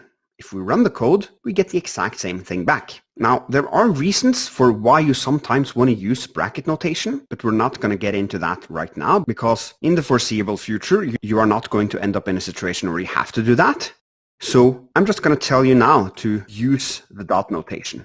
It's simpler, it's shorter, less code to read, less code to write. It's very understandable, and it's actually what most developers prefer to use if they get to choose. So now I've been talking for far too long. I want you to write code, of course. This is Scrimba. That's what we're all about. So in the next cast, you are going to write your own object. I'll see you. One thing I like to do if I'm bored is to search for epic places to live on Airbnb. For example, castles, like this wish list I came across right here, which contains a bunch of more or less affordable castles to rent across Europe. So for example, this really neat looking castle right here only costs $190. I mean, that's what people pay for like 10 square meters in a hotel room in central London. So pretty cool that you can rent a castle for that same price. But anyway, the point being that these listings here on Airbnb most likely take advantage of the object data structure in order to store all of the data that they need to present to the user. So this can also be a great exercise for you so that we can build up that object muscle memory of yours. So I want you to basically create an object that represents an Airbnb castle listing. It should contain at least one Boolean, one string, one number, and one array. It can contain a bunch more if you want to go above and beyond. However, that's the minimum requirement. And at the end, I want you to log out at least 2 of the keys using the dot notation. So go ahead and do this right now.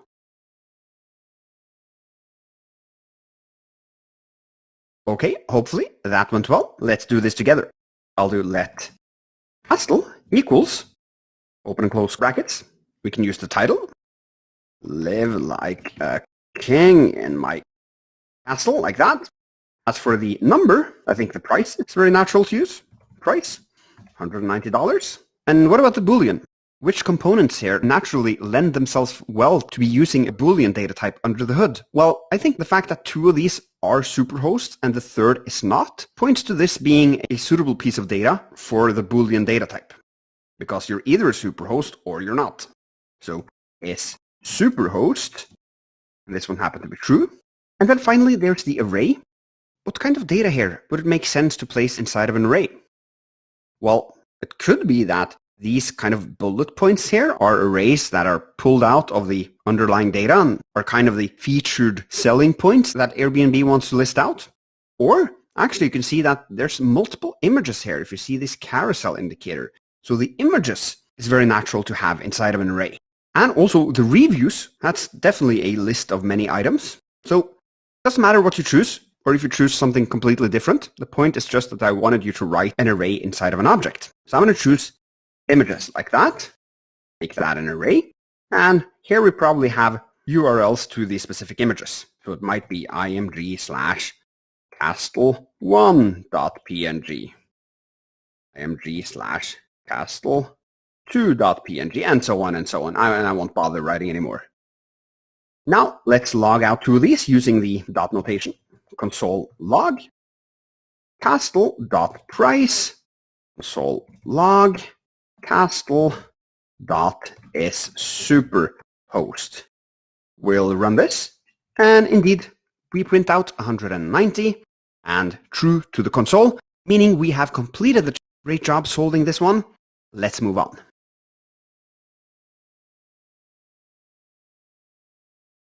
Okay, welcome back. Now it's your time to render out the player's name and his or her chips on the page.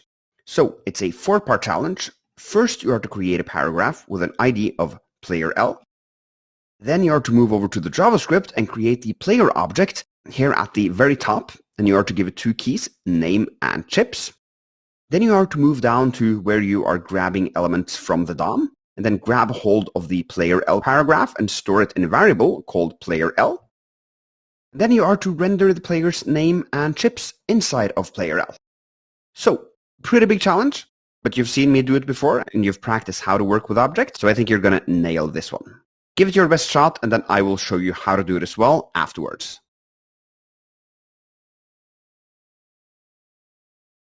Okay, hopefully that went well.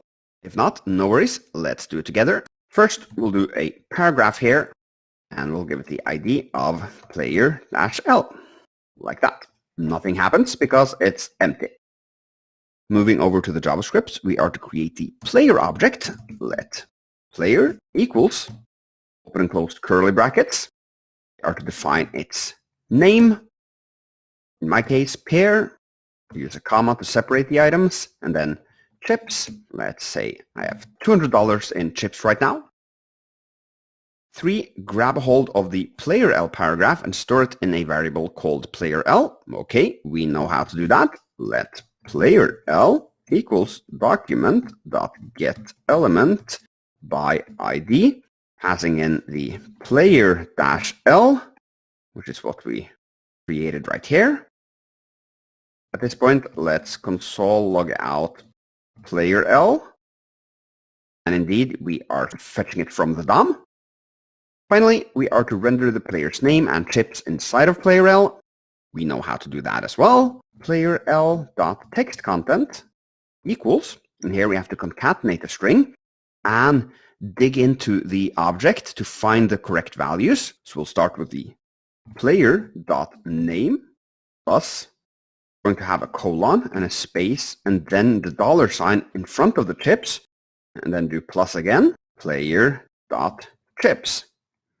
Now, this is all set up. Let's run the project And there we go. We have rendered a great job solving this challenge.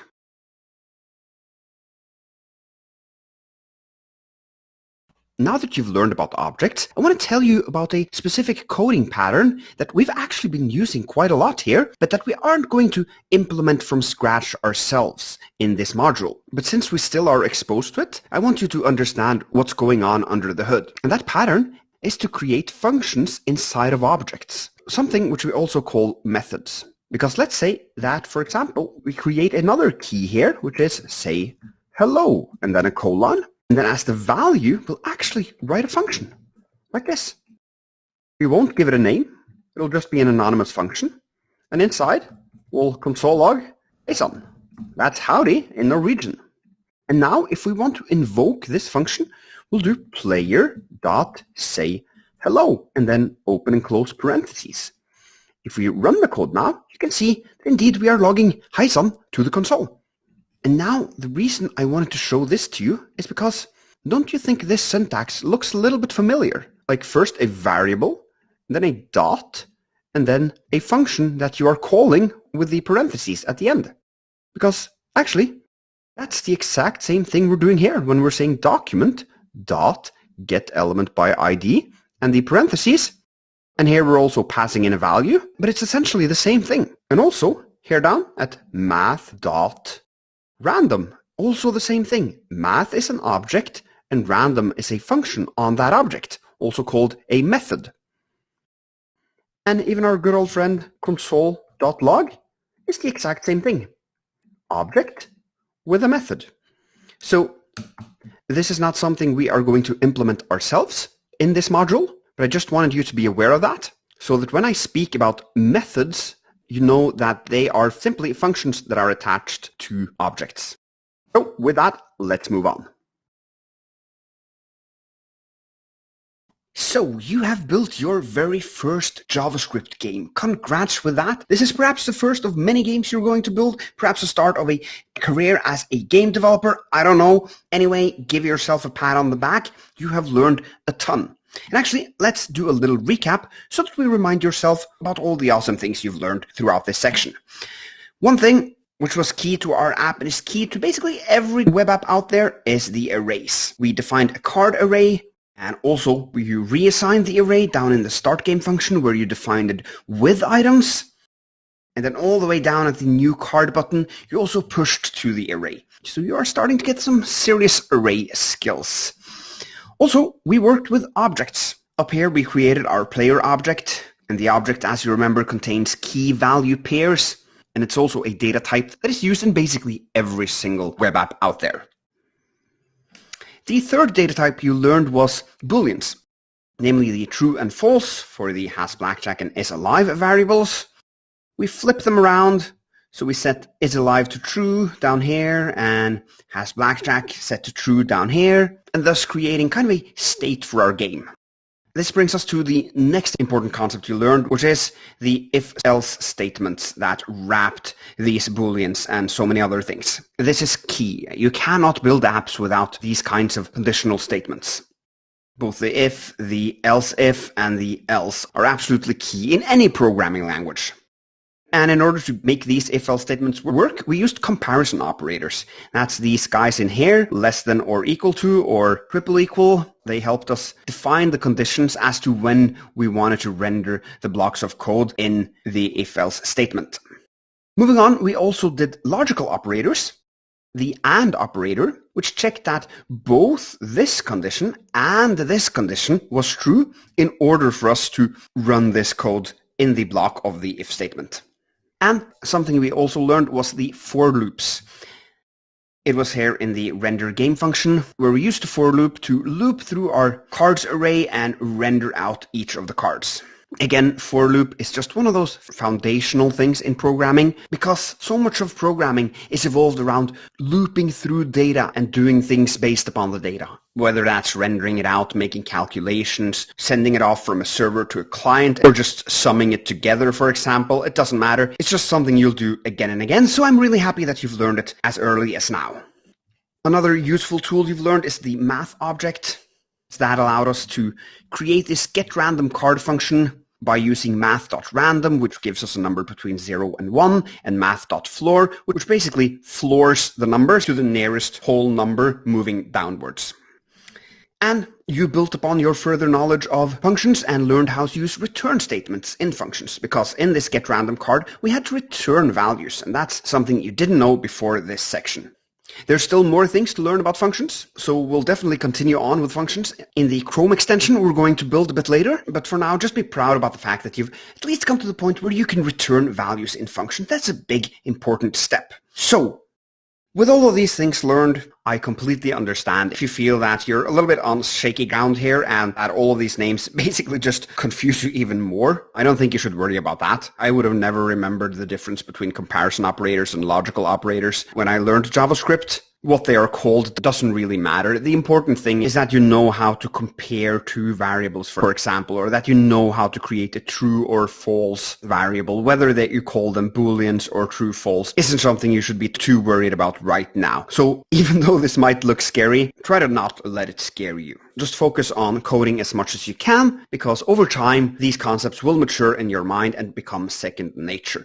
And actually, on that note, you are going to get some practice right away, because before we jump on to the final project, the Chrome extension, I'm going to throw a few challenges on you just so that we're sure that you really understand these concepts and that you build out that ever so important muscle memory. So let's go ahead and do that right now. Okay, in this challenge, you are going to practice objects and functions. So first, you are going to create a person object that contains 3 keys: name, age, and country. And the values of those keys should be set by using yourself as an example. So your name, your age, and your country. And then you are to create a function called logData that uses this person object. It just grabs it from the global scope to then create a string in the following format. Per is 35 years old and lives in Norway. Obviously, Per, 35, and Norway are pulled from the person object directly, whereas the rest is a string that is hard-coded inside of the function. Finally, call logData in order to verify that it works. So go ahead and do this right now, and then I will show you the solution as well when you return back.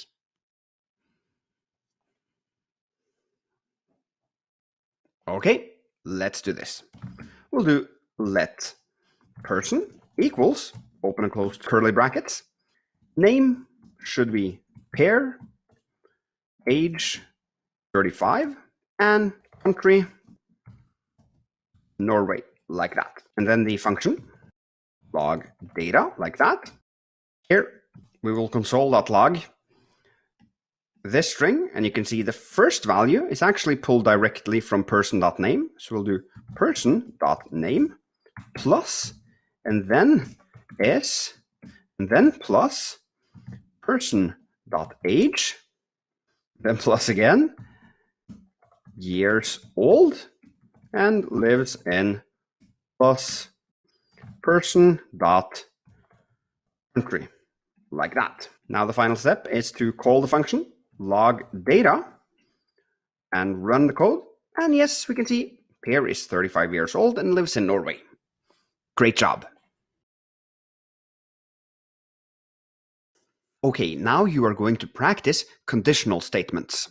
So that is the if, else if, and else statements. And the problem you are going to solve is a very common one for train companies or a bus service, which is that the price of the ticket is based upon the passenger's age. For example, if the passenger is less than 6 years old, there's a free pass. 6 to 17 gives a child discount. 18 to 26 gives a student discount. 27 and up to 66, that's the age range that pays the full price. And the people over 66 get the senior citizen discount. So your job is then to create a conditional statement that accounts for all of these scenarios, and based upon the age variable up here, logs out which discount the passenger will get. So go ahead and give this a shot and return back to me when you want to see my solution.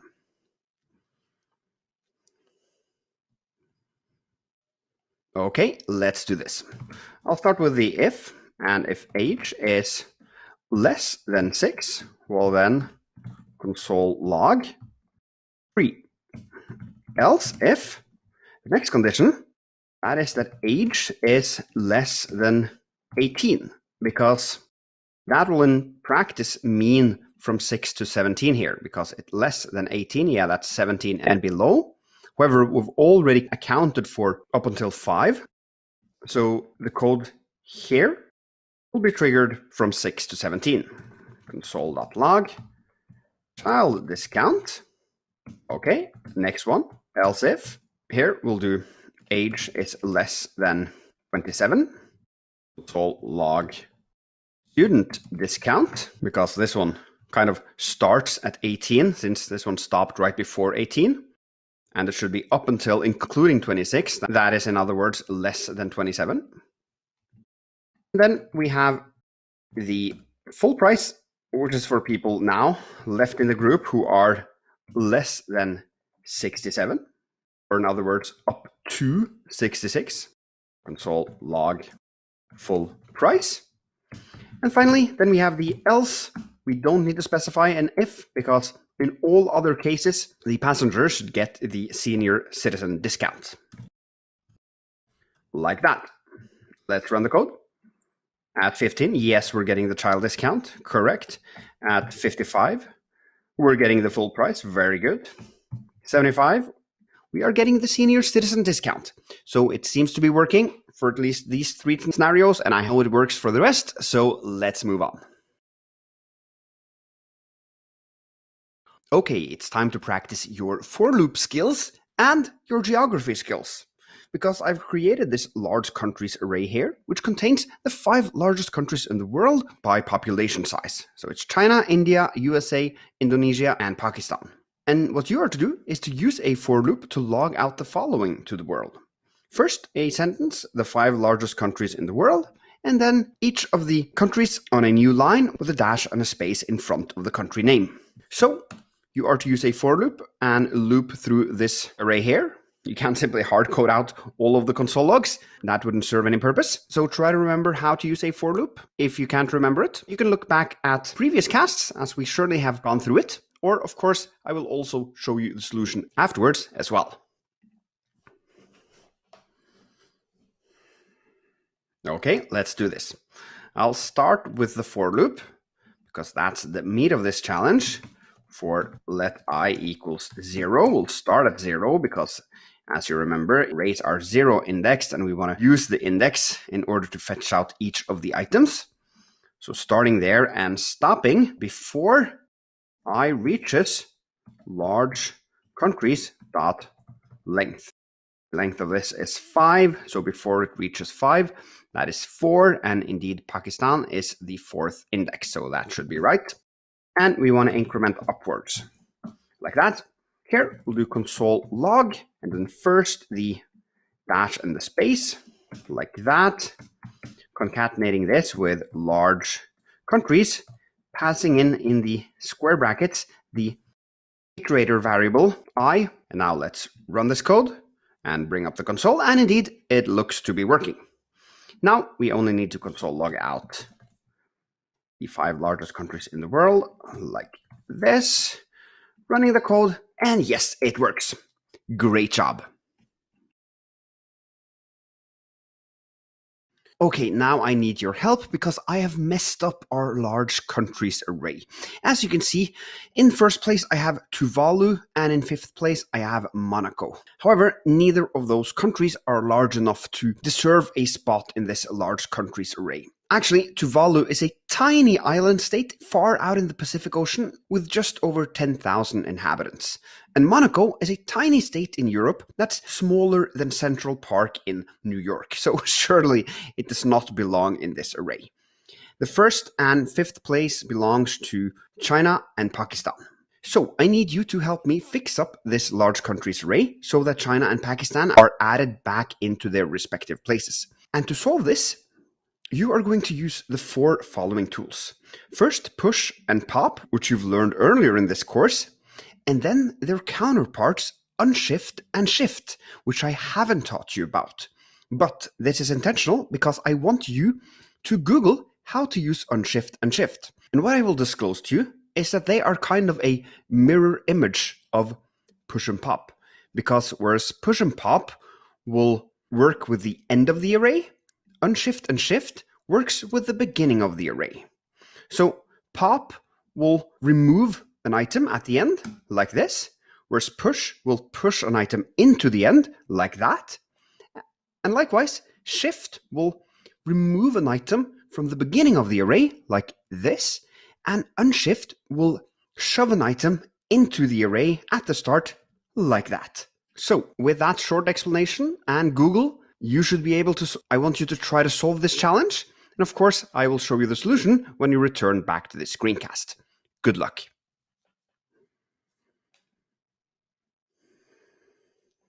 Okay, hopefully that went well. Let's do this. I'll start at the end. So I want to replace Monaco with Pakistan. Then I'll do large countries dot pop in order to pop away Monaco. And then large countries push, passing in Pakistan. Let's now console log large countries to see if this works. Running the code, and yes, there we go. Now, to remove this first item here, Tuvalu, I'm going to have to use shift. And here, I completely understand if you're confused as to why shift is named shift and unshift is named unshift. It's about the two most unintuitive method names in JavaScript, in my opinion. And one way to think of this is that unshift is a longer word than shift. So unshift makes the array longer. And that's just as push is a longer word than pop. So push makes the array longer.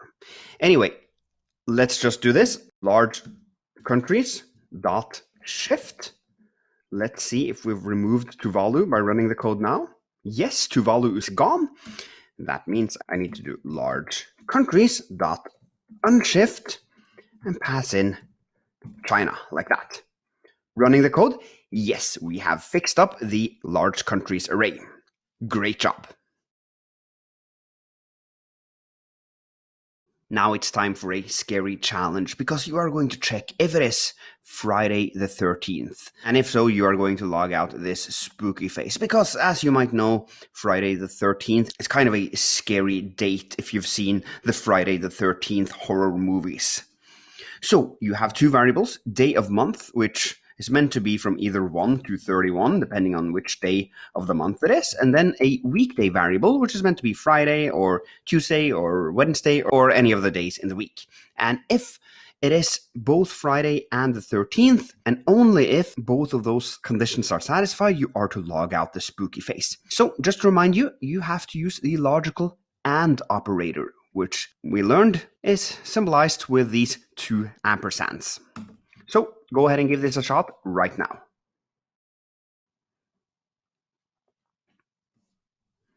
Okay, let's do this.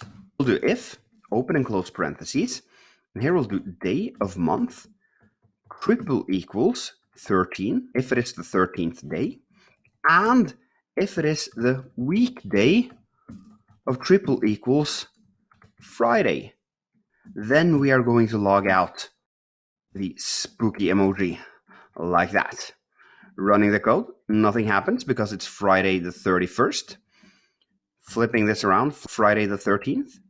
Yes, we are logging out the spooky face. And if we change this to Tuesday, nothing logs out, because this time the first condition was satisfied. It evaluated to true, but the second one was not satisfied, so it evaluated to false. And the AND operator requires that both the first and the second evaluate to true in order to execute the code in the body of the if statement. So, great job. Okay, now you're going to practice returning random numbers. And the problem you are to solve is the rock, paper, scissors game. If you try that, it's a game where two people choose with their hands either a rock, a paper, or a scissor.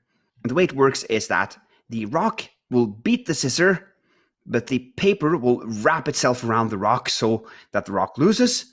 And if the match is between the scissor and the paper, the scissor will cut the paper into pieces. So if those rules were a bit confusing, don't worry about it.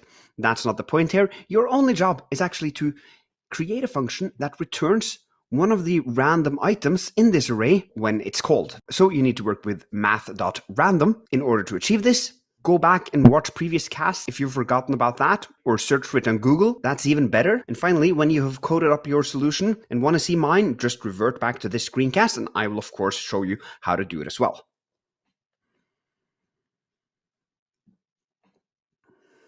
Okay, let's do this. We'll call the function getHand, and inside of it, first need to generate a random index that we're going to use in order to fetch out rock, paper, or scissor. So we'll do let random index like that equals, first I'll just do math.random like that, and then actually I'm going to return random index and then debug along the way, just to be sure that I understand each step I'm taking. So here I'll console log the result of running the getHand function, like that. So now if we run this, we're logging out 0.05 or 0.1 or 0.07 or 0.97. So a value between 0 and 1, not including 1. So 0.99999 is the top value. Okay, first then what we need to do is multiply this with 3. Now if we run it, you see that I'm getting a value between 0 and 2.99999. 0 to 2.999 is my current range. Now, the value I want is either a 0, 1, or a 2. So I'm not too far from this. And the way I can get that is by stripping away the decimals, by flooring it, in other words, math.floor, like that. Here you can see 2, 0, 2, 1. Yes, now we are generating random numbers between 0 and 2. How can we use that to get back a random hand, either rock, paper, or scissor? Well, that is simply by doing hands and then using the random index as the index. Now, let's run this. We're getting scissor, we're getting paper, and we're getting rock. Brilliant. Great job. Now I have a fun little challenge for you, because you can see this fruits array here, which contains emoji fruits, basically 3 apples and 2 oranges mixed together. You are going to take these fruits and sort them onto the apple shelf or the orange shelf. The apple shelf is the one at the top here, and the orange shelf is the one at the bottom. They are just simply divs that I've given a little bit of styling. So you are to create a function that, when called, puts the apples onto the apple shelf and the oranges onto the orange shelf. And you should use a for loop, a conditional statement, and the text content property to achieve this. Now, one thing you might be wondering is, how do you work with emojis in JavaScript? And actually, you can treat these as normal strings. It's just as if it said orange here instead of having the emoji. So with that, I wish you good luck, and I'll see you later when I'll show you my solution.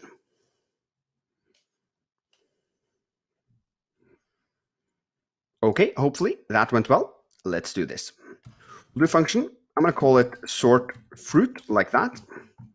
And then inside of the function, we first need to loop through all of the fruits for let I equals 0, I equals less than fruit dot length, and I should be incremented upwards. Now inside of this, we need to check at every step in the iteration, are we dealing with an apple or are we dealing with an orange? So I'll do if fruit I, that's the current fruit, triple equals, and then I can just copy this apple here. If it's an apple, well, then we are going to do apple shelf dot text content. And here we're not going to do just equal the apple, we're going to plus equal, because we want to gather all of our apples here and not wipe them out every time we run this code. Then I'm going to do an else if fruit I triple equals, this time, an orange. Well, then we are going to head over to the orange shelf and do text content plus equals the orange. Now, it would have worked perfectly fine if we just omitted this as well, like that, because in our array, if it isn't an apple, we know that it's an orange. But we might be getting other arrays which shall have bananas in them as well. And if so, we don't want to put any bananas in the orange shelf. We want to check explicitly that we are dealing with an orange before we put the fruit up on the shelf. So finally, we just need to sort fruit to run the code. Let's do that. And there we go. We got 3 apples and 2 oranges neatly sorted on both of the shelves. So great job. Hey, and welcome to this section where we are going to build a Chrome extension, which is just so freaking cool. Because Chrome extensions, if you haven't seen them, are programs that can enhance your browser experience in Chrome. This is an example called Honey. It's really brilliant because what it does is gather coupons from all over the web, and when you visit a page where you want to buy something, it gives you whatever coupons it can find online so that you can save money. And it was acquired by PayPal for $4 billion. So building Chrome extensions is huge because, everyone uses browsers, and surely what comes out of the box when you use Chrome surely hasn't thought of every single problem people might encounter when they are using browsers. And browser extensions is our way as developers to build solutions around these problems. Here's another one, Grammarly. I use it all the time here. So when I write for example, when I write tweets, it sits on top of Chrome and checks my spelling because it has access to what I do on the page and then suggests how I should improve my spelling and my writing in general. And this one right here is a lifesaver. It's motion, and it saves me hours every single day by stopping me right before I try to enter, for example, Facebook. And it does this with a ton of other distracting sites as well so that I can focus on what matters. Like, for example, creating courses on Scrimba or writing code or doing productive stuff. So cool. If you want to check out more extensions, you can head over to chrome.google.com/webstore. There you can search through all of them. And also, if you want to open your extensions in Chrome, just click this puzzle icon in the top right corner and you'll see all of your extensions. And here you can see Leads Tracker. What's that? Well, that is the one we are going to build in this section. It is based on an insight I had when I worked as a developer in a company called Cenera, which is a provider of price information for people who are shipping containers. Because what I saw there was that the sales team at that company spent countless hours tracking down leads, or sourcing leads as they also call it. And that is looking for people online who might be interested in your product. So what they do is browse through a bunch of pages and look at people and no, this guy is probably not interested in our product. This one neither. Yes, here we have a potential customer. Let's save this one to our system. Moving on, this person does not look like a potential customer, but this one does. Yeah, and this one does as well. But this one does not look like a potential customer.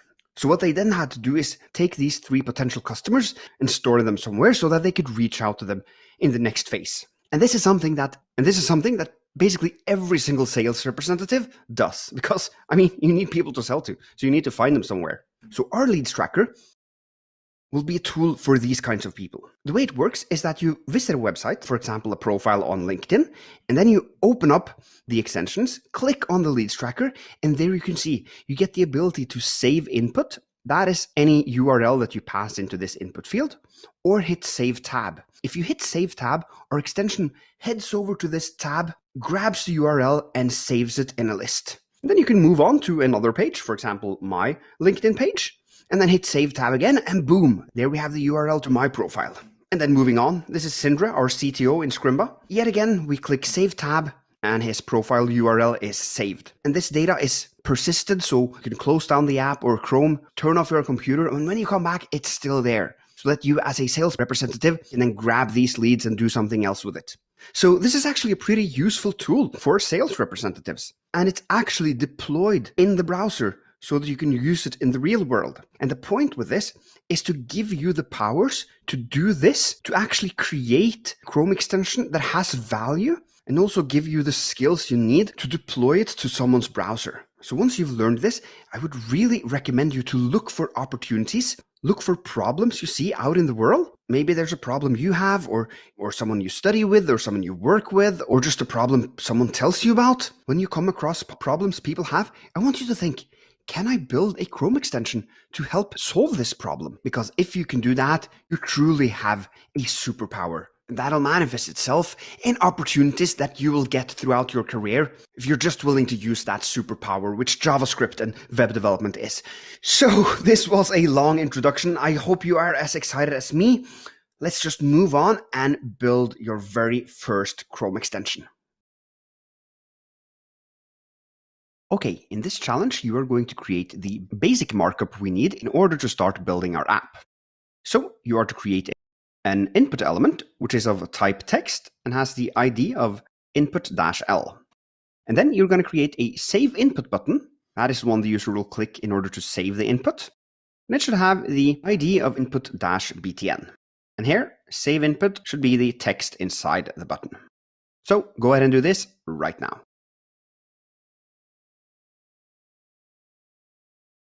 Okay, let's do this. I'll start with the input and give it a type of text and ID of input-L. And the input element is a so-called void or empty tag, meaning it only has an opening tag. So you're not supposed to create a closing tag because you're not meant to write anything in between input tags.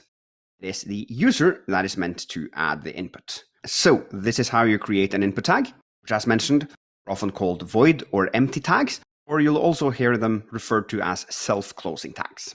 Anyway, let's move on to the button. New button. That is not a void tag. It should have a closing tag and an opening tag. And in between, we are going to write save input. And the ID is set here as input.btn. If we now run this code, you can see, yes, indeed, we have an input field and a button. Great job. Okay, now you are going to style our app according to this design. So in the CSS file, which is where you're going to work, you'll see that I've already styled the body tag a little bit. Specifically, I've cleared out the margin since browsers often add a default margin to the body tag. I had to set that to 0 to neutralize that because I don't want any margin on the body. However, I've set the padding to 10 because I do want a little bit of padding. You can see here on the body element that there's some space between the edges and where our elements start. That is the padding that is provided. And here I've also set a font of Arial, and that is a web-safe font. So that one should work without, for example, using Google Fonts in our project as well. So just click on the slide here when you want to see the design, and click outside of the slide when you want to go back to the code. And I've also added a little helper text here, which is the hexadecimal code of the green color, which you can see on the button and on the borders of the input field. Now you can see on the bottom image here that I've added some text to the input field. The slightly bluish color in the background here is not something you are to configure. That's just default styling that is added by the browser, so you don't have to think about that. As far as you know, the background of the input element will be white. Now I'm going to get you started here with making the input element full width because that's a little bit unintuitive and I want to show it to you. Because as you can see, here on the input element, when we enter text into it, we have a little gap between the text and the edge of it. However, in our app now, if I do like that, you will see that there is basically no gap. So we have to add a little bit of padding on the left side, let's say 10 pixels, and there you can see we got the gap. We want the same gap on the right-hand side as well, so I'll do padding right of 10 pixels as well. So now we have that, and you might wonder why I started there. It's a little bit weird, but let's say that we now want to provide the styling for making this input field be full width. Well, then I'll do width and then set it to 100%. That means take up all the available space I have inside of my container. And for the input field, the kind of container it lives inside of is the body tag. So that means that 100% should make the input field take up the entire body, and the body has a little bit of padding, as you know. So I would expect this to actually stop at the right 10 pixels before the end of our browser. But actually, it doesn't do that. It continues on and actually goes past our browser, which is a little bit weird. The reason is that the true width of this element now is 100% plus 10 pixels plus 10 pixels, because it includes the padding left and the padding right and adds that on top of this width. So that's a problem, and it results in our input field being wider than our body tag, and we don't want that. So the trick I'll use to avoid that is something called box sizing. And here I say, I want you to size the box along its borders. I'll write border box, and there you can see. Now, the full width includes the paddings as well. The 100% now takes into account the paddings and just makes sure that the entire thing spans across the entire body tag, but not overflowing it. I wanted to show you that because it's not entirely intuitive. Now you have what you need. Your job is to use only these two selectors, the input and the button selector, and make it look like the design you can see here on the slide. So go ahead and give that a shot right now.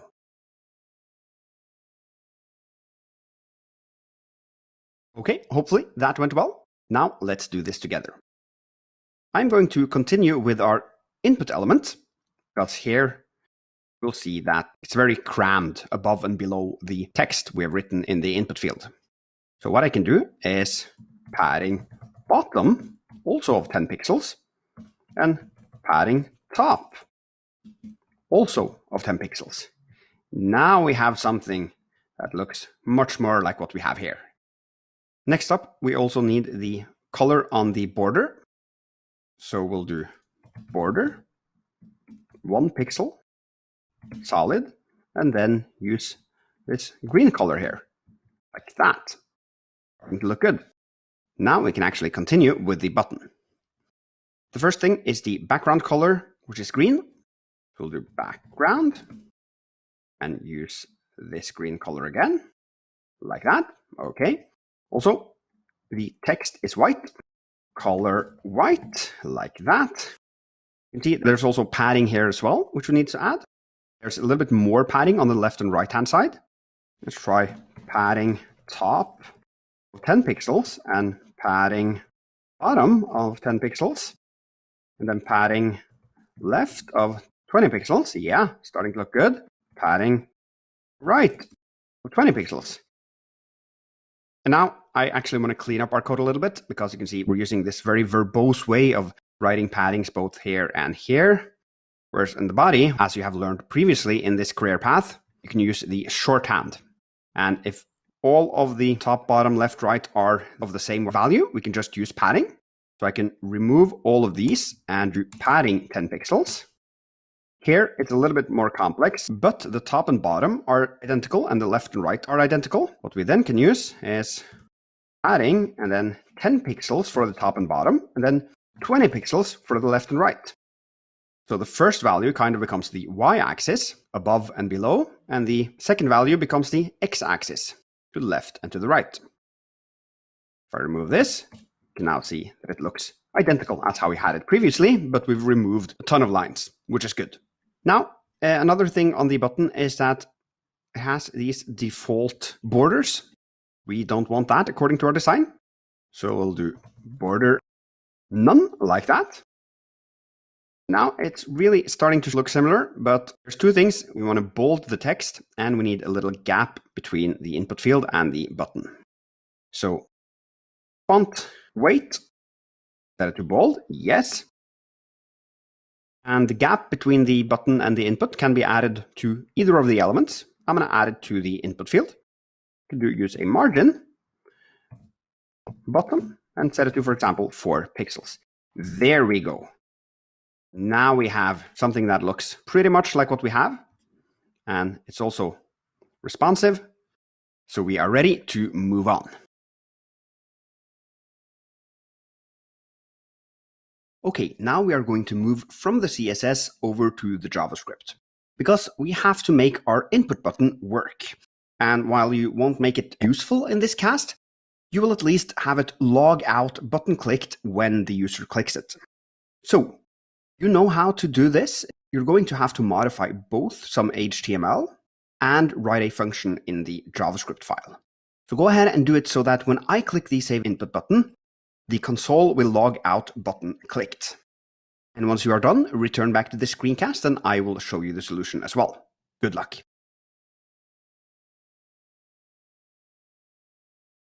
Okay, hopefully you remembered that the way to do this is to create an onClick handler on the button. And there you want to type the name of the function you want to trigger. Let's call this function save lead, for example, open and close parentheses. Then we'll head over to the index.js file and create that function, save lead, like that. And inside of it, we'll do console log button clicked, like that. We'll run the code, click the button, and indeed we are logging out button clicked. Great job.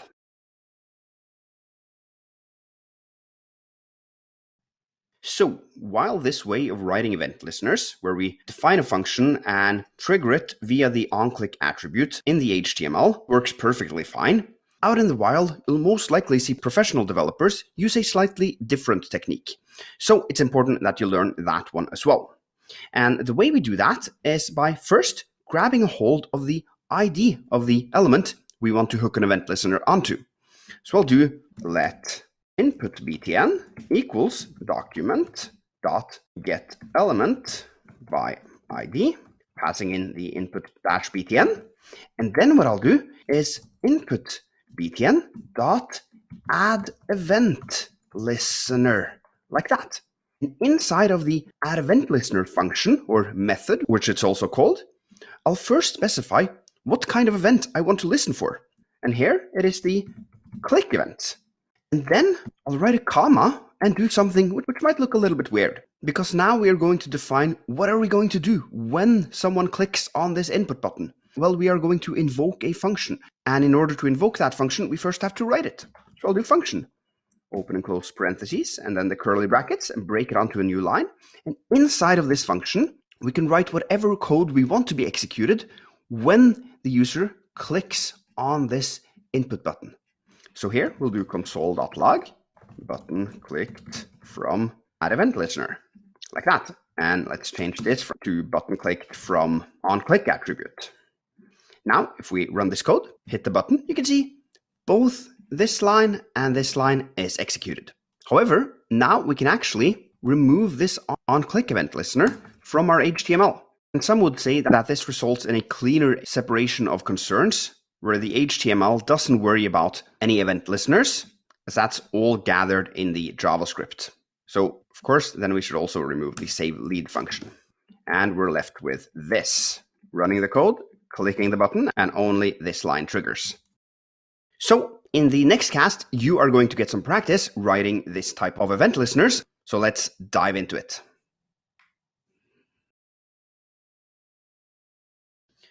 So, in this challenge, you are going to practice writing event listeners using the technique you just learned. So it's a 3-part challenge where you first are to grab the box from the DOM and store it in a variable. Here you can see the box. It's just a rectangle that says open the box. You can imagine that this is some kind of Easter egg on an e-commerce website where if you open the box, you get a coupon or something like that. And as for HTML, it's just a very simple div with an ID of box. And of course, I've styled it a little bit in the CSS file, but we're not going to worry about that. So when you have grabbed the box from the DOM and stored it in a variable, you are to add a click event listener to it. And then finally log out, I want to open the box when the box is clicked.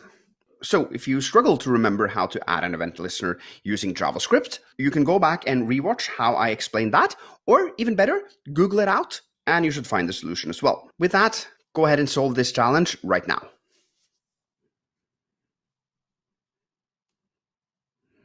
Okay, hopefully that went well. Let's do this.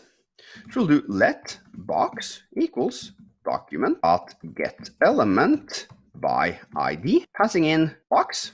And then to add the event listener, it's box.add event listener, passing in first the event we want to listen for. That is the click. And then what do we want to trigger when the user clicks? Well, it's this function right here. And inside of it, we're going to console.log. I want to open the box, like that. Let's run the code, click the box, and yes, it works. Great job.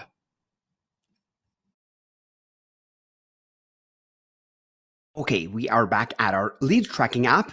Now, of course, you are going to do what I showed you before you learned about add event listener, which is to refactor our app so that it uses the .add event listener when you click on the save input button. Because this is Scrimba, I'm not supposed to write the code. So even though I've already done it, now it's your turn. So go ahead and do this right now.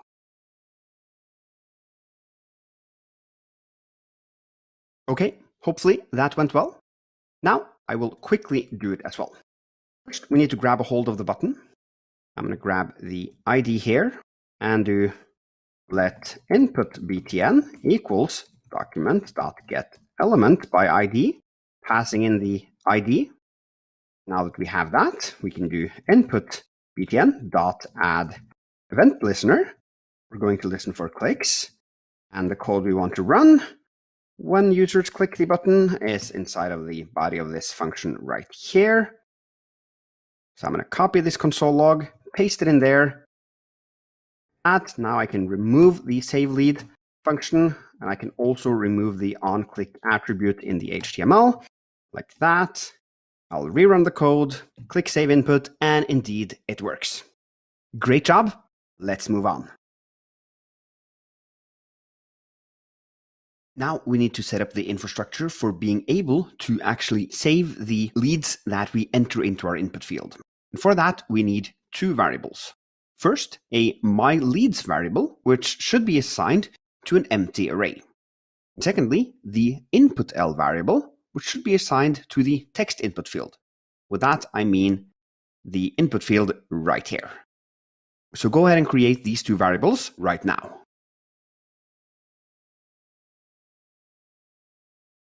Okay, the way to do this is let myLeads equals an empty array, like that. And for the inputL, you probably did let inputL equals document get element by ID, passing in the inputL. However, what I'm going to do is to swap out this let with const. That's weird. Why am I doing that? You might wonder. And that is because in modern JavaScript, developers use both let and const to declare variables.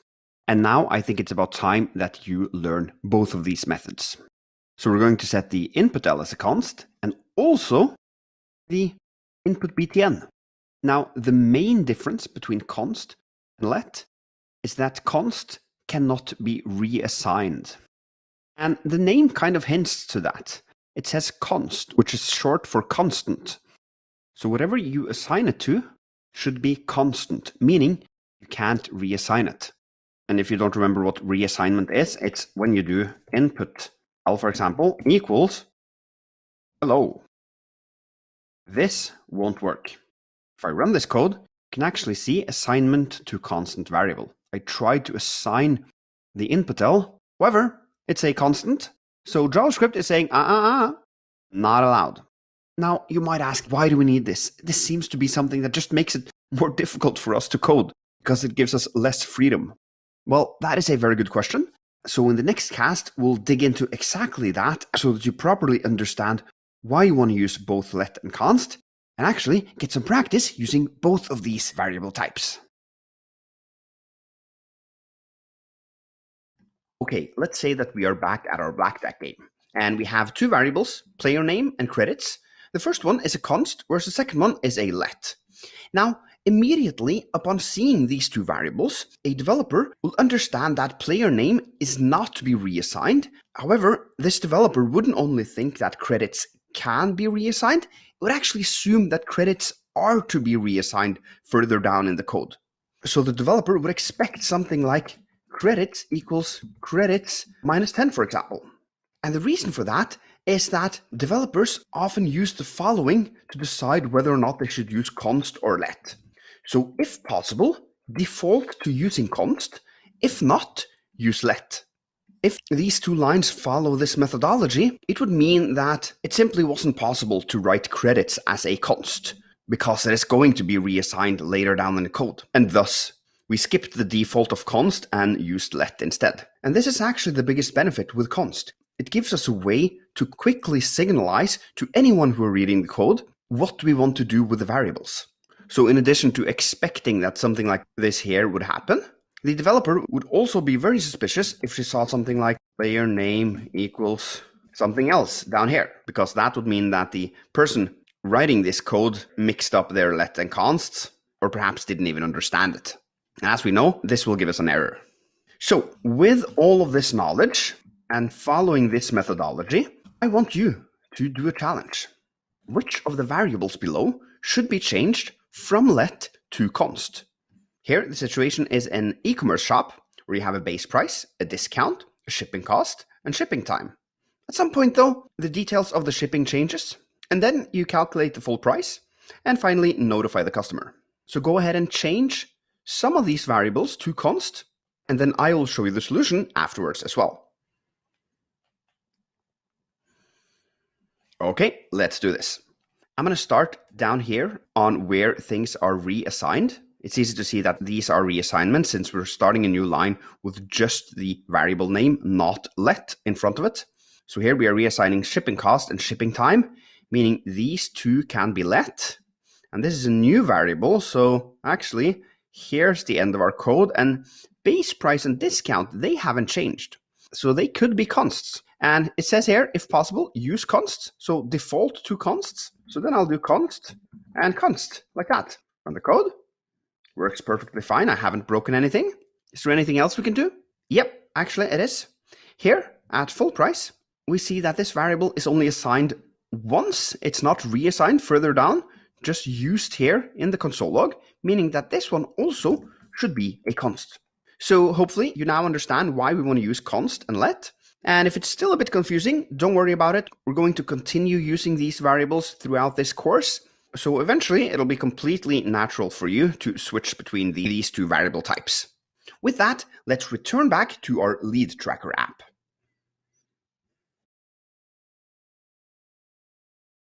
Okay, we are back in our lead tracker app, and now we need to make sure that when the user hits the save input button, a lead is pushed to the my leads array. For now, you're just going to use a hard-coded lead, so www.awesomelead.com, for example, and that value should be pushed to my array when the input button is clicked. So go ahead and give this a shot right now.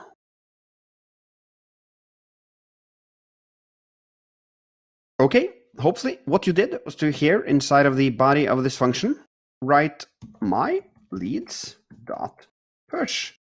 And then pass in www.awesomelead.com, like that. If we now also console log out the my leads array, like that, we will actually verify that it works.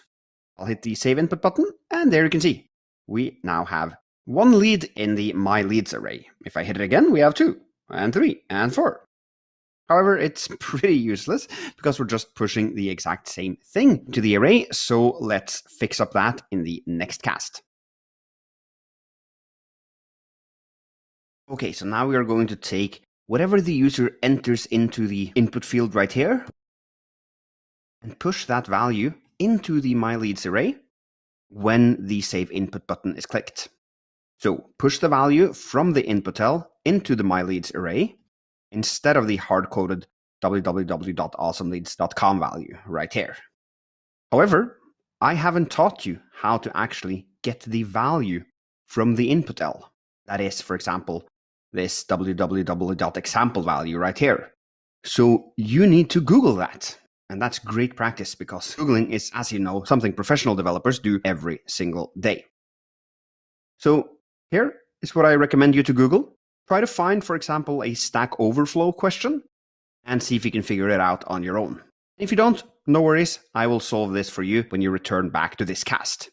So go ahead and do this right now.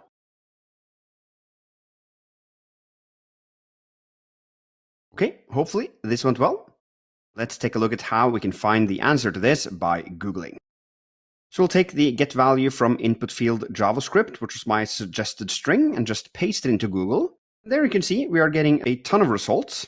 The first one is W3 schools. I want to go to stackoverflow.com. So I'll click here, go into Stack Overflow, and here we can see the question being asked. It seems super relevant for us, and it's been viewed 2.5 million times, so super relevant for a lot of other people as well. Let's scroll down a little bit to the answers, because that's where the juice is. Here we can see there are various methods to get an input text box value directly. And here, method 1, that's probably what we want. You can see document.getElementById, passing in an ID, and doing .value. Oh, that's pretty handy. So how do we go about doing that? Well, we already have the document getElementById, and we have stored that in the inputL variable. So perhaps we simply can do inputL.value then. Let's now refresh this and do www.samplelead.com, save input, and yes, we can see in our console that we have pushed the value we entered into the input field. Lead2.com, save input, and that works as well. Great job, let's move on. Okay, now that we're able to take the input value and push it into the myLeads array so that we store our data, it's time to set the stage for going the other way around as well, meaning rendering out the leads. And as you might remember, when you want to render all of the items of an array out, you first need to loop through that array and grab each of the items. And that's exactly what you're going to do in this challenge. However, to begin with, you are going to work with some dummy data just to make it a little bit easier for you. So I've pasted in 3 dummy leads in the myLeads array here, so that down here, starting on line 12, you can simply write out a for loop that logs out the items in the myLeads array. Hopefully you remember how to do this, and if not, no worries, I will of course show you the solution afterwards as well. But go ahead and give this your best shot right now.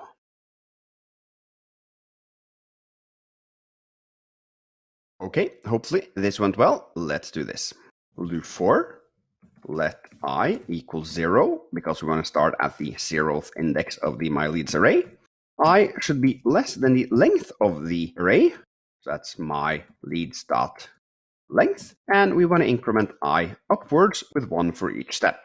Then the inside of the body of the for loop will simply console log out the myLeads using the I, our iterator, as the index.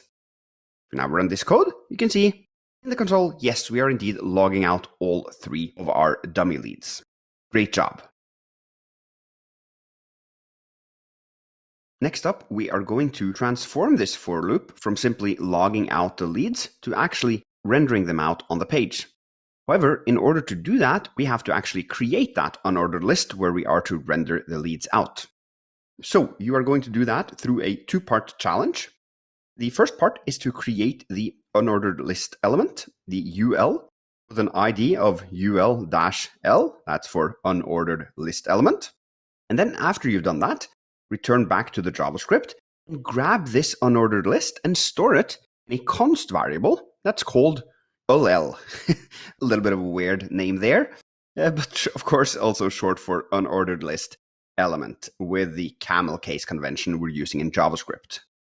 So once we've done that, we have set the stage for actually rendering the data out instead of just logging it, so that we can do that in the following lessons. So go ahead and solve this 2-part challenge right now.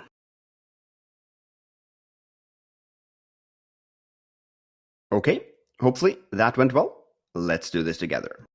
Starting in the HTML, we need to create the unordered list, UL, and closing the tag, giving it an ID of UL-L. That, if we run the code, nothing happens in the browser because the element is empty. So let's just move on to the next part. Here we are to create a const, call it UL-L, and set it to document.getElementById, passing in UL-EL like that.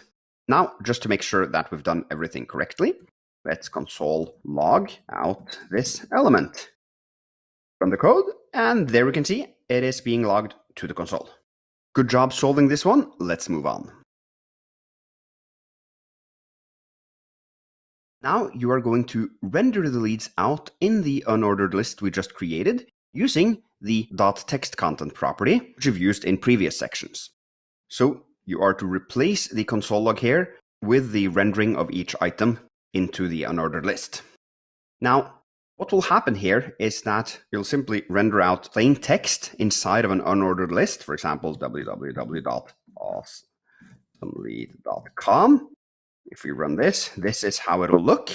And as you hopefully know, this is not how we write list items inside of an unordered list. The way to do it originally is to use li elements like that. You run the code so that we get this dot signaling that it's a list item. However, for now, you are simply going to render out plain text inside of the unordered list. So we're kind of doing it wrong first, and then we'll fix it up later.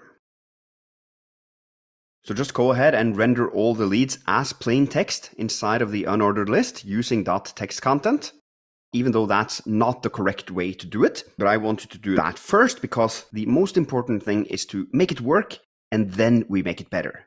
That's the philosophy here. So I'm going to rerun this page so that we don't have any leftovers from when we looked at the HTML. Now we just have an empty unordered list. Go ahead and do this right now.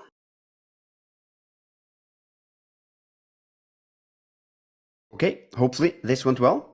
To do it, you'd do ULL, you'd grab a hold of the unordered list, .textContent, and here you might have been tempted to say equal my leads, and then the index. Let's see what happens if you try that. It only renders out great lead, which is the final one. The reason for that is that at each step in the iteration of the for loop, you cleared out the entire text and assigned it to whatever lead you were looking at that step in the iteration. So for a split second, the value of the text content was awesome lead. For another split second, it was epic lead. And then finally, it was cleared out yet again and set to great lead. And that is what we are seeing in the browser now, since the for loop then stopped. It had looped through the entire loop, and it then broke out of the loop. So what we rather need to do is plus equals, something we also did in our poker game, if you remember that. That'll take the previous value and then concatenate it with the current lead we are looking at. So if we run this, you can see now we have all three leads rendered out, but it looks horrible. We want to add at least a space in between them. So if you remember that, you can do that with plus and then a space. Now it looks slightly better. If we shrink in the screen, they actually break out on separate lines. But if we enlarge in the screen, they are just rendered out in one line. So this is still the wrong way of doing it, since we've just added plain text inside of the unordered list. We want to add list items. Now we at least know how to take the data in my leads and render it out on the page. And we also know how to take whatever the user inputs into the input field and push that value into the leads. So we kind of have a very simple implementation of each part of the app that we simply need to put together so that we at least have a working first version. So let's continue on. Okay, now we need to fix the fact that we are simply rendering out plain text strings like this inside of the unordered list. Because that's not what we want. We want to wrap them in list tags, of course, like this. So in order to do that, let's first just try to add, for example, an li opening tag before the lead and an li closing tag after the lead. To run this, you can see, we simply rendered out the HTML tags as plain strings. That's not what we want. We want our browser to parse this as HTML so that it can really turn them into list items. And the way to do that actually is simply replacing this text content property with something called inner HTML. If we do that and run the code, you can see there. Now we have them as proper list items with these bullets that are included on the default styling of list items.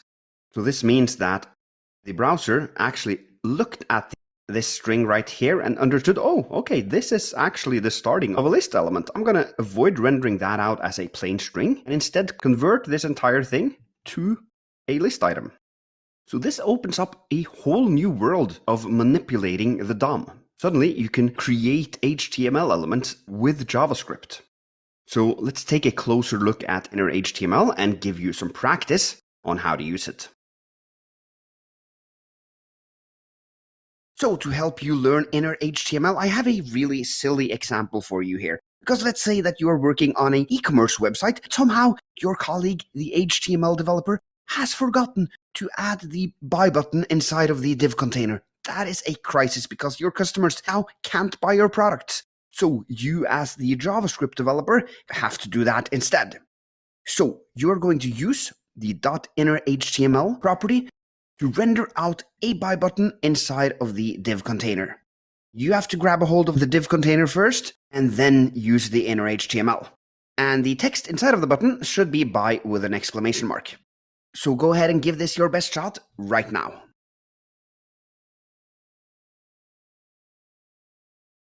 Okay, let's do this. So first I'll look at the HTML. The ID of the container is indeed container, so I'll use that. Const container equals document dot get element by ID, passing in container. Now that we have that, we can do container dot inner HTML equals, and here we'll create the button by inside of the button, and then the button closing tag. If we run this, yes, we can see that we have a really neat button already styled because our CSS developer had indeed did their job, and so have you.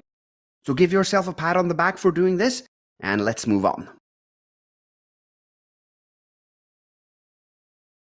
Okay, let's continue on with our e-commerce website. Because let's say that you want to thank the user after she's made a purchase.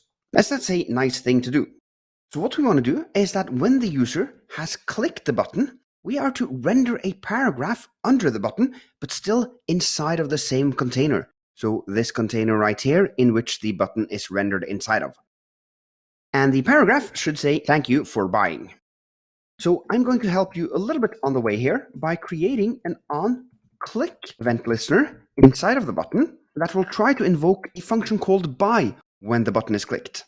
So your job then is, of course, to create that buy function and have it render a paragraph inside of this container using .innerHTML so that the user is thanked. And one thing, we don't want to remove the button. When you render this paragraph, it should be under the button. So go ahead and give this your best shot right now.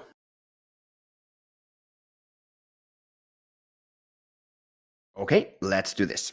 We'll do function buy. And then inside of the body of the function, we need to target the container yet again, container, and its inner HTML. However, if we try now to just render out a paragraph like this, and run the code, click the buy button, then we lost our button, because here we just cleared out the inner HTML. And say, we want whatever's inside of the container right now, we don't care about it. We want to set it equal to this paragraph and this paragraph only. What we instead have to do is use our good old friend plus equals. So now, if we run this code again, hit buy, and there we go. Thank you for buying, neatly placed underneath the button. Great job. Okay, we are back at our Chrome extension app, and now your job is to do exactly what I did a few casts ago. I replaced the text content with the inner HTML so that we could render proper li tags instead of just plain text inside of our unordered list. That is this element right here. So go ahead and use your freshly acquired knowledge about inner HTML to solve this challenge.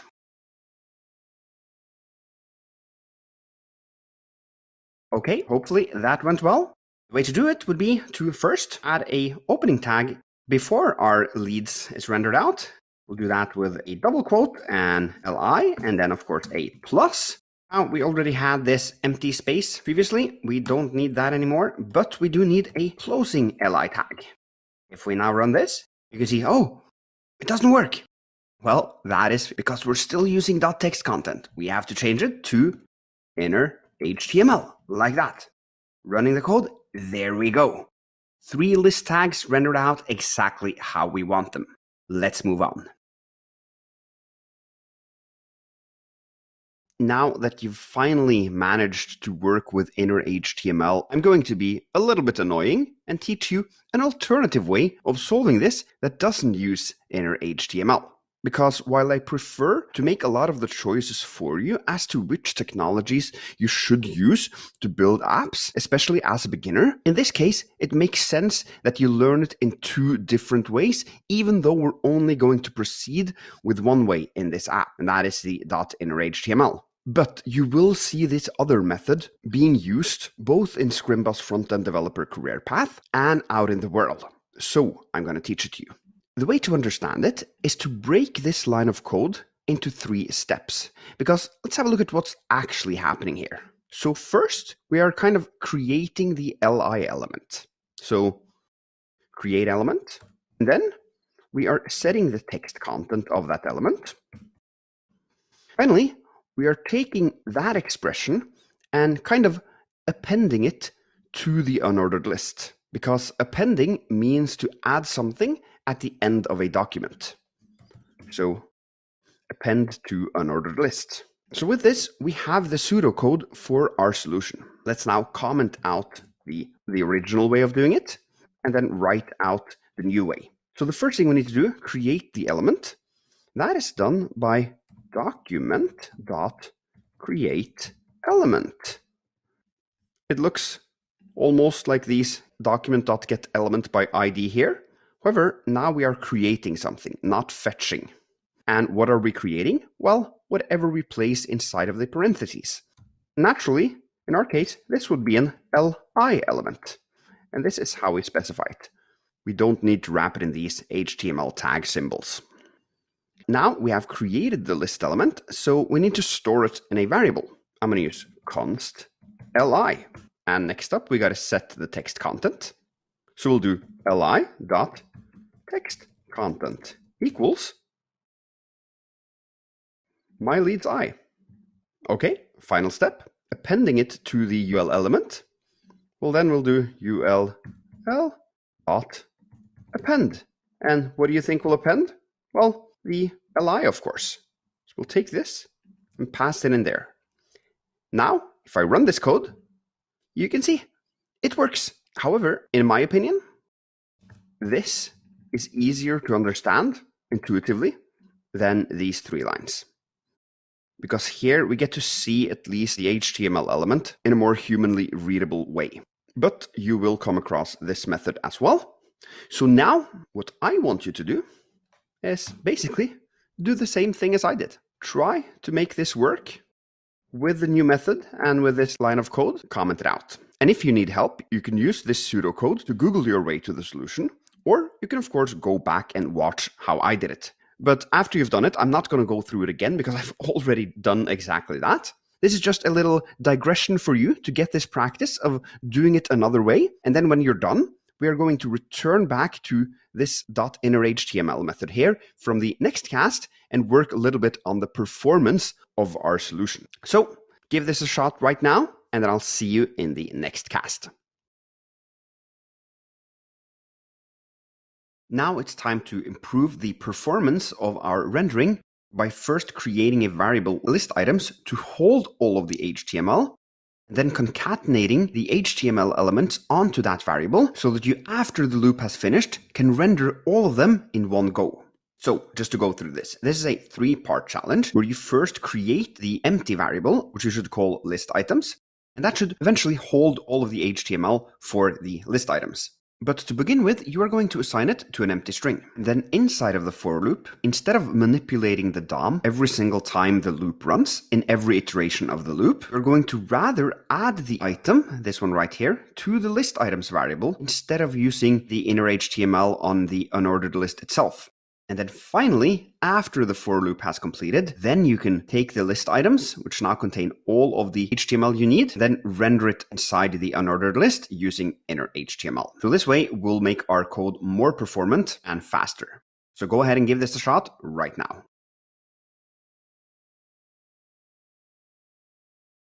Okay, hopefully this went well. Now let's do this. First, I'll start with the list items. I'm going to have to use a let for that one, because it's going to be reassigned, as you know. And for that, we cannot use consts.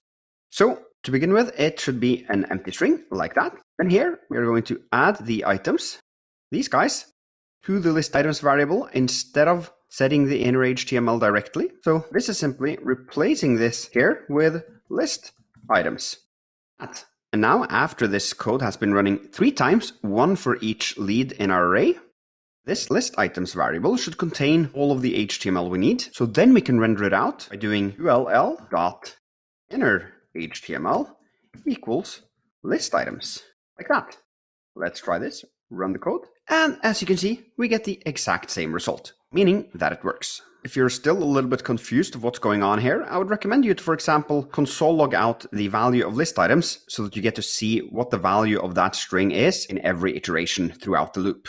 And once you feel you have a good grasp of this, we'll move on to the next lesson. If you find yourself struggling to remember as to whether or not the performant way was to do .inner HTML inside of the loop or outside of the loop, you can remember this sentence. DOM manipulation comes with a cost. And with that, you can ask, well, if it comes with a cost, is it best to manipulate the DOM, namely using inner HTML, 3 times inside of the for loop? Or is it best to just do it 1 time outside of the for loop? Well, if it has a cost, you'd prefer to do it 1 time than 3 times. So just remember that DOM manipulation has a cost, and look at your code in the light of that. Now finally, if you are a bit confused of what's really going on under the hood with this string that we are constructing by running through our loop, what you can do is log out list items down here under line 16 just to inspect how it looks in every iteration of the loop. So feel free to jump in and do that right now, and when you are ready, I will see you in the next lesson.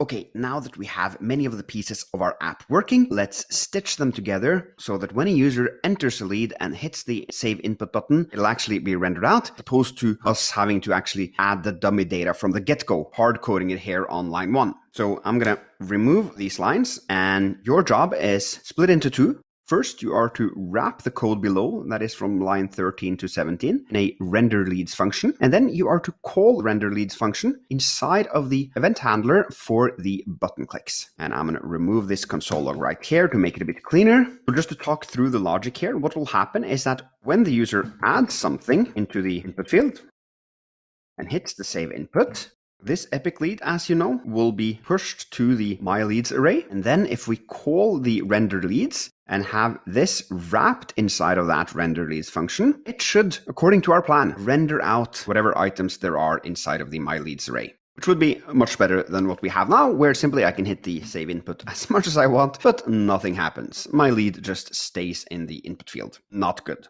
So go ahead and try to knock this one out.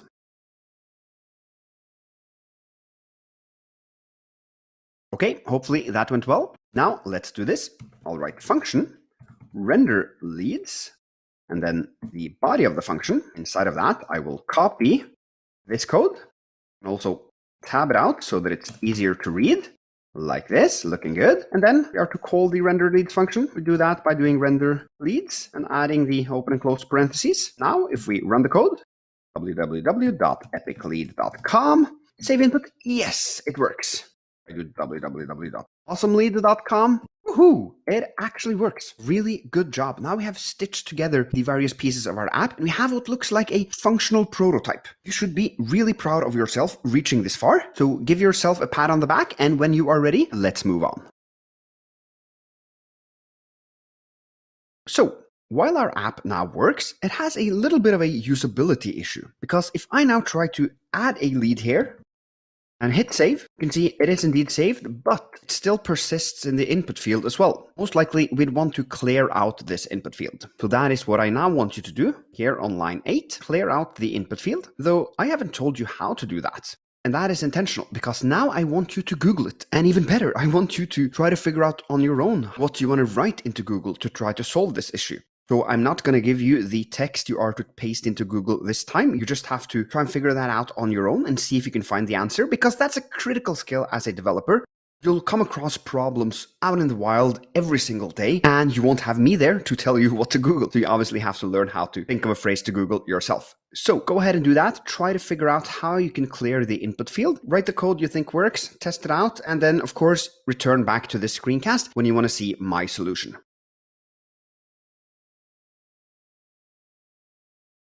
Okay, hopefully that went well. If not, no worries. Let's do this together. So I would, for example, Google clear input value with JavaScript. Here you can see we get a ton of results. I normally jump to the Stack Overflow question. So let's click into that one. You can see HTML, how to clear input using JavaScript. So this user is using a slightly different technique than us with a function. something called a target. However, most of the time I hardly even read this. I just quickly scroll down to the first answer to see if there's some kind of hint there as to what we are to do. And here you can almost ignore all of it, except for the line in the middle here that says target.value equals an empty string. That's interesting. That looks like something we can use. So here, perhaps we can do input l.value and set that to an empty string. Input l.value equals like that. Let's run the code. We'll do read3.com, save input, and indeed, it worked. So, great job. Let's move on. Okay, now our job is to make our leads list clickable, because as you can see here on the li item over in the browser, this is just plain text, whereas we want it to be a link so that after a sales representative has gathered all of the leads, she can click and check them out again at a later stage if she wants to. So in order to do that, we need to wrap the lead in an anchor tag, that's the a tag, inside of the list item. So you need to change this expression here so that my leads is also wrapped in an anchor tag. And then you need to use the ahref attribute to point to the specific URL, which is the same as the text you are rendering out. And I also want you to make the link open in a new tab. And if you don't remember how to do that, it's super easy to forget. You'll just have to Google it out and figure it out on your own. So go ahead and knock this one out and then return back when you want to see my solution.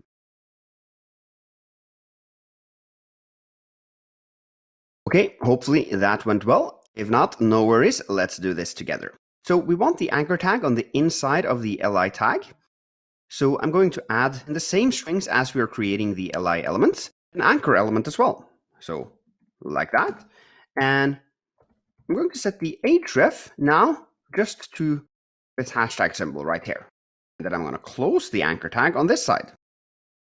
If we run the code, to add awesome lead into the input and save it, there we indeed can see that we get the default link styling. So our link works. Now at this point you might wonder, well, why am I using single quotes for the value of the href? Why isn't it wrapped in double quotes as you might have seen people do other places when writing HTML? Well, that is because here we're using the double quotes to tell JavaScript that we're working with a string. And if we then use a double quote here as well, then we're actually ending the string here as opposed to ending it here. So this is a little bit complicated. When you start having strings that need quotes inside them, then you have to use either single quotes on the inside and double quotes on the outside, or the opposite. And now this actually becomes even more complex because what we need to do is inside of here, replace this hashtag with the my leads because it's going to point to that URL as well. How do we do that? Well, now we actually need to close off the string before the hashtag because we're going to add a JavaScript variable. So then we will add the double quote, a plus sign, and then a plus again, and then a double quote yet again to start this string right here. Of course, then this hashtag now serves no purpose. It's just an invalid character in JavaScript. We need to replace that with the my leads. So we can remove this space right here. Now, if we actually console log out the list items, you run the code and try to save an input as well again, then you can see we are getting an expression which looks like valid HTML. One more thing we need to do is to make the link open in a new tab, and I told you to Google that, so let's just do that as well. And here I would just Google ahref open in new tab, and actually Google is smart enough to just give us the answer at the top here. You can see it's pulled it from this rapidtables.com article. And here you can see, in order to open a link in a new window or tab, add target equals underscore blank inside of the h tag. All right. Well, I'll do target equals. And what kind of quotes do we need to use now on the inside of the string? Well, we need to use single quotes, underscore blank.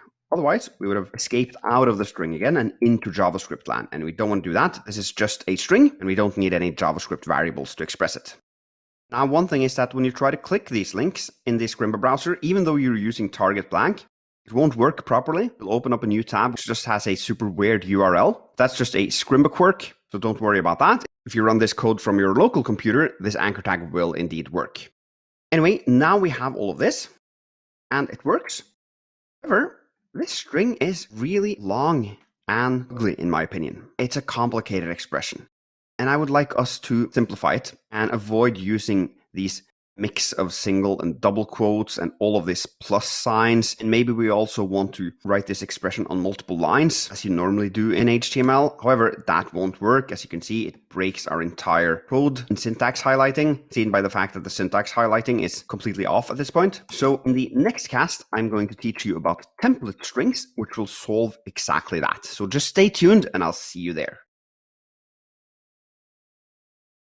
So in order to make this expression a lot simpler, we'll use what's called template strings. And to make it super clear for you, the benefit of template strings, I'm actually going to comment out this current string and then on a new line, create the template string so that you can compare the two. And the way you turn a normal string into a template string is by replacing the quotes that wrap the string with backticks instead. So let's do that and pay attention to what happens with the syntax highlighting of my leads and the plus operators when we do that. I'm going to do that and that. As you can see, it all just became blue. So now this is no longer a JavaScript expression. It's just a string. But we are of course going to fix that after we've looked at the first huge benefit with template strings, which is that you can break it into multiple lines. Something we couldn't do with the normal double quote string up here. So this gives us the opportunity to write our HTML much like our HTML looks like in an HTML file, like this. This is a much easier expression for us humans to parse than this one up here. So now we have that. It's time to take these sections here, which previously rendered out the leads, but now just are plain strings, and simply delete them and replace them with a $sign, open and close curly brackets. Then passing in whatever JavaScript expression we want inside there. This is how you kind of escape out of the string and shove a JavaScript expression into the string. In my opinion, much easier than what we had here with the quote, the plus, then the expression, then another plus, then a quote. Simply replace all that with this. And now if you want to go even further, we can add the contents of the anchor tag in a new line so that we get this really nicely formatted expression. It looks just like we would write it in the HTML file. If we now run this code, save the input, it works just as it did previously. But now we have removed all of the ugly pluses, all of this wrestling we had to do between single quotes and double quotes and make sure that we used each of them in proper order. Here we can do whatever we want. We can even replace this here with a double quote and use single quotes there. Well, that's not a good practice. This just shows the power of the template string. But now I've been writing code for far too long. The point here is that you should write the code. That's what Scrimba is all about. So over the next few lessons, you are going to get your hands dirty with template strings. Now you are going to practice template strings, or template literals, as people also call it. I prefer template strings though, as that's just an easier expression. Your job is to take this string, which is a concatenation of two hard-coded strings and a variable, and turn it into a template string. I'm console logging it down here on line 8 so that you can see results. If we run it, you can see that it says, "Hey James, how's it going? Cheers, pair." So go ahead and change this from a standard double quote string into a template string. And then of course I will show you the solution when you are done.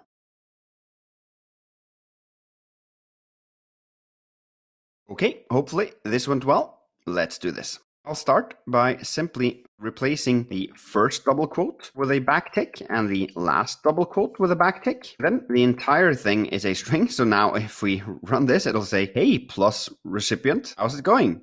Obviously not what we want. We want James to be logged out as well. So we can remove all of this clutter, all of these plus and quotes, and do $sign, open and close curly brackets, and then type in recipient. Run this. Yes, it's now a template string. Great job. Let's make our email variable even more dynamic so that it also can take a sender value, which is the person sending the email. So you are to create a new variable and call it sender and set its value to your name. Then in the email template string, you are to use your sender variable instead of pair. So you're going to replace this text with your variable. Then just run the code and you will verify that it works through the console log. Good luck.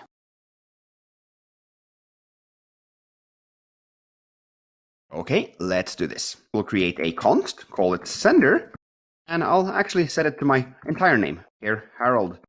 again, so that we can see that it actually works when we log it out. Escaping out of the string and do sender like that. Run this. Yes, now we are logging out my entire name at the end of the string. Great job. Big benefit with template strings is that you can break them into multiple lines, which is really handy. For example, in our email case here, you'd most likely want to write this on multiple lines, like have the hey in one line and have the text in one line and then the cheers in the final line. And this is possible, unlike with regular strings, like we're using here for my name. To prove that, let's actually try to break this into another line. What you see here is that we get these red underlines and the syntax highlighting has been completely broken. And if we try to run this, we'll see that we get a syntax error. So obviously not something we can do. We have to get it back on one line. But for our template strings, it will work. And that is the challenge as well. I want you to break the email string into multiple lines, however you think it makes sense to do that. And then you are to run the code to see that it works. However, there's a gotcha here, which is that in the Scrimba console, you will only see one line regardless of how many lines the string actually consists. Here is an example where I've created this random string, which is on 3 different lines. You can see that in the Scrimba console, we're logging it out on a single line. Whereas in the DevTools, which I've opened here, in the console that lives in the DevTools, it is indeed logged out over 3 lines. So this is a quirk with the Scrimba console. It's not as robust as the Chrome console, basically. So for this challenge, you'll have to open up the original browser console in order to verify that you've done it correctly. And if you don't know how to open the developer tools, I will show you now. When you're in the Scrim, move your cursor up to the header area of the Scrim, then right-click so that you open this menu, click on Inspect, and that'll open up the developer tools. Make sure you are on the Console tab. Now, of course, this is how it works in Chrome, and I'm on a Mac computer myself. So if you are on a different operating system and using a different browser, it might be slightly different ways of opening up the console, but that shouldn't be a problem. If so, you just need to Google it out, how to open the console on Windows using Firefox, for example. So go ahead now, break the email string into multiple lines, log it out, and then open the console to verify that you've done it correctly.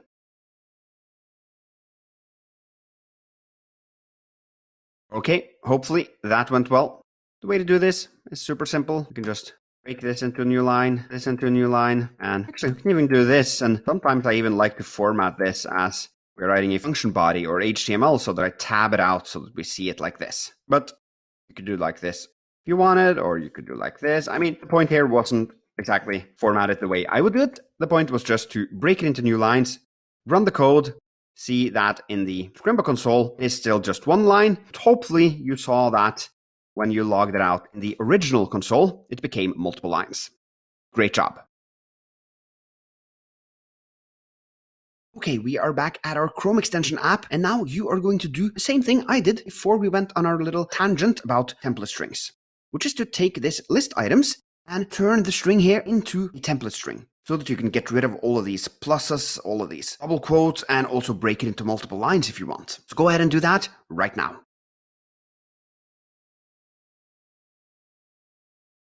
Okay, hopefully this went well. Let's do it together. Start by replacing the outer quotes with backticks, and then I'll just go ahead and break it into multiple lines to get better readability, like that. Now I can easily see that it's a list item, which wraps an anchor tag.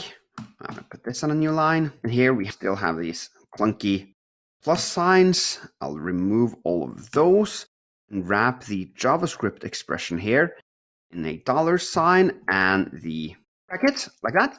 And then do the exact same thing here. Well, like that. Even break this into yet another line. So now it looks much better. And if we run this, it still works exactly how we want it to. So let's move on. Now, let's take a little break from JavaScript and head over to our index.css file, because I want you to style our list according to the provided design. And here is the provided design. You can see the links have the same color as the rest of our app. We don't have the bullet points, which you can see are here in the current example. So I want you to fix that. And the 3 selectors you are to use are the UL, LI, and the anchor tag. And I've set them up for you. So you just have to write a few CSS properties and values inside of these. And then once you're done, return back to the screencast, because then I also will show you my solution.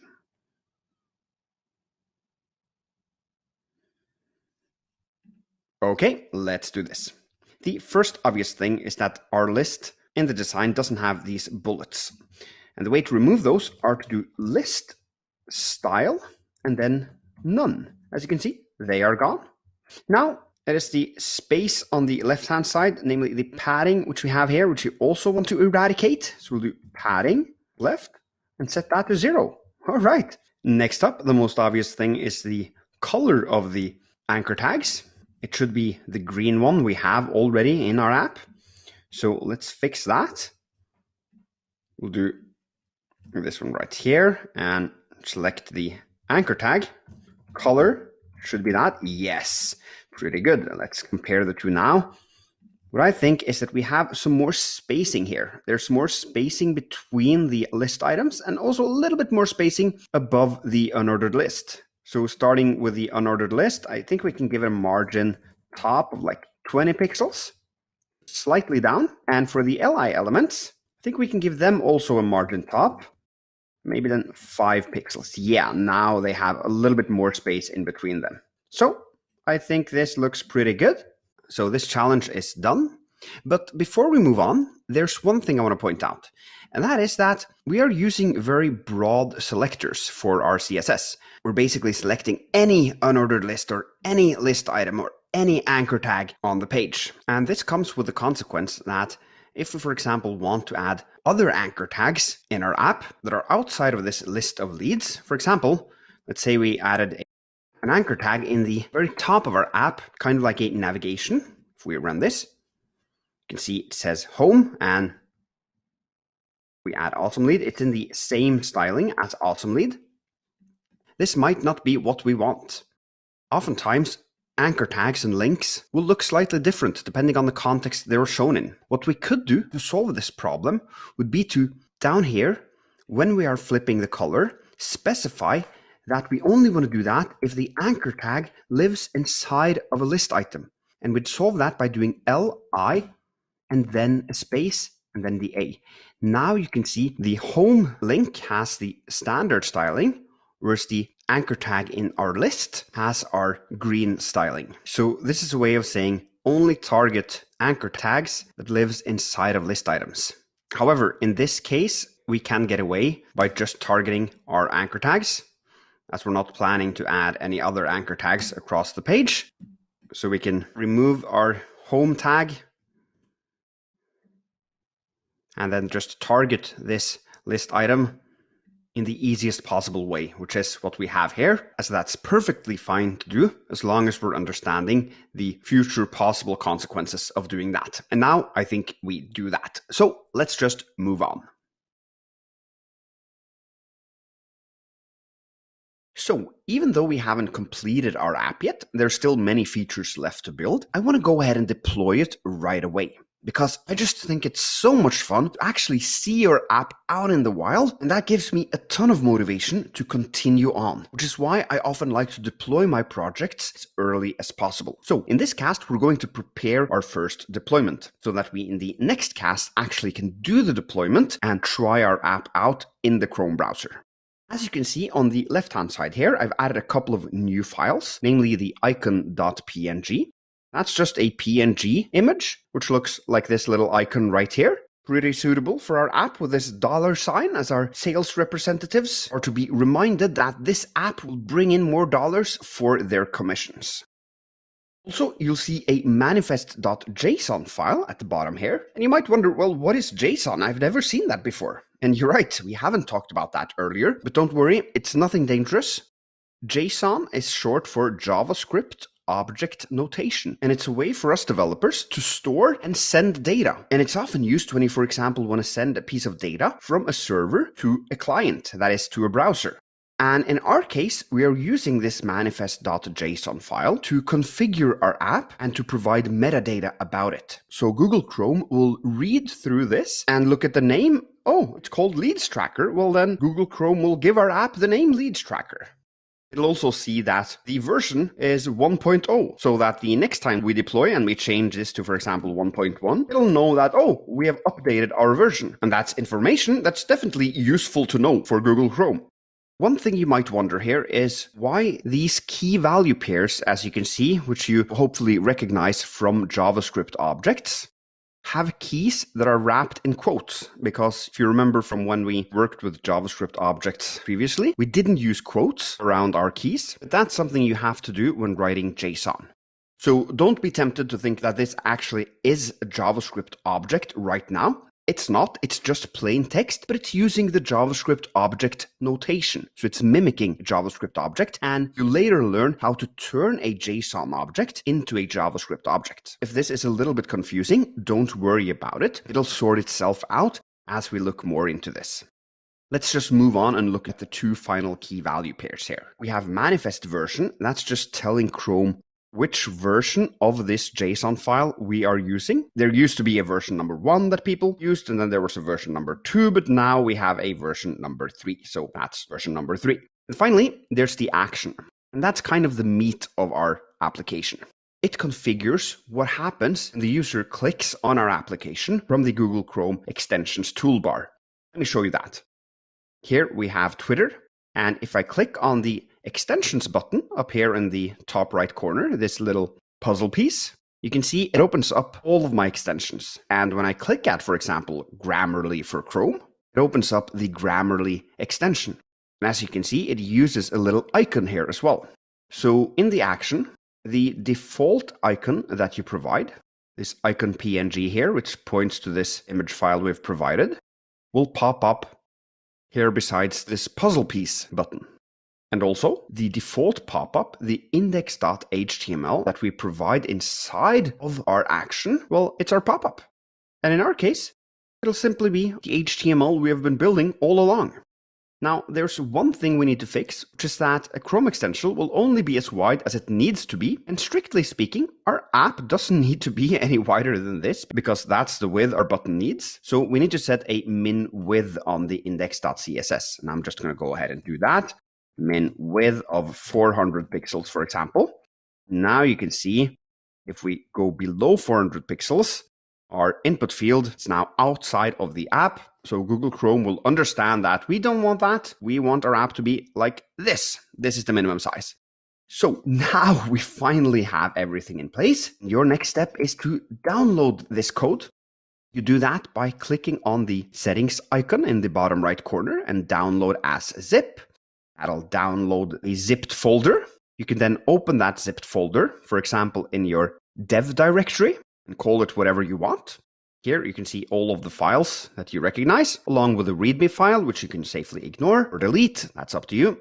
And when you have that, we are ready to deploy our Chrome extension. So let's just move on to the next cast to do exactly that.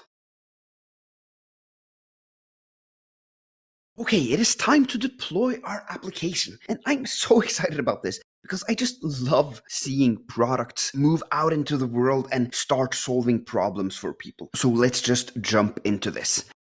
The first thing you need to do is to head over to Chrome-//extensions. That'll bring up this UI you can see right here, which lists out all of your extensions. Now, this address here is a little bit funky, so you can just copy it from the file right here and paste it into your address bar if you want to do that. And once you're there, I want you to trigger the developer mode on. So just click up here in the top right corner, and then you'll see these three buttons appear: load unpacked, pack extension, and update. And you are going to load an unpacked extension. So click that button.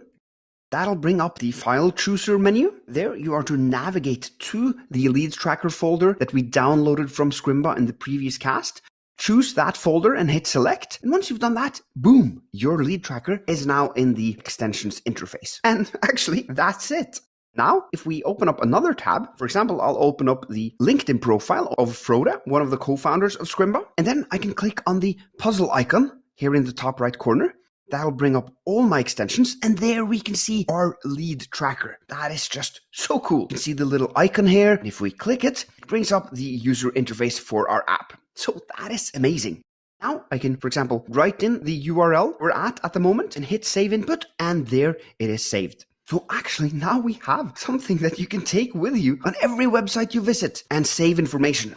But our app has a critical flaw. Because if I now close this app, if I click outside of our HTML file and it closes automatically, and then want to open it up again, actually our leads have been deleted. Because that's just as if we were saving something to the input here, and then seeing it in the list, and then refreshing the page, and boom, it's gone again. So every time we open up our Chrome extension, it's a full refresh. So we need to learn how we can store data across page refreshes. How do we do that? That's not something you've learned yet, but it's not that hard. So over the next few casts, I'm going to teach you exactly that so that our app becomes truly useful for salespeople who need to traverse the web and gather leads. So let's just move on and get that sorted out. So in order to fix our problem of storing leads across page refresh, let's actually open up a browser window and see if we can find a way to do this by playing around with the developer tools. So here I have wikipedia.org. I'm going to right click and then hit the inspect so that we open the developer tools. Here we're starting out at the elements, so we see the HTML elements of the page. But where our action happens is over in the application tab. So I'm going to click that, and there you can see we get a new list of fancy words here on the left-hand side. Service workers, storage, local storage, cookies. Some of these names you might have already heard before, and they're probably a bit scary. And to be honest, you don't need to know about any of them at this point. What we want to look at is this one right here called local storage. Because when we click that, we can see it says wikipedia.org here, and if we click into that item as well, it opens up this table here on the right hand side where we have keys and values. And that's something you probably recognize from JavaScript objects, for example, or even the JSON notation. Here you can see that Wikipedia has created 3 weird looking keys and given them some values. So it seems as if Wikipedia is trying to store some value about me, because these values here in local storage will only be available for me. They are local to me. When I visit this domain, this data isn't shared by default with all other users who visit Wikipedia at this point. For example, you can see portal session ID, some weird long string. That's probably totally unique to me. But without getting into too many details here, what's important is that this is kind of like a local database that we can use. So let's try to do that. If we hit on the console tab, and open up the console, which you've previously seen, and then type in, for example, local storage.clear, and open and close parentheses to call that function, and then navigate back to the application tab, you can see that we have cleared out all of the key value pairs in our local storage. So we were able to interact with these values using JavaScript. Going back to the console, we can yet again, for example, do local storage.setItem, and then pass in first my leads as a string, and then comma, and then I'm going to pass in the string of the URL that we visited previously, that is Froda's LinkedIn profile, and then hit enter. If we now go back to application again, you can see that we have a key value pair in our local storage. The key is my leads, and the value is the URL to Froda's LinkedIn profile. And what's so cool about this, if I now try to hit the refresh button, what you'll see is that yet again, Wikipedia adds back these 3 key value pairs, but the my leads key and its value persists. And that is exactly the feature we're looking for. Persisting data across page refreshes. So with this in mind, let's move on and try to interact with the local storage from our index.js file in the next cast. So I'll see you there. So now we are going to use local storage in our app. And we do that in the exact same way as we did it using the console on wikipedia.org. However, we're writing it in our JavaScript file. That means that we can simply use the local storage variable. That is accessible in the so-called global scope. So when you're running JavaScript in a browser, you have access to this variable wherever you are. We'll then do set item, open and close parentheses, and then we'll first write the name of our item. We'll call it my leads. Then we'll specify the value. Here I'll just do example lead.com. So this is the key and this is the value.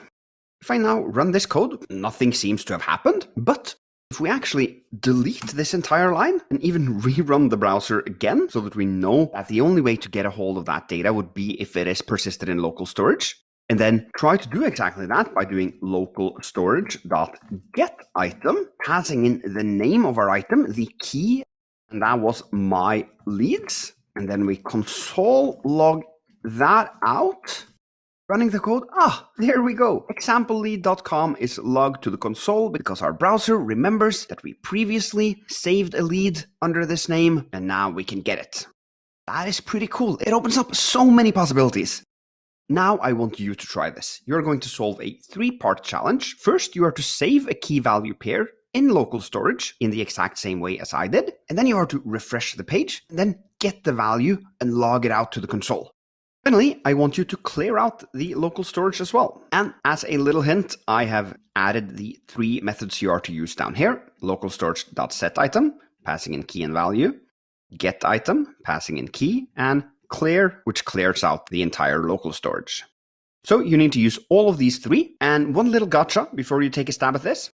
Both the key and the value that you pass in here and here need to be strings. That's a limitation with local storage, meaning you can only store strings. So it is a very primitive database, but it's what we got. So give this your best shot and then return back to the screencast if you want to see me do it yet again.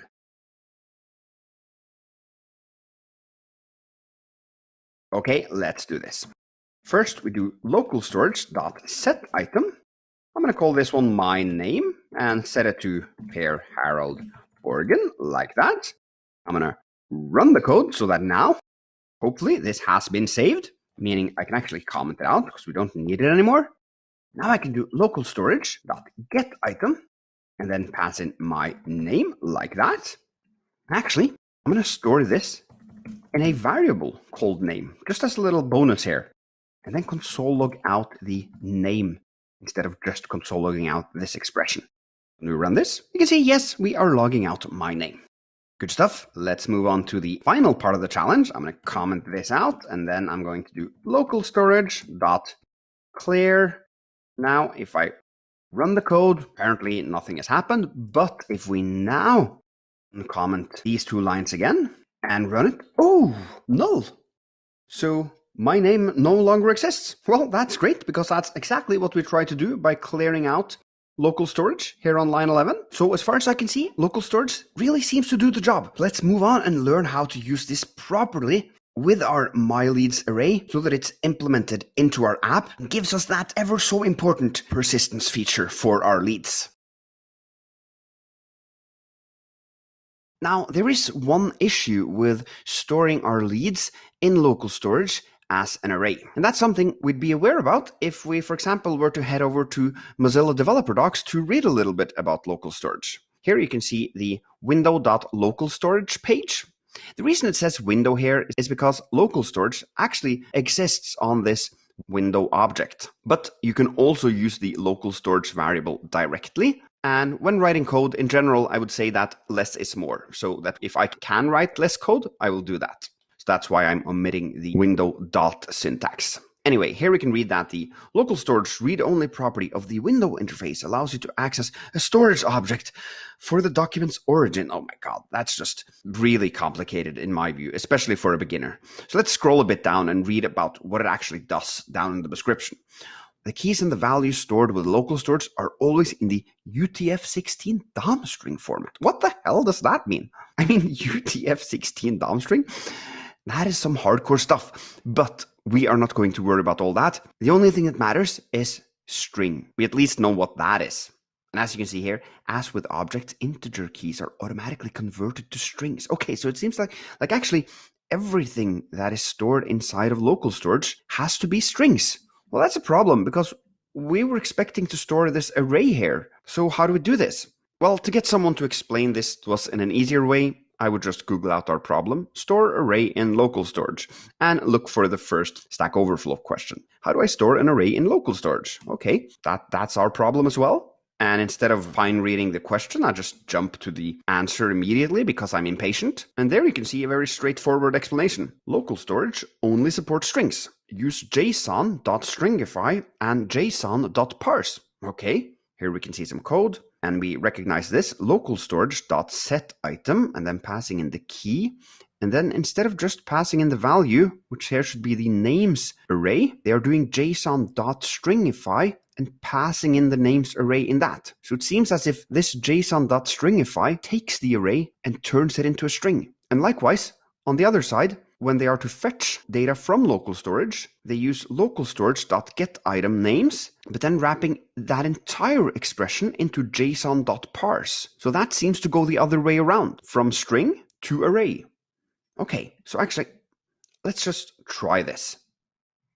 Let's pretend that this is our array in local storage. We have one lead here. And as we read in local storage, everything is strings. So we have to turn this into a string, and we can use that with the backticks like that. Now this is a string.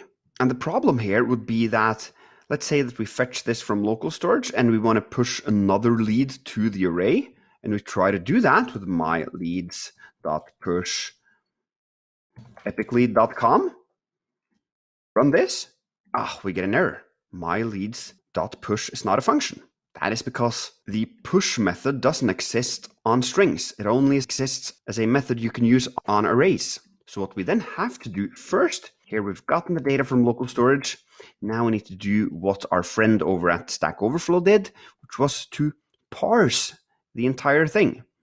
So we can do myleads equals json.parse and then pass in my leads here.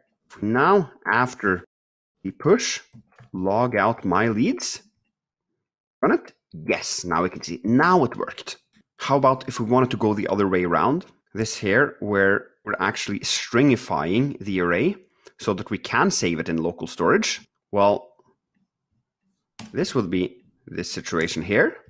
We do my leads equals json.stringify, and then passing in my leads. We now run this code. In the console, it kind of looks like an array, so maybe not the best example. But what we can do here is we can do type of before my leads. Then we'll ask JavaScript to tell us which type is this variable here. If we run this, you can see we get string. So by using the so-called JSON methods, that is the stringify and the parse, and passing in our data, we can flip back and forth between strings and arrays. And also, obviously, if we used a JSON object like this with the curly brackets, it would turn it into a JavaScript object and the other way around. And that's actually a more common use case. But in our case, we have an array to work with, and it does the job perfectly well for arrays as well. Okay, now it's your turn to practice. I'm going to turn this back into a string and give you a set of instructions. Okay, you are going to do these 4 steps. First, turn the myLeads string into an array, then push a new value to that array, then turn the array into a string again, and finally, console log the string using the typeof that you just learned to verify that it's actually a string. So go ahead and give this a shot right now.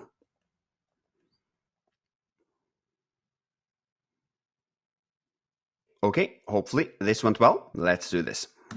First, we'll do myLeads equals JSON parse, passing in myLeads. That should turn it into a proper array again. Now that we have it as an array, we can do myleads.push e2.com. Okay, we have to turn it into a string again. We do myleads, reassigning it to json.stringify myleads. And finally, console log out type of my leads. Run the code, and we get string in our console, just as we wanted. We have gone from string to array back to string again. Great job. Now you are going to implement the first part of our local storage feature, and that consists of saving the myLeads array to local storage. So that should happen here on line 11, right after you've pushed the new lead to the myLeads array and cleared out the input field, then we are ready to actually save it to local storage. And you have to remember to use the json.stringify when saving it, even though the browser we're using might be kind to us and actually do this for us if it notices that we haven't done it. We want to be explicit about this so that we remind ourselves that we know the difference between working with just plain text or a proper JavaScript array. So remember to do that. And once you've written your solution, you should run the code by filling out the input field and hitting the Save Input button, because this line at the bottom of the function will also be run, and it heads into local storage and gets the item that is called myLeads. So if your implementation has worked, this console log should log out whatever you've saved to local storage as well, because myLeads is actually the key we want to use in order to save our array. So use this as the key. So go ahead and do this, and I will of course show you the solution when you return back to this cast.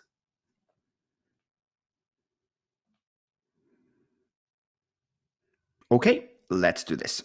First, we'll do local storage dot set item. And here we first need to specify what key we want to save our item under. And that is, as I said here, myLeads. So we'll do myLeads, and then a comma, and then what we actually want to save. Now, you might have been tempted to simply do myLeads like that, grabbing the variable called myLeads. But as I said, we need to use JSON stringify to turn this into a text string. So we'll do json.stringify and wrap the array inside of the parentheses of the stringify method.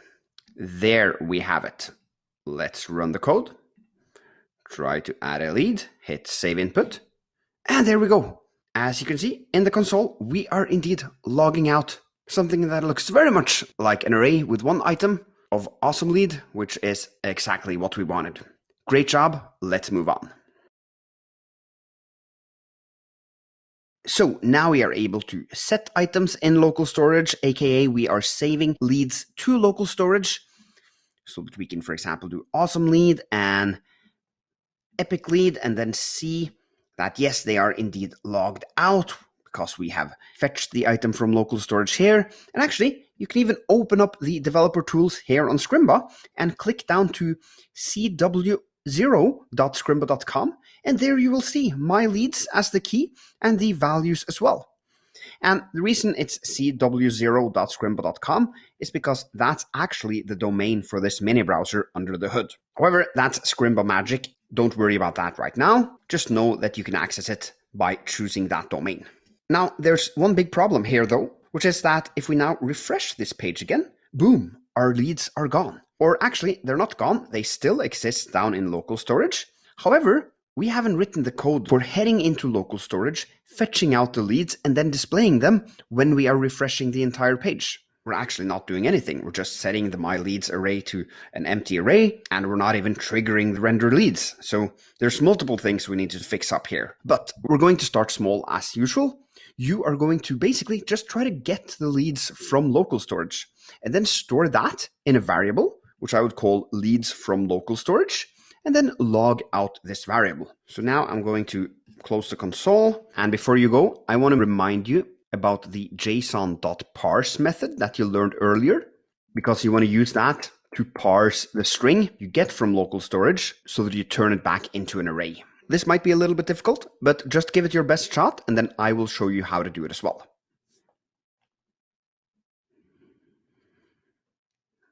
Okay, hopefully that went well. Let's do this. We're going to do more or less the exact same thing we're doing here to begin with, which is basically local storage.get item, passing in myLeads. However, we need to parse this. So I'll do json.parse, and then parentheses around this inner expression right here, and then store this in a variable called leads from local storage, like that. Now we can console log out leads from local storage. If we run the code, and you can see there we are logging out the array with the leads that we know that we had here in our local storage. If I now do local storage dot clear right above this line and run it, we get null. And now you're probably wondering, well, what the hell does null mean? And as you learn in the next lesson, null is a so-called falsy value that we developers use to signalize emptiness. And here, the developers behind local storage, that is, the people over at Google who have implemented local storage into Chrome, have made it so that it returns null when we ask for a key that doesn't exist. And actually, this is the case for all browsers because they have followed the same specification. However, this means that we'll end up in a situation where this variable, leads from local storage, is either null, which as I said is a falsy value, or it is an array, which is a so-called truthy value. So we're in a situation where we have to act upon a variable that is either truthy or falsy, which is not the same as true and false, meaning we have to dig deeper into what exactly truthy and falsy means, and we'll do that in the next lesson.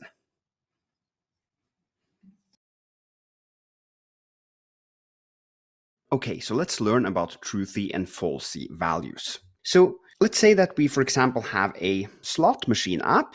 So we have const credit, that's how many credits you as a player have. And then we need to check if credit is more than 0, well, then you're allowed to play the slot machine. So we'll log out let's play with a slot machine emoji. And then else, this means that your credit isn't over 0. So that means that you have to be at 0.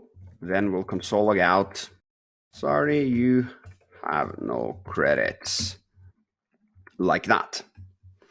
Now, if we run this one time, you can see, sorry, you have no credits is logged out because credits was 0. This would evaluate to false. Credits is not more than 0, meaning JavaScript would jump to the else clause.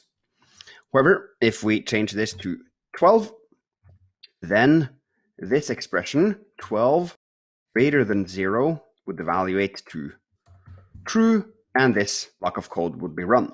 Now, JavaScript isn't really that strict about what you shove into the condition here. Actually, if we only shoved in credits like that and try to run this again, you can see that we are still logging out let's play.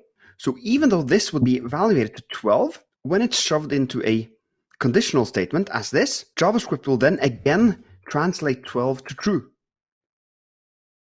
Likewise, if credits is 0 and we run the code, you can see, sorry, you have no credits is logged out because this would be translated to 0 first, and then JavaScript would say, oh, no, that's a falsy value, so I'm going to translate that to false. So where you before learned about true and false values, you now have to understand truthy and falsy values. Let's try another one. For example, YOLO, just a string. What do you think that will be? When I run this code, what will be logged out? Just take a guess. Okay, let's run it. We can see let's play is logged out. In other words, YOLO, or this string right here, is a truthy value because JavaScript turns this into true in the condition. And as well, if we pass in an array of random items, run the code, that is also a truthy value. Okay, let's try another one. Let's do an empty string. Run the code. Oh no, that's a falsy value because it got translated into false, meaning this block of code didn't run. JavaScript jumped to the next block, the else clause, and logged out, sorry, you have no credits. So let's go back to just adding credits here so that our if-else makes sense. And then at this point, you might feel that truthy and falsy values is really complex because how will you keep track of all of these truthy and falsy values? It seems like there's a ton of things to remember. Luckily though, it's not that hard. You essentially have to remember these 6 values. They are the falsy values in JavaScript. False, 0, an empty string, null, undefined, and this weird thing right here, nan, short for not a number. And out in the real world, inside of conditionals, in most cases, you'll work with either false, null, or undefined. So actually, this nan here is rarely ever used, which is why I'm not going to talk anymore about it.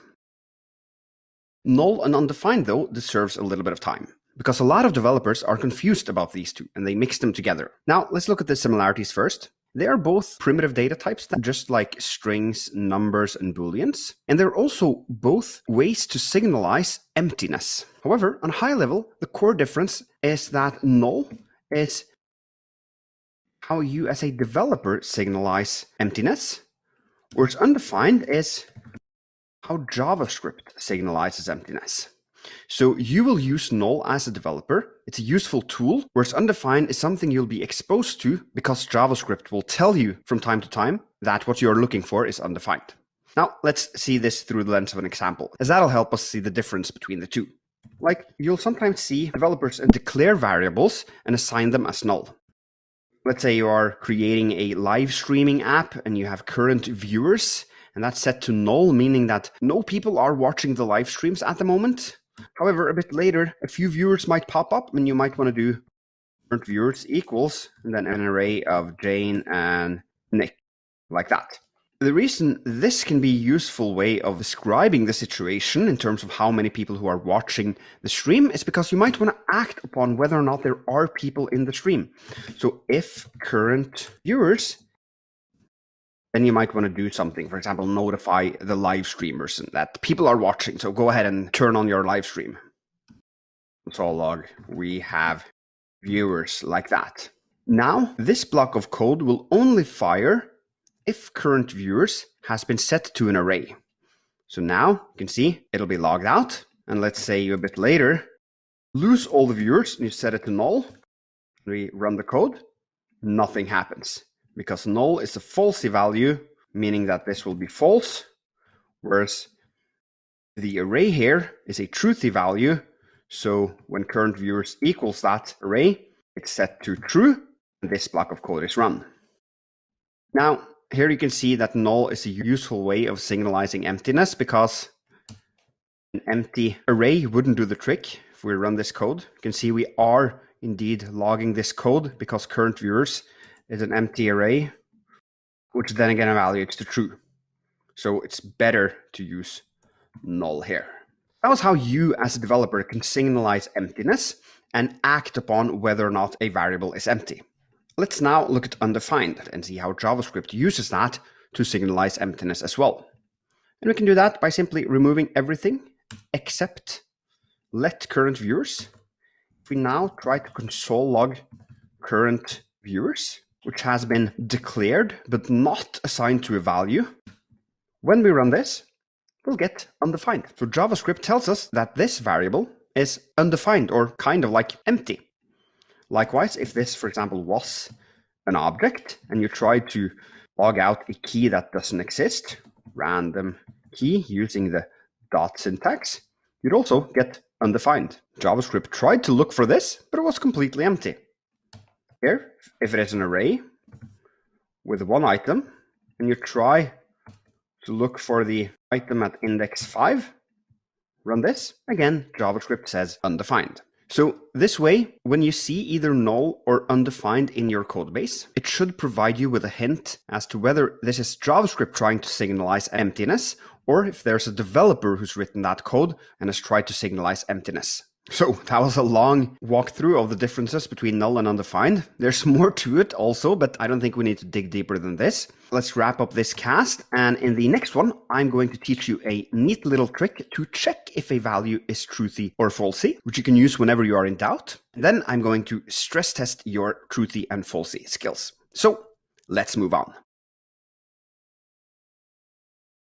If you ever wonder whether a value is truthy or falsy, you can check it through writing boolean, open and close parentheses, and then pass in whatever value you want to check inside of those parentheses.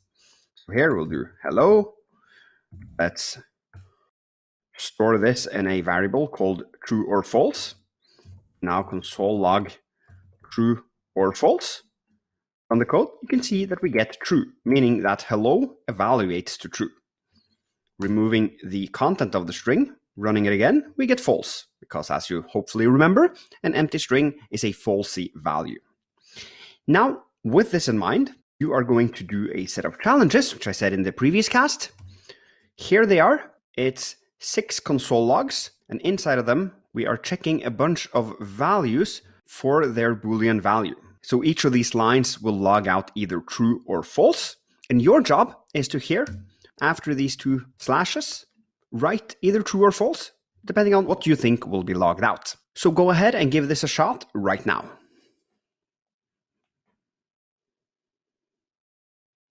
Okay, let's do this. So an empty string, as we remember, that is a falsy value, so this will log false. Here, I'm trying to trick you because 0 is indeed a falsy value, but this is a string which contains 1 character. It's not 0, so this will be true. Here, 100, that's a truthy number. Null, hopefully you remember that that is a falsy value, so this will be false. And here, I'm also trying to trick you. 0 wrapped inside of an array, whilst 0 is a falsy value, an array is a truthy value. So this will be true. Here, minus 0, 0 is a falsy value, and whether it's minus or plus 0 doesn't change that, so this should be false. Let's run the code, and we get false, true, true, false, true, false. Correct. Now we'll return back to the Chrome extension, and you'll use these truthy and falsy skills in order to build a conditional for the leads we have stored or not stored in local storage. So let's move on. So now that we're able to check if we have any leads in our local storage, and if so, we parsed those leads so that we get them as a JavaScript array, we are ready to act upon whatever data we get here. And first, let's then look at what kind of data we can get, because there's essentially 2 situations we need to account for. One is this one right here, where the my array in local storage gives us back some data, for example, this array right here. If so, we have something to work with and we can render it out instantly. But then there's the other situation, which is the one right here, where actually there's no data in the myLeads key in local storage, and actually the key doesn't even exist. If so, we know that we get back null. So that is a falsy value, and this is a truthy value. So then the question is, what are we going to do in these 2 cases?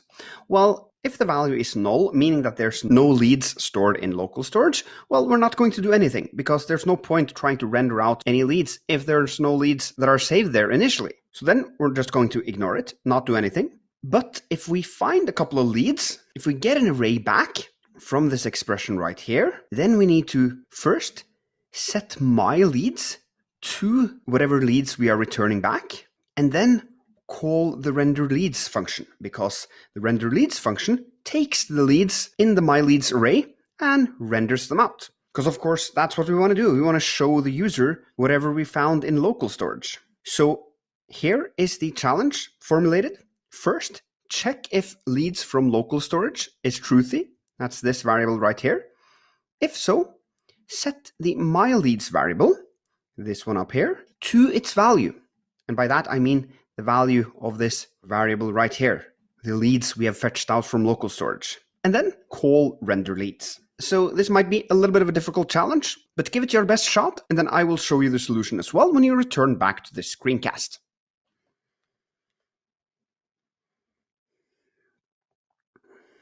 Okay, hopefully this went well. Let's do this. We'll do if leads from local storage. That's actually everything we need to do, because this evaluates to either a truthy or a falsy expression. And if it's a truthy, this code will be run. If it's a falsy, then JavaScript will just jump over all of these lines and continue down here on line 16. So inside of here, we are first going to set myLeads to this newly value we've just fetched out. MyLeads equals leads from local storage. And then we are going to render leads like that. If we run this now, you can see nothing happens. That's because at this point, local storage is most likely null. Let's just log it out to verify that. Yes, we're indeed logging out null. What we then can do instead is actually add AwesomeLead and EpicLead to our list.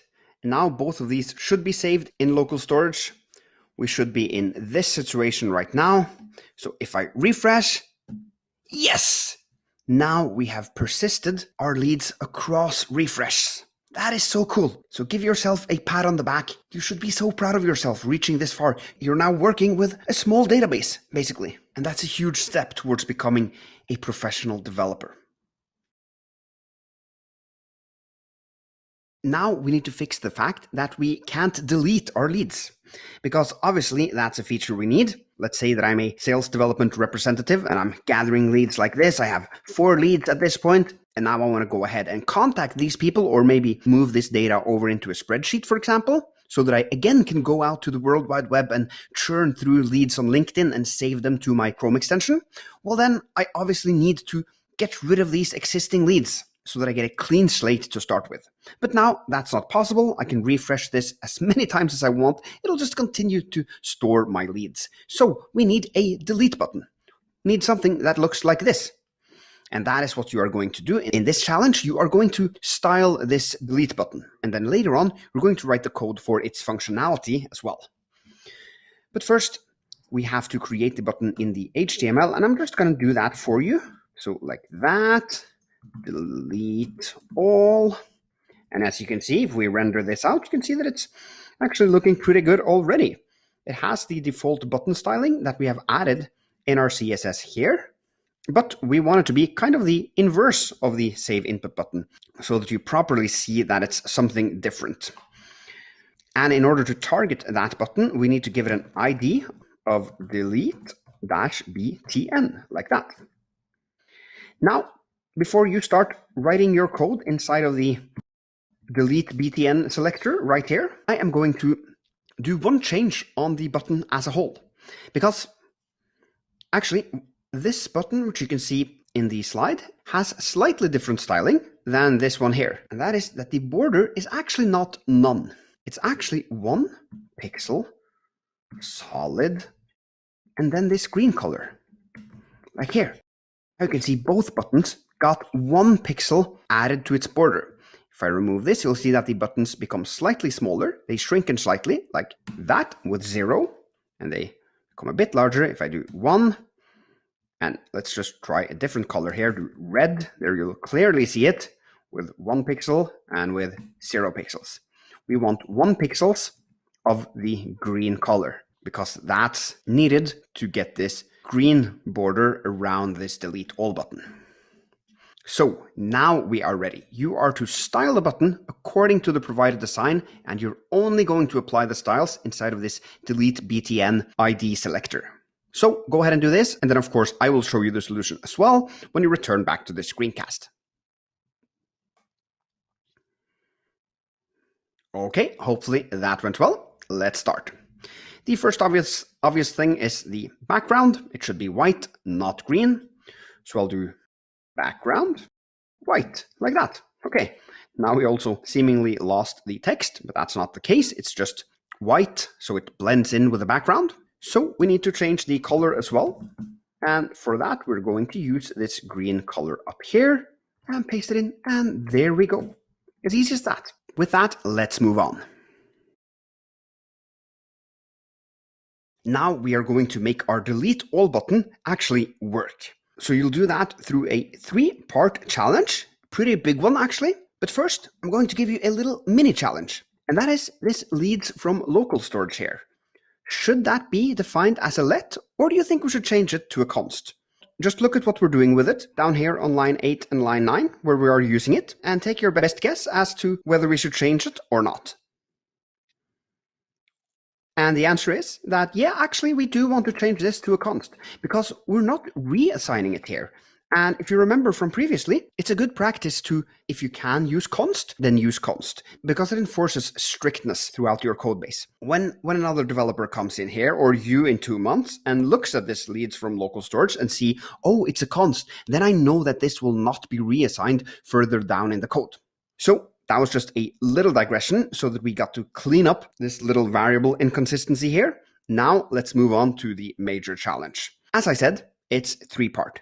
First, you are going to grab a hold of the delete button and store it in a delete btn variable. Then you are going to listen for double clicks on the delete button. And if you don't know how to listen for double clicks, you should just Google it.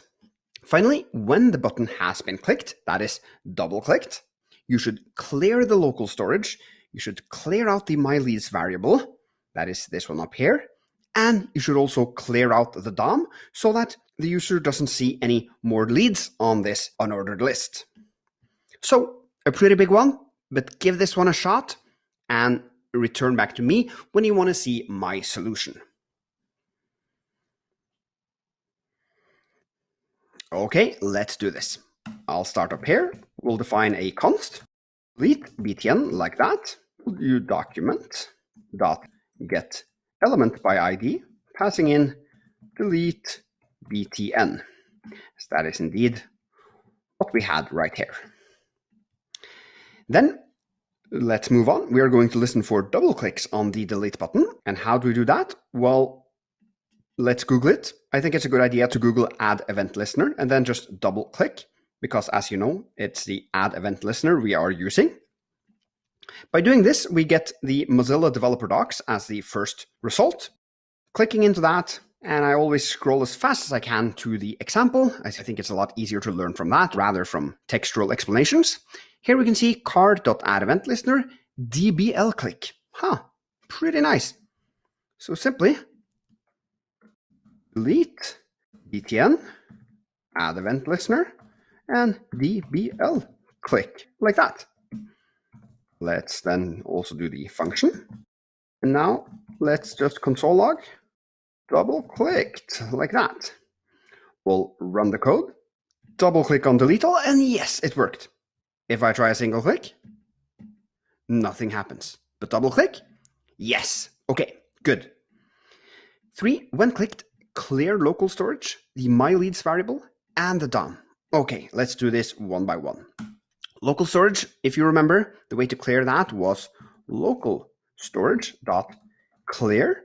Okay, myLeads, how do we clear that one? Well, we actually reassign it by doing myLeads and just setting it to an empty array. And then finally, clearing out the DOM. How do we do that? Well, actually, the trick is to simply render out the leads, which now are just an empty array. So we just trigger the render leads function. Render leads, like that. Let's rerun this, and now try to double click on the delete all. Yes! Now we removed everything in the DOM, and we have cleared the local storage. Our array is empty. We have a working delete button. We can delete this console log here. Great job doing this challenge. Let's move on. Now that we have an app that actually works pretty well, we're going to do something we haven't done a lot throughout this course, which is to refactor our code. And not only refactor it based upon a current need, we're going to refactor it based upon a hypothetical future use case. So for this, we're not going to use the mini browser, so I'm just going to minimize that one. And actually, I'm also going to take this function render leads and move it up here right below this conditional, because it is the render leads function we're mainly going to refactor. And the reason for that is the following. This function now currently has a very low degree of what we would call reusability, because here it is hard-coded that whenever it's called, it's always going to look at the myLeads variable, the one we've created up here, our global variable, and render out whatever exists in that array at that point in time. Now, let's say that we one time in the future also have another array. For example, let old leads, perhaps just a bunch of slightly unimportant leads that you've shoved into this array that you don't want to render out at any given time, but you want to perhaps have the opportunity to bring them up from time to time. If so, we would struggle to render them out. Because, as I said, in our render leads function, we only care about the myLeads array. So what we can do instead is to make this function a bit more dynamic and have it render out whatever array we tell it to render out. And the way we do that is to pass in a variable as a so-called argument when we call it. So we could take myLeads here and then pass it in like this in between the parentheses so that it would be possible for us to use it inside of the body of our function, but without referring to my leads directly like this. Now, let's just pause here for a minute before we rewrite the body of the function, just in case this seems weird, because you might feel you're walking on thin ice here, but actually, you've been passing in arguments into functions when you have called them for quite a while now. Because that is exactly what you're doing up here, for example, the getElementById function, which you are calling and giving it the string of inputl, so that this function, when it does its magic and walks through the HTML file in the search of its element, knows when it hits this point, here it is. This is the element I'm looking for, because Pierre told me so when he wrote this code. He told me that this is indeed the ID he wants. Hadn't we done that, well, the function would have been like blind to whatever it was looking for. Wouldn't be able to recognize this element. But we did, of course, give it that value. And that is also what we're doing here now. We're telling render leads that we want you to render out this data right here. And then to make this work, we also have to here write something like leads inside of the parentheses here as well. The way this works is that when this function is called with this data passed in, this data, this array, will become this variable here, which is accessible inside of the body of the function. So now we can replace my leads with leads here, and we can replace it here and here. At this point, the body of this function has no idea and no relation to this myLeads global variable up here. It only cares about what you entered into the function when you called it. And now what actually makes sense is to skip the usage of the word leads in the name of the function, because actually the function at this point doesn't even know that it's rendering out leads. It could be rendering out a bunch of names of soccer teams or a list of fruits or whatever it is. It renders out whatever you pass into it. So actually what we want to do is remove this leads here and simply call it render. Now this of course requires us to do the same thing on the delete button. Here we'll use the new name render, and we have just cleared out the myLeads array, so it's an empty array. So what we'll do is simply pass in myLeads here as well. And finally, on the input button, when we add new leads, we have also modified the myLeads array. So we'll take that and paste it into the parentheses of the function invocation, and then of course use the updated name as well. So now we have a function called render, which can take any array you give it and then render it out. So potentially you could give it the old leads array as well, and it's a much more dynamic and reusable function. Let's try this. We'll rerun the code. Save awesome lead, epic lead, it works. And yes, the delete button also works. And just as a final notice, it doesn't matter what we call this parameter here. Could have called it YOLO if we wanted. However, that would require us to also change this to YOLO, this to YOLO, and this to YOLO. We rerun the code, in a lead, it works, and we can delete it. It works in the exact same way. However, we actually want to use semantically meaningful names, so let's use leads instead, like that. You're probably a little bit confused right now. That's totally okay. Let's take a closer look at how to use arguments in functions over the next few casts. Okay, let's return back to the example of greeting our users, which we've looked at earlier in the course. So in Scrimba, we have this welcome back Per Harold Borgen text, which is visible on the dashboard. And here I have the basic setup for such a feature using a function. Starting from the top of the file, you can see that we are heading into the DOM and fetching a welcome element. That is the HTML. You can see right here, this paragraph, which is completely empty at the moment. And here in the greet user function, we take that welcome element and we set its text content to welcome back Per Harold Borgen with an emoji at the end. If we run this, nothing happens, of course, because we also have to call the function greet user like that. Now, if we run it, we can see that it is rendered out on the page. And this is a very typical use case for a function, rendering out a specific thing. However, it's a really bad function because it can only render out this string right here. It can only render out my name, which is pretty silly. And it should actually rather be called something like greet pair, but that would just be stupid. We're going to use the greet username and rather modify the function so that it can greet whoever enters the app. And the way to do that is to add a so-called parameter to a function. And I can do that by writing a variable inside of the parentheses of the function declaration. So here, I'll for example write name like that. Now, it is expected that we are to use this name variable inside of the body of the function. And indeed, we are going to do that. We are going to replace this with name like that. So now we are constructing this string using the first string, then the name variable, and then the final string. Now, if we run this code, you'll see welcome back undefined. That is because name is now undefined. And can you take a guess at why? Well, it is because when we call the function, we haven't passed in any names, and our function expected us to do that. So here, in between the parentheses, we'll simply type a name. Let's type pair, for example, run the code, and now you can say, welcome back, pair. So here, we are passing in a value into the function when we are invoking it. That value becomes the name variable inside of the body of the function, and this is then changed to pair on the fly when it is called. So now I have a challenge for you.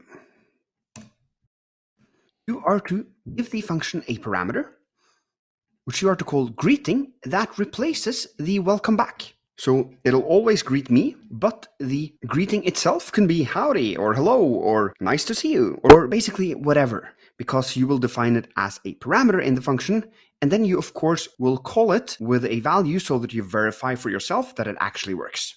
Go ahead and give this a shot.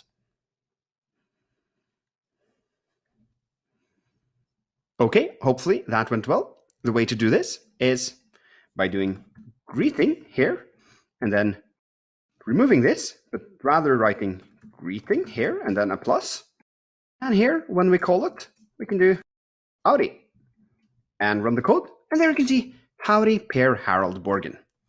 Great job. Let's move on.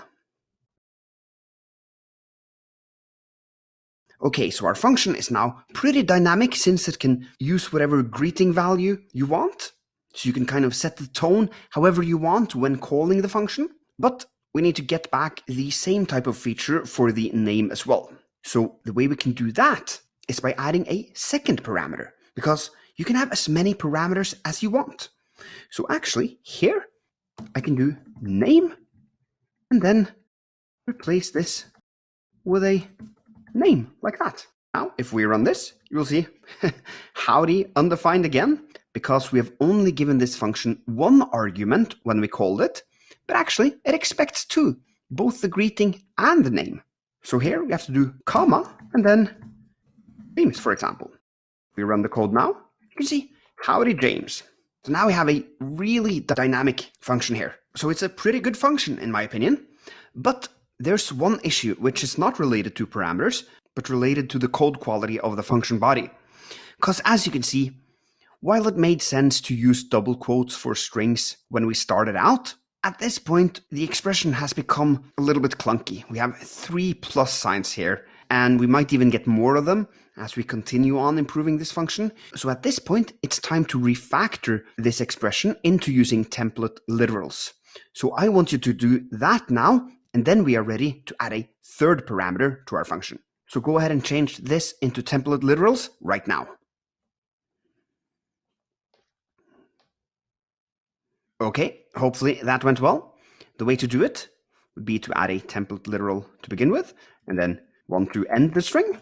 Then now we can remove all of these clunky plus signs and quotes. And here we have 2 variables, greeting and name, which we need to escape out from the string. So we'll do $, open curly bracket, closing curly bracket, $, open and close.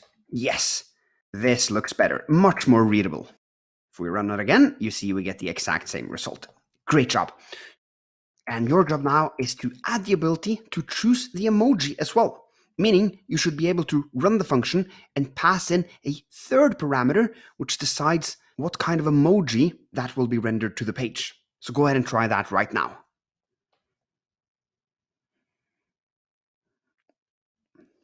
Okay, the way to do it would be the same as we've done up until now, by adding a third parameter here, emoji, and then replacing this hard-coded emoji with that variable escaped out from the string, of course, emoji like that. And here we'll need to also now add an emoji when we are calling the function.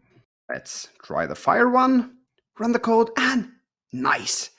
We now have a super dynamic function that we can use to create greetings of all sorts, and it's so much better than what we started out with. Let's move on. Okay, up until now, we've only passed in strings as arguments in our functions. However, you can of course pass in whatever data type you want. For example, numbers. And I want you to practice that now. So I'm going to give you a challenge where you are to use numbers in a function that you have written from scratch. So here you have to combine what you've previously learned about functions and arguments and see if you can connect the dots together. So you are going to create a function called add that simply adds two numbers together and returns the sum. So down here on line 5 and 6, I'm calling this function and then logging it out. I'm doing that 2 times, and the first time the number 7 should be logged out, and the second time the number 111 should be logged out, because I've passed in 3 and 4 the first time around, and 9 and 102 the second time around. So these are basically your test cases. So go ahead and write this function here on line 3. It should have 2 parameters and should return the sum of those 2 parameters. And then afterwards, I will of course show you the solution as well.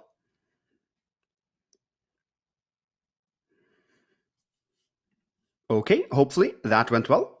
Let's do this. We'll do function, add, open and close parentheses, and then the square brackets. And inside of the parentheses, we need to define our 2 parameters. I would call the first one num1 and the second one num2. And here, I'm just going to return num1 plus num2, like that. If we now run this, we can see in our console we are logging out 7 and 111. Great job, let's move on. Okay, up until now, you've heard me say the words parameter when I've talked about defining variables in between the parentheses when we declare a function. And I've also said arguments when we pass in values into the function when we invoke the function. And this is probably a little bit confusing. Like, why am I using 2 different words? They're basically the same thing. And actually, to be honest, in my experience, most developers mix up the words parameter and arguments all the time. And that's totally okay. Even I, actually, up until this point, when I decided to actually explain the difference in this course, would mix the 2 up all the time. Meaning, mixing up these here values that you pass in when you call the function and these variables that you define when you write the original function. So the way it works is that these are parameters and these are arguments. And in order to remember the difference between these 2, I found a really cool comic on the web which pictures 2 people arguing in a bar and then a bouncer coming to say, "Hey, take your argument outside." And that gives us the hint. Arguments are created on the outside of the function, whereas parameters then naturally have to be on the inside of the function. So greeting and name, as you know, are only defined here on the inside of the function, but Howdy and James, they come from kind of the outside of the function, the outer scope. This would perhaps be even more clear if we had a variable here which was called hi, and we set it to howdy like that, and then we pass in hi here. Surely this hi variable is on the outside of the function, because in this case that is this function, lines 2 to 4. This is on line 7 and line 8, so they are on the outside. Likewise here, num1 and num2 are the parameters, whereas 3 and 4 are the arguments. So with this, I want you to answer these 4 questions with either arguments or parameters. So the answer is one or the other, and you are to write that here after the question mark. So go ahead and do this right now.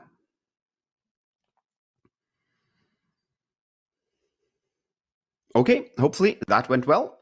What are greeting and name? Greeting and name, well, that is on the inside of the function. That means that they are parameters.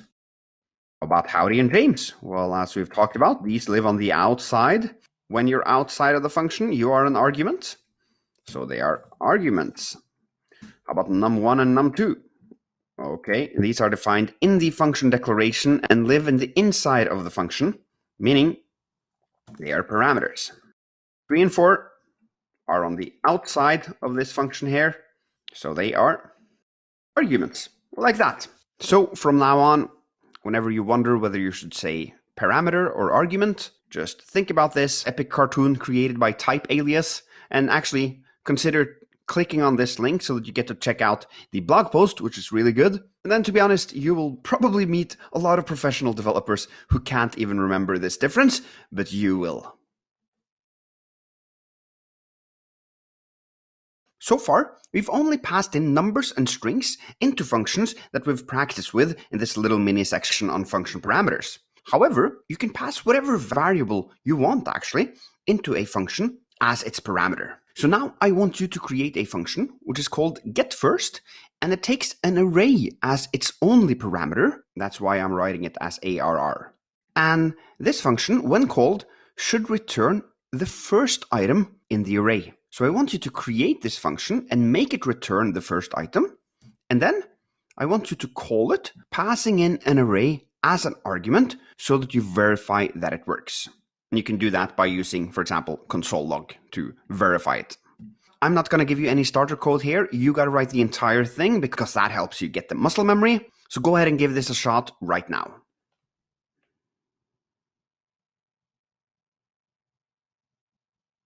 Okay, hopefully that went well. If not, no worries. Let's do this. We'll do get first like that, r, and then the body of the function.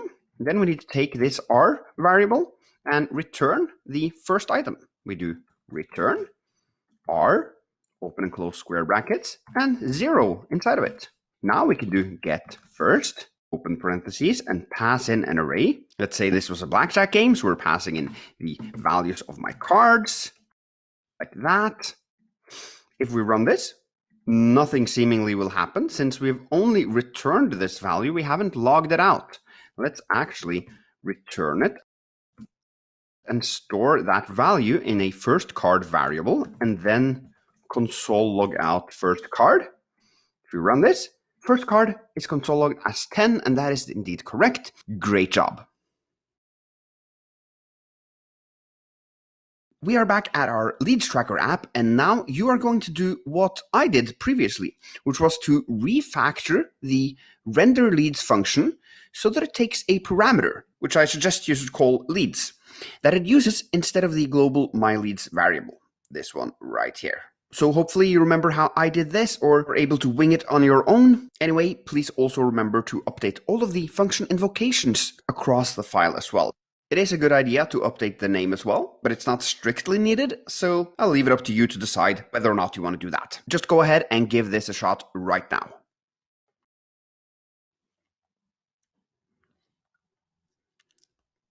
Okay, hopefully this went well. Let's do this.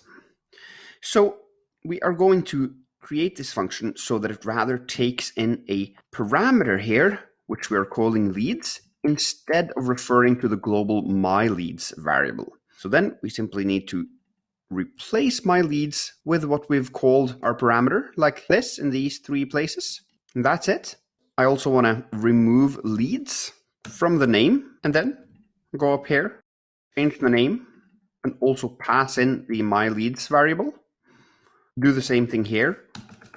And we've cleared out the myLeads variable. Pass in myLeads, which now is just an empty array. And finally, down here, pass in myLeads like that. Let's run this to verify that it works. Save input, delete all. Yes, great job. Let's move on. In this challenge, we are going to set the stage for the Save Tab button. I'm going to write the HTML for you first, and then you are going to take over and do the JavaScript part of it. So we do a button like that. It should be called Save Tab. run this, we can see that we get the Save Tab button, and let's give it an ID of tab-btn, like that. Now, you are first going to grab the Save Tab button and then store it in a tab-btn variable. And then you are going to hook up an event listener with this button so that you listen for clicks. And when it's clicked, you are to log out my LinkedIn URL to the console. And the way you grab a hold of that LinkedIn URL is through navigating into this tabs array that actually has an object as its only item. And that object has a key value pair of URL and the actual string value of the URL to my LinkedIn profile. So this might sound a little bit weird, like why am I forcing you to do all this complex stuff of navigating into this array and into this object and fetching out this value right here? Well, you'll understand this when we implement this with the Chrome API that actually gives us access to the current tab we're on at any given point, because then we actually have to do such a navigation. So I'm just prepping you for that. So you have to remember how to work with arrays and objects. That's great to get some practice on. If you struggle, I will of course show you the solution as well afterwards. So go ahead now and just give this your best shot. Okay, hopefully this went well. Let's do this. We'll create a const tab-btn and use document.getElementById, passing in tab-btn, as that is the ID. We gave it over in the HTML, yes. Down here, we need to listen for button clicks. On the tab-btn, we'll do add event listener. First argument is click. Second is a function that will be run when the button is clicked. And here, let's console log out just this entire expression. When you are to navigate into complex expressions like this, it's often a good idea to just take one step at a time and log out the results. Let's run this, hit the Save tab, and bring up the console. Okay, we can see now that we have our URL wrapped inside of both square brackets and curly brackets. One thing we at least need to do is navigate into the first item of this array right here. And how do we navigate into the first item, which also happens to be the only item? Well, we simply do square brackets 0 for the 0th index. Let's run this, hit Save tab, and there we can see in our console, we're now just logging out an object. So this is an object with a key, URL, and the value, which points to my LinkedIn profile. How do we get a hold of that value? Well, we use the dot notation, .url, like that. Run the code again, hit Save tab, and there we go. We have logged out my LinkedIn URL. Great job. Let's move on. Next step is to actually save the URL instead of just logging it out, because obviously this doesn't do the trick for our app. We need to save it to local storage. We need to add it to the My Leads array. And we also need to trigger a render so that the fictional lead here actually will be rendered on the page when the user hits the tab button. So to achieve this, you basically need to do more or less the same thing that you're doing inside of the input button. So hopefully you've got this. If not, no worries. I will of course show you the solution when you return back to this screencast.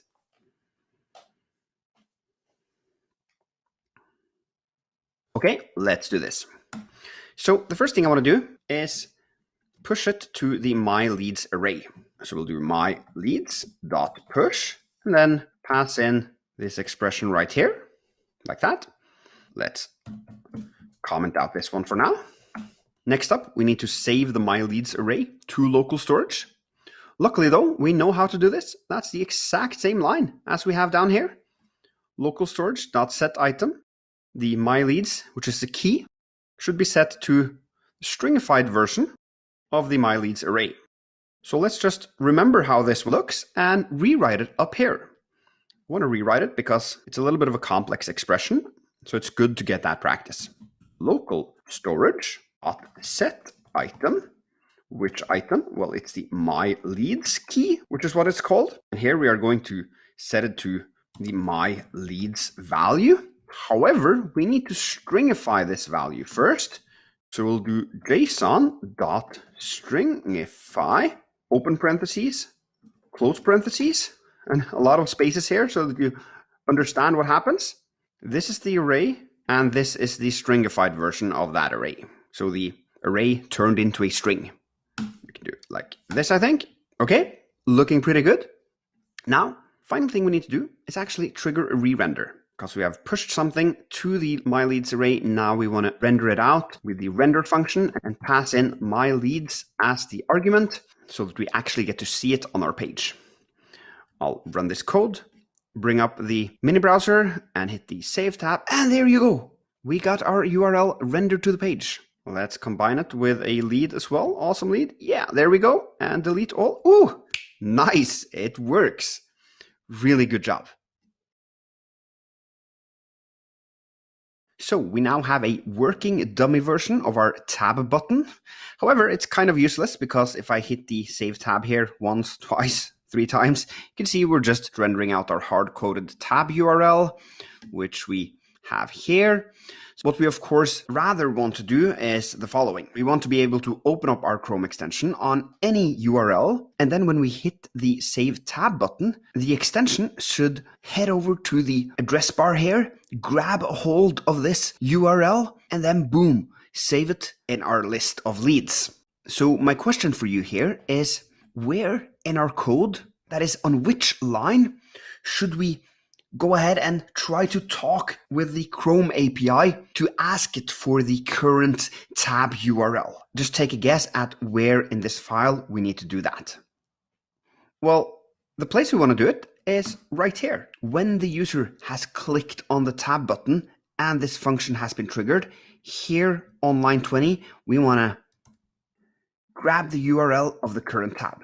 Basically, what we are doing here, but we want to do it in the real world, not just using the made-up hard-coded array I've written up here on line 14.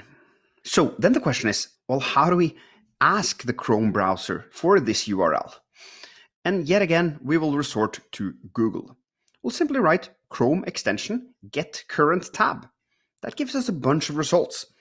And on first place, you can see the developer.chrome.com, so the documentation.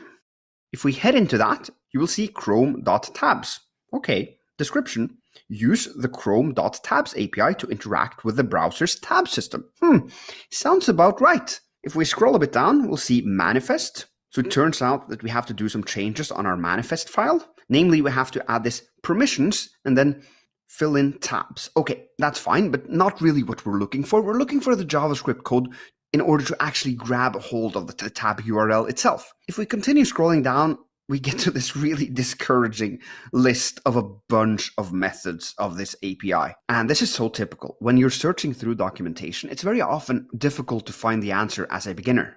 So actually, what I would do is go back to the results we got on google.com, because there we can find a Stack Overflow question that looks much more humanly understandable. How can I get the current tab URL for a Chrome extension? Okay, let's click into that one. You can see there's a person that has a problem that looks like ours, and that person has even provided some code of how they're trying to solve this today. Chrome.tabs.getSelected. Let's scroll a bit down and find an answer, because that's normally where we find a piece of code we can use. So here you can see, just an FYI for your info for people from Google, the method the original poster uses is deprecated. Okay. To get the tab the user is viewing and only in the window they are viewing, use this, chrome.tabs.query. Okay, and then we pass it in an object with some data and we get this function with tabs and a lot of code. But actually, it looks very promising. So what I'll do then is what all developers do almost every single day, which is to copy code directly from Stack Overflow. So I'll copy this and just paste it in here, because this is where we want to talk with the Chrome API. I'm going to remove this comment. And now we suddenly have this hairy, strange-looking code, which we haven't written. That's not comfortable. And we can also see that it's not following our conventions for writing code. For example, it uses semicolons, which we don't like that. And it also uses the var keyword, which we don't use either. It's the old way of writing variables in JavaScript. We want to replace that with let or const. Now I'm just going to use let, as I'm not really sure what the point with these variables is at this point. I just want to clean it up. And storing them as let variables will definitely work. So let's just do that. However, Now that we at least have the code according to our conventions, it's time to break this down and really understand it. And we'll do that in the next cast. Okay, now that we have this little snippet of code which we copied from Stack Overflow, it would be really tempting to actually try to run it and just console log out tabs at this point, for example, just to figure out what's going on here after this function is being triggered. But actually, if we try to do that, run this code, hit the save tab, we'll see that we get an error. Cannot read property query of undefined. That's because chrome.tabs, that's a so-called API, application programming interface. Sounds really scary, I know, but don't worry about that now. All I wanted to say is that this is an API that is only available to us when we're running the code in the context of a Chrome extension, like this, which you can see here. Now we are running the code in the context of this Scrimba mini browser here, and we don't have access to the chrome.tabs, meaning it's undefined, as our error message is saying, because it's trying to read the property query of something that is undefined. So we actually just have to try to make sense of this code and try to configure it how we think it should be, and then deploy it to see if it works out in the wild. So what I'm going to do, I'll delete this console log tabs, and actually I want to delete everything inside of this function, because we are going to figure out what we will do inside of this function on our own by looking back at Stack Overflow. And also, I actually want to comment out these lines of code, because while it's okay to copy to get it into the code base, I want to write it with you to break it down step by step so that you understand it properly.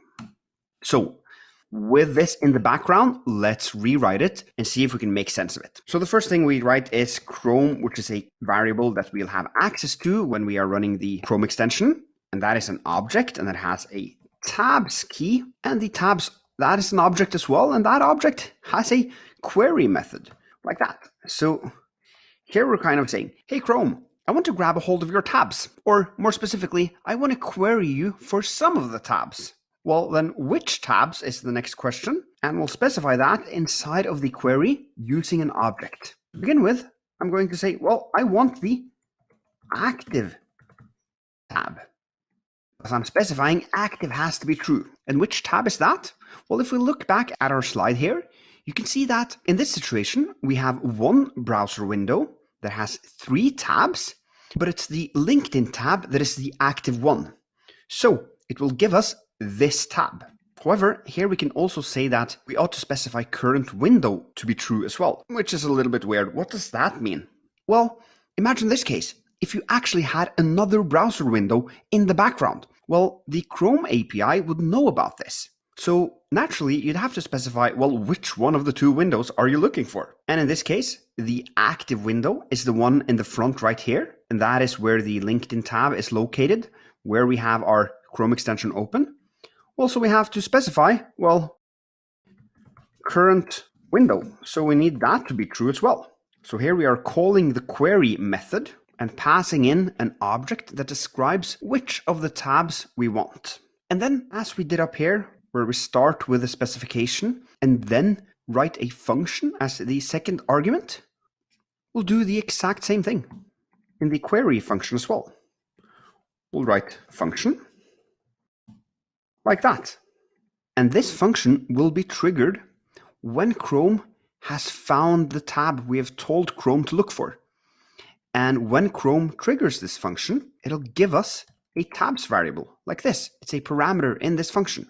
So now we would get access to the tabs. And this console log would work if we were running this in the context of a Chrome extension. Let's now bring down the console, break this up a little bit, because the question is here, what do we want to do inside of this function? Well, it's through this tabs keyword here that we will actually get a hold of the URL, the string in the address bar. So it's inside of here that we actually have to push to our myLeads array, save to local storage, and call the render function. So I'm actually going to copy this code and paste it in here like that. And now the question is, well, what does this tabs variable include? How do we navigate to the URL value inside of this variable? Well, It just so happens to be that it's constructed in this exact way. And how did I know that? Well, because here on Stack Overflow on our question, we could see that on the question below that a person got it to work by doing var tab equals tabs 0, which is exactly what we're doing here. And then on the next line, it did tab.url, which essentially is our .url here. So it turns out that this is the way to get a hold of the URL. But at this point, there's a little problem. Since we have defined tabs here and also up here, these two variables will be in conflict with each other. And obviously, we don't need this hard-coded variable anymore. We want to use whatever value we get directly from Chrome. So we can keep this and just leave this how it is. Now let's clean up this a little bit. And then finally head over to manifest.json, because we saw in the Chrome extensions documentation that we had to add the following to our manifest file. So permissions, and then that is an array, and here we specify tabs. So now we are telling Chrome that we want to be able to work with the tabs in the Chrome extension. Otherwise, this chrome.tabs simply wouldn't work. So in the next cast, we'll go ahead and deploy this so that we finally get to try our entire application out in the wild.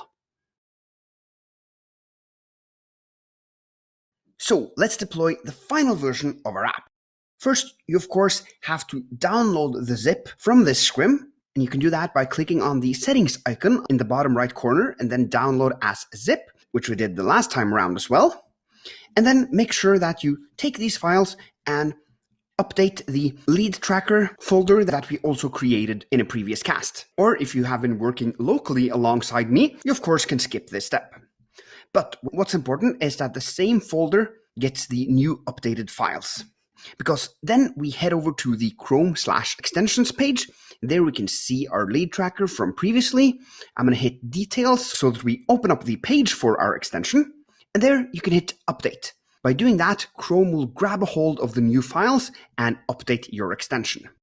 Once that's done, we can open up a new tab, for example, and head over to a lead we want to track. Here I've opened up Scrimbus CTO's GitHub profile. That's Sindre. Let's say we want to track this URL as a lead. Then I'll hit the Chrome extension button.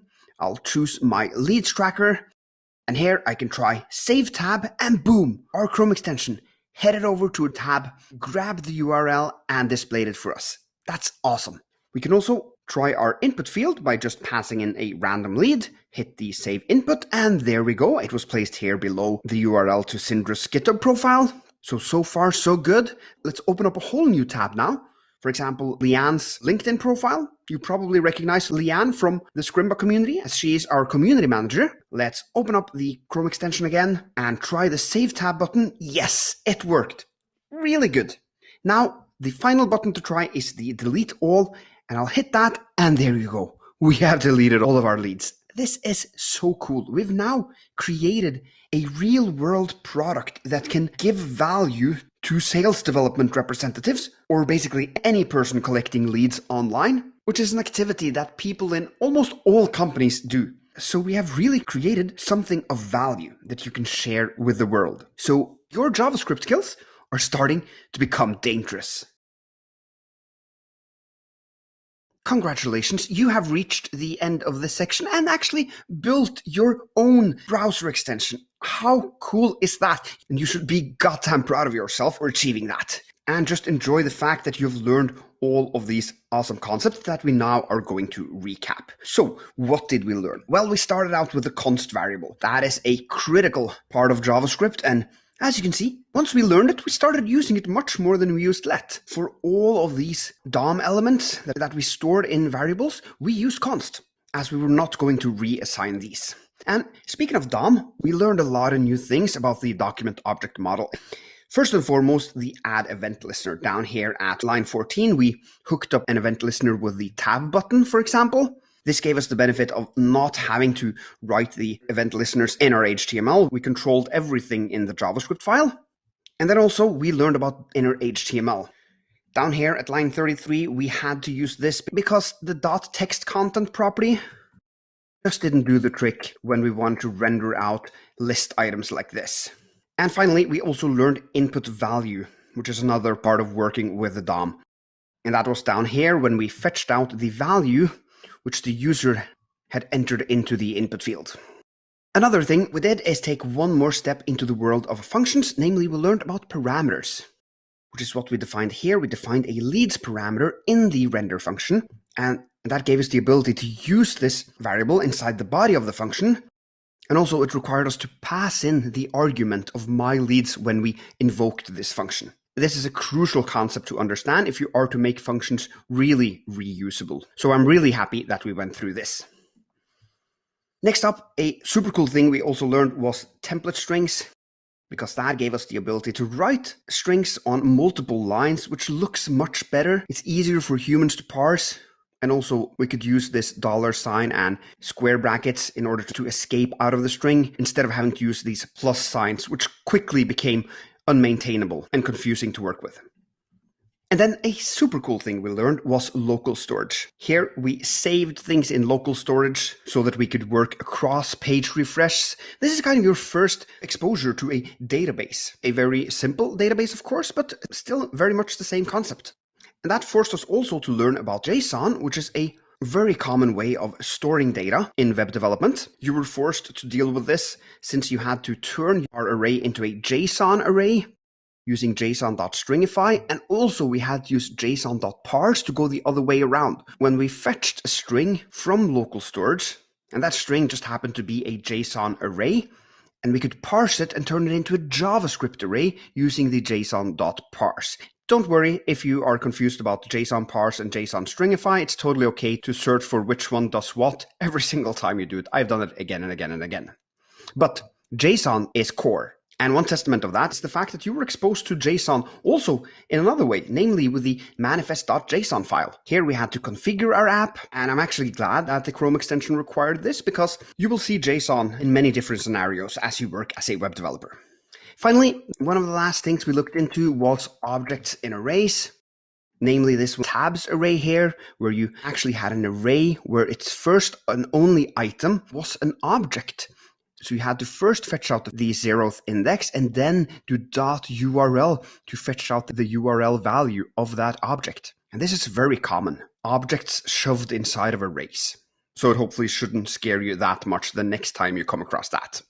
So look at this list. It is really comprehensive. And now let's do a little thought experiment, which might help you feel less overwhelmed of all the things you don't know anything about in web development and all these fancy words. Because let's say that you for 2 weeks ago asked a developer, like, how do you create a Chrome extension? And then the developer arrogantly replied to you, well, it's not hard. You just add an event listener to a button, then fetch out the input.value, take that value stored in an object and convert it to a JSON using json.stringify, shoving it into local storage, no big deal. You could just fetch it out later and use json.parse in order to get it back into a JavaScript array, and then render it out in the function, shove it in as a parameter, and just use a template string and inner HTML to display it on the screen. I mean, no big deal, right? I mean, imagine getting such a reply. You would probably feel that you would never ever learn all of this because there's so many concepts you didn't understand. But actually, that reply from the developer is actually the exact thing we have done. And you have gone through it. So even though in and of themselves these names sound scary, you know that if you follow the right course, you can learn them. And you don't have to be afraid of any of the concepts you have yet to learn. Because whilst they sound super fancy from the outside, like JSON, actually, they're not that complicated when you look into them. So try to just have that confidence in yourself that you know you can learn complicated 3-letter acronyms, that they're nothing to be afraid of, because that'll calm you down and serve you well as you progress on this journey into web development. With that, let's actually put your skills to the test now, because you need some more repetition on these things. You need tons of repetition. These things take a lot of time to really get into your muscle memory. And we'll start with that in the next section, where you will do some quick challenges back to back. Let's move on. In this challenge, we are going to do some let and const repetitions, because I've created this fictional game here, which has a player, an opponent, the name of the game, a points variable, and a has-won variable. After it's been set up, The game is played down here at line 9 and 10. The player gets some points and the has1 variable is flipped. And then based upon this, we log out who the winner is in this conditional statement down here. Now, if you try to run this code, you'll see that it actually doesn't work because I've mixed up a little bit in terms of using let and const. So you need to fix that. You need to go through all variables and decide if they should be let or const. And then finally, I want you to change the console logs here from using double quotes to using template strings. So go ahead and do this right now.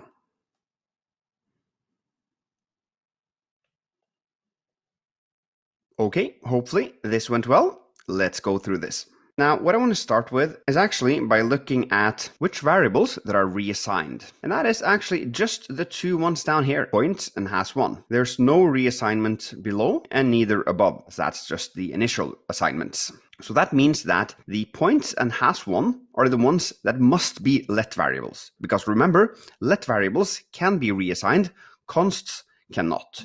So we'll do let. And these two need to be so.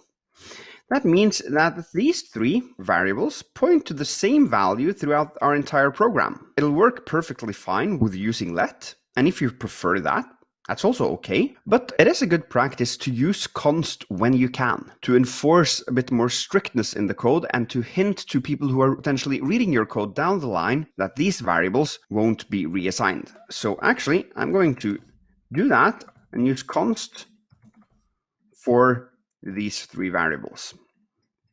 Now we can run the code and yeah, we can see that it actually works. Pierre got 100 points and won the Amazing Fighter game. That comes from this string right here, which we want to turn into a template string. And the way we got to do that is now wrap the entire expression in backticks. And here we're starting off with a JavaScript variable. So we'll escape out of the string like that. We'll remove all of these plus and quotes, yet again, $, curly brackets. And then we also need the escaping here as well. Let's run the code. Works just as it did previously, but now we have this much more neatly packed expression. Doing the same here, like that, and that.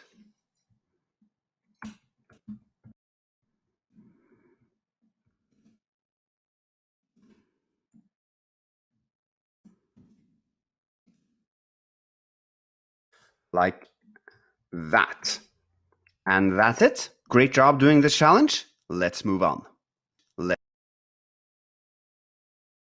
In this challenge, you are going to create a function that takes a single parameter, that should be an array, and then it logs out all the items of the array to the console. And I've created this myCourses array here so that you can test your function. Go ahead and write this function starting here on line 7 and then return back to me when you want to see my solution.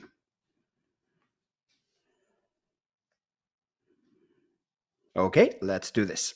We'll do function. I'll call it log items, like that. I'll name the parameter r.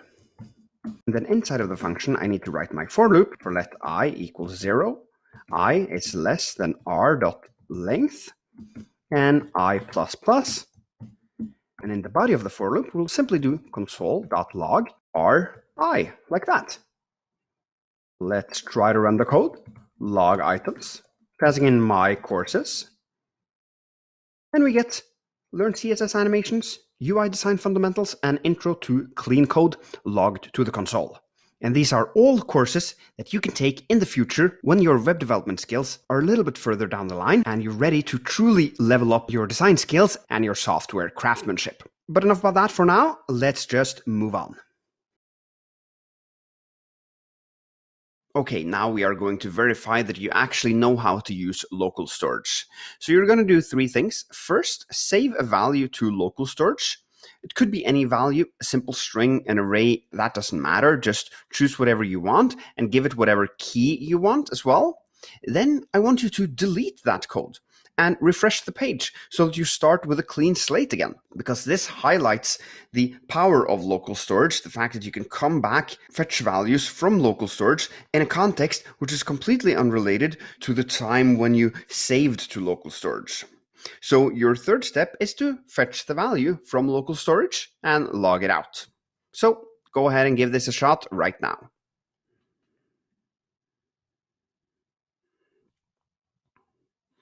Okay, let's do this. First, we're going to do local storage dot set item, open and close parentheses, and let's do my credits. This could, for example, be in an e-commerce shop where you gifted credits to people who came to your website on a certain day and saved it in their local storage. And maybe you got 100 credits this time.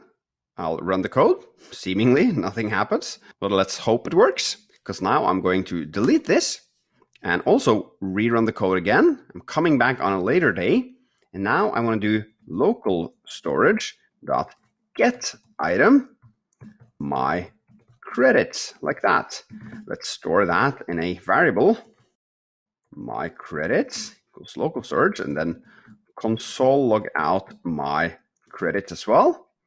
Running the code, and yes, we are logging out 100, meaning that our local storage implementation works. So give yourself a pat on the back and let's move on.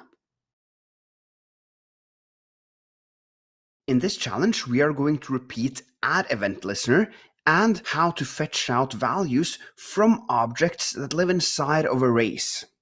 So it's a three-part challenge. First, you are to fetch the button from the DOM and store it in a variable. The button I'm talking about is this one right here. You can see it says log Jane's score. It's defined here in the HTML, so maybe you have to modify that as well to give it an ID. I don't know. And then once you have that button stored in a variable, you are to use add event listener to listen for button clicks. And when the button is clicked, you are to log out Jane's score. And you got to do it via the data array. So you got to head into data, find Jane's object, and log out the value of her score. So go ahead and give this your best shot right now.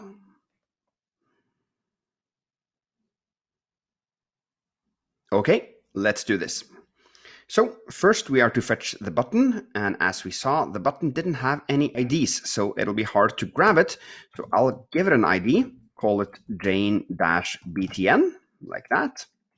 And then I'll do const Jane-BTN equals document.getElement by ID, passing in Jane-BTN. Okay, so far so good.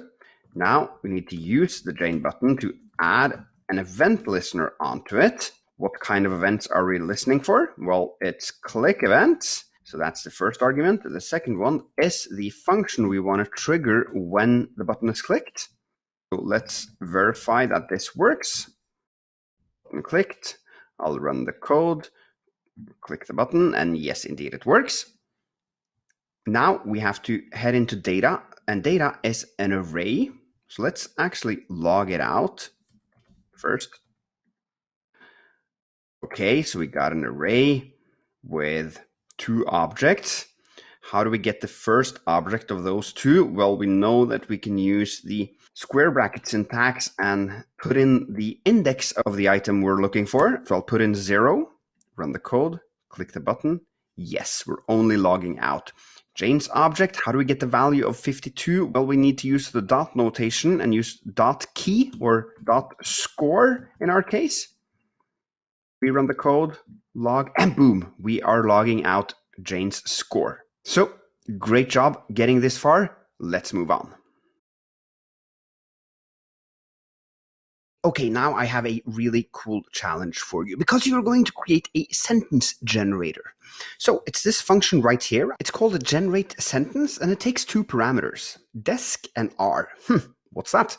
Well, it is a description and an array, and it should return a string. Actually, it's a full sentence based upon the description you pass in and the array you pass in. And it's best understood through the lens of a couple of examples. If you pass in largest countries as the description and the array China, India, USA as the array, that is the second parameter, then the function should return the three largest countries are China, India, USA. Another example, if you pass in best fruits as the description and apples, bananas as the array, it should return the two best fruits are apples, bananas. So you actually have to construct the string, fetch out each of the items, and also the length of the array. So a little bit tricky, but give it your best shot. Use a for loop and also a template string to solve this. And if you're stuck or want to see my solution, just return back to the screencast and I will of course show you how to do it.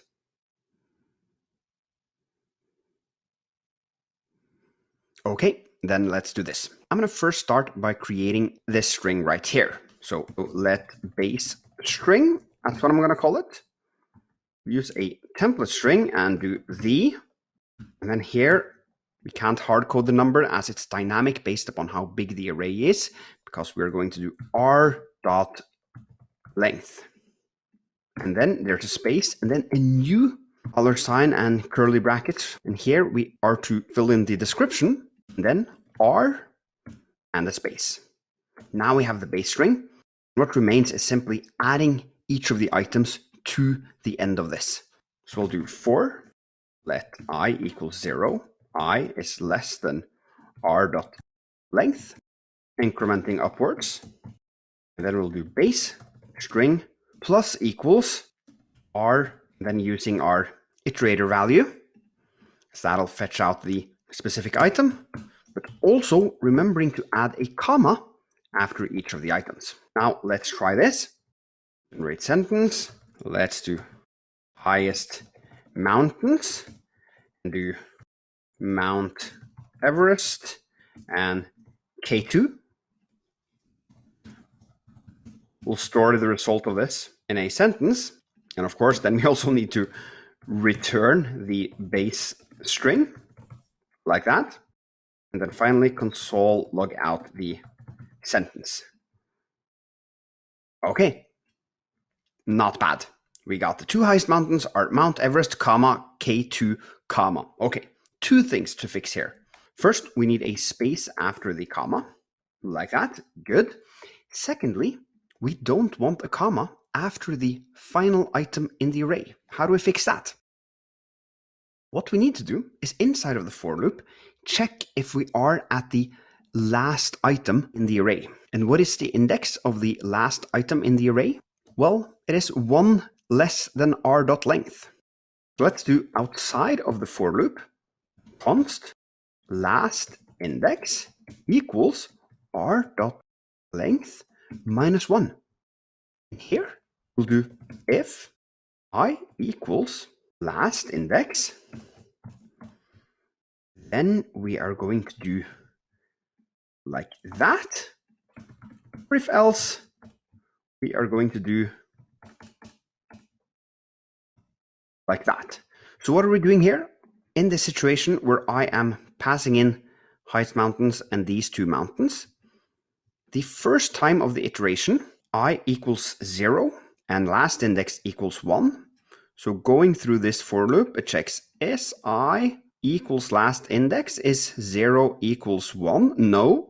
So we're not doing this. We're instead jumping to this point where we are adding the comma. But then the next time around, both last index and I equals to 1.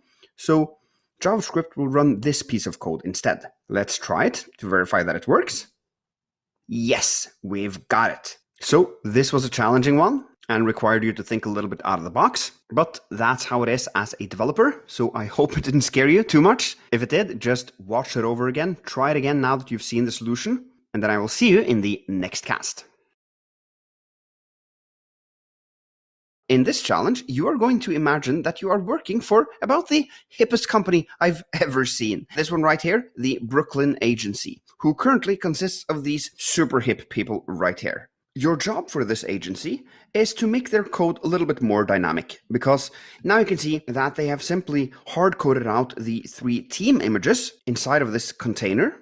But that isn't a particularly good solution, because when they get a new employee, they would have to update the HTML.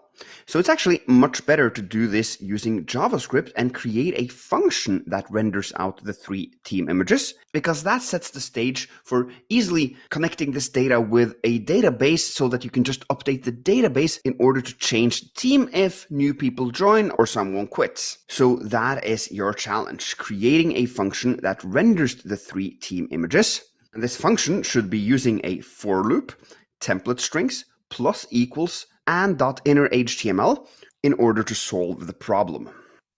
Here I have provided you with an array that contains the paths to all of the images. You can see images / hip1.jpg and hip2 and hip3.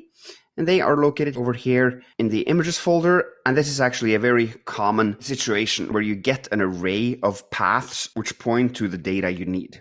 So we could imagine that this, for example, had come from the database when you rendered the page or something like that. Right now, though, it's just hard-coded into our JavaScript file. There is a little bit of CSS here as well, but this challenge is not about CSS, it's about JavaScript, so we're just going to ignore that. Just make sure that the images use this class of team img, and you'll be just fine. So I'm going to comment out all of these images. Now we can see we cleared out the container, and I'll leave the table to you. Go ahead and solve this challenge.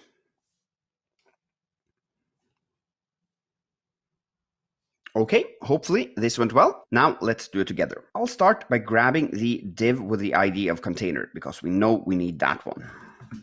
Const container equals document get element by ID container like that. And then the function, I'll call it render images like that. And here we need a for loop since we are going to loop through this array. So I'll do for let I equals 0. I should be less than the length of the images array, like that.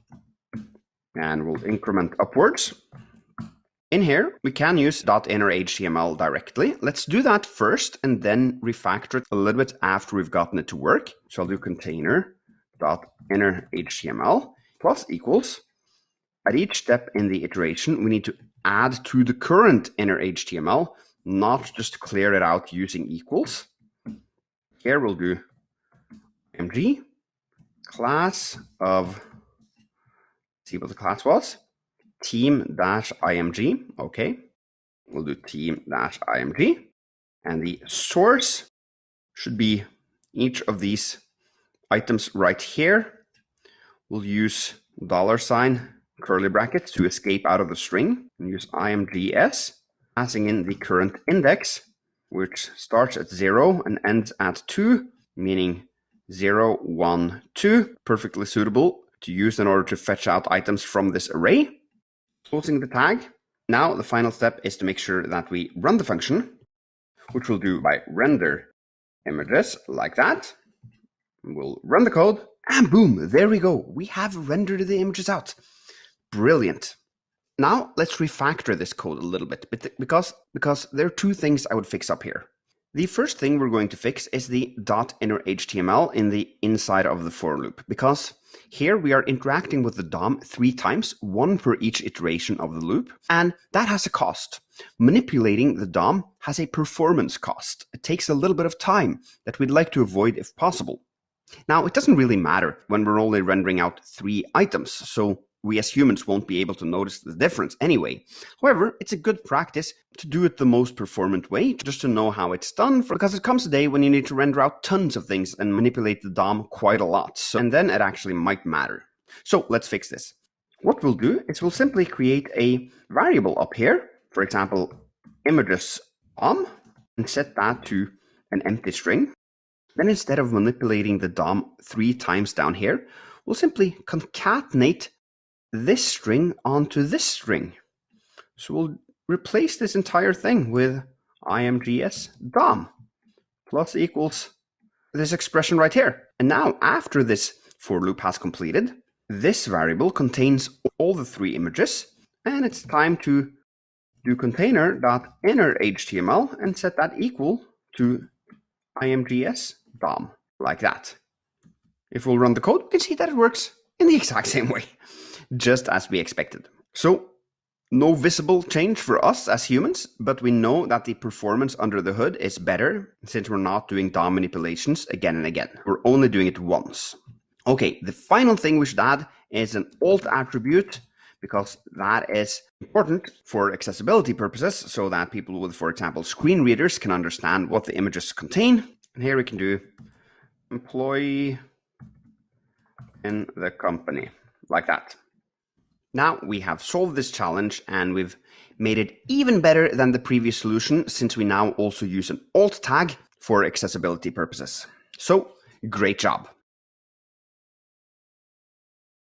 So, you have reached the end of this course. That's very well done. You should truly be proud of yourself now. Give yourself a pat on the back and just feel great about yourself, because not many people get to the finish line. They give up, but you're not a quitter.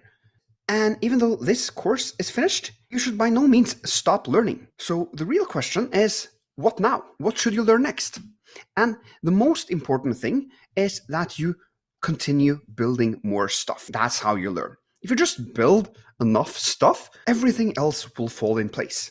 But of course, let's be a bit more specific. There's still a lot of basic JavaScript concepts that we haven't gone through, and it's a great idea to continue expanding upon your basic JavaScript skills. And then when you've done that, you can move more into ES6 and beyond, aka modern JavaScript. ES6 is short for ECMAScript 6. That was a legendary update to the JavaScript language in 2015, so it's actually already 5 years old. But many of the modern patterns in JavaScript come from this update. And actually, you've learned several of them already. I just didn't bother telling you that they were a part of the ES6 specification. So you are totally ready to continue learning more about modern JavaScript. Another thing you definitely should learn is APIs and asynchronous JavaScript, because that opens up the world to you. You'll be able to have your applications talk with external services, third-party APIs, bring in data from wherever you want. And then, of course, there is server-side JavaScript, so that you can build full-blown apps from start to finish. But this probably looks a little bit overwhelming, but don't worry, I have the solution for you. Here at Scrimba, we have something called the Front-End Developer Career Path. It's our flagship. It's the course we put the most effort into by far, and it'll take you to a hireable level as a front-end developer. So looking at the contents here, it goes all the way from learning basic HTML and CSS to getting hired. And actually, you can jump in here in Module 3, because the course you just took is a part of the career path as well. So if you like our style of teaching, with a lot of projects and challenges back to back, you can just jump into Module 3 and continue on in the same pace. So I hope I will see you there. And if not, best of luck with your continued JavaScript journey.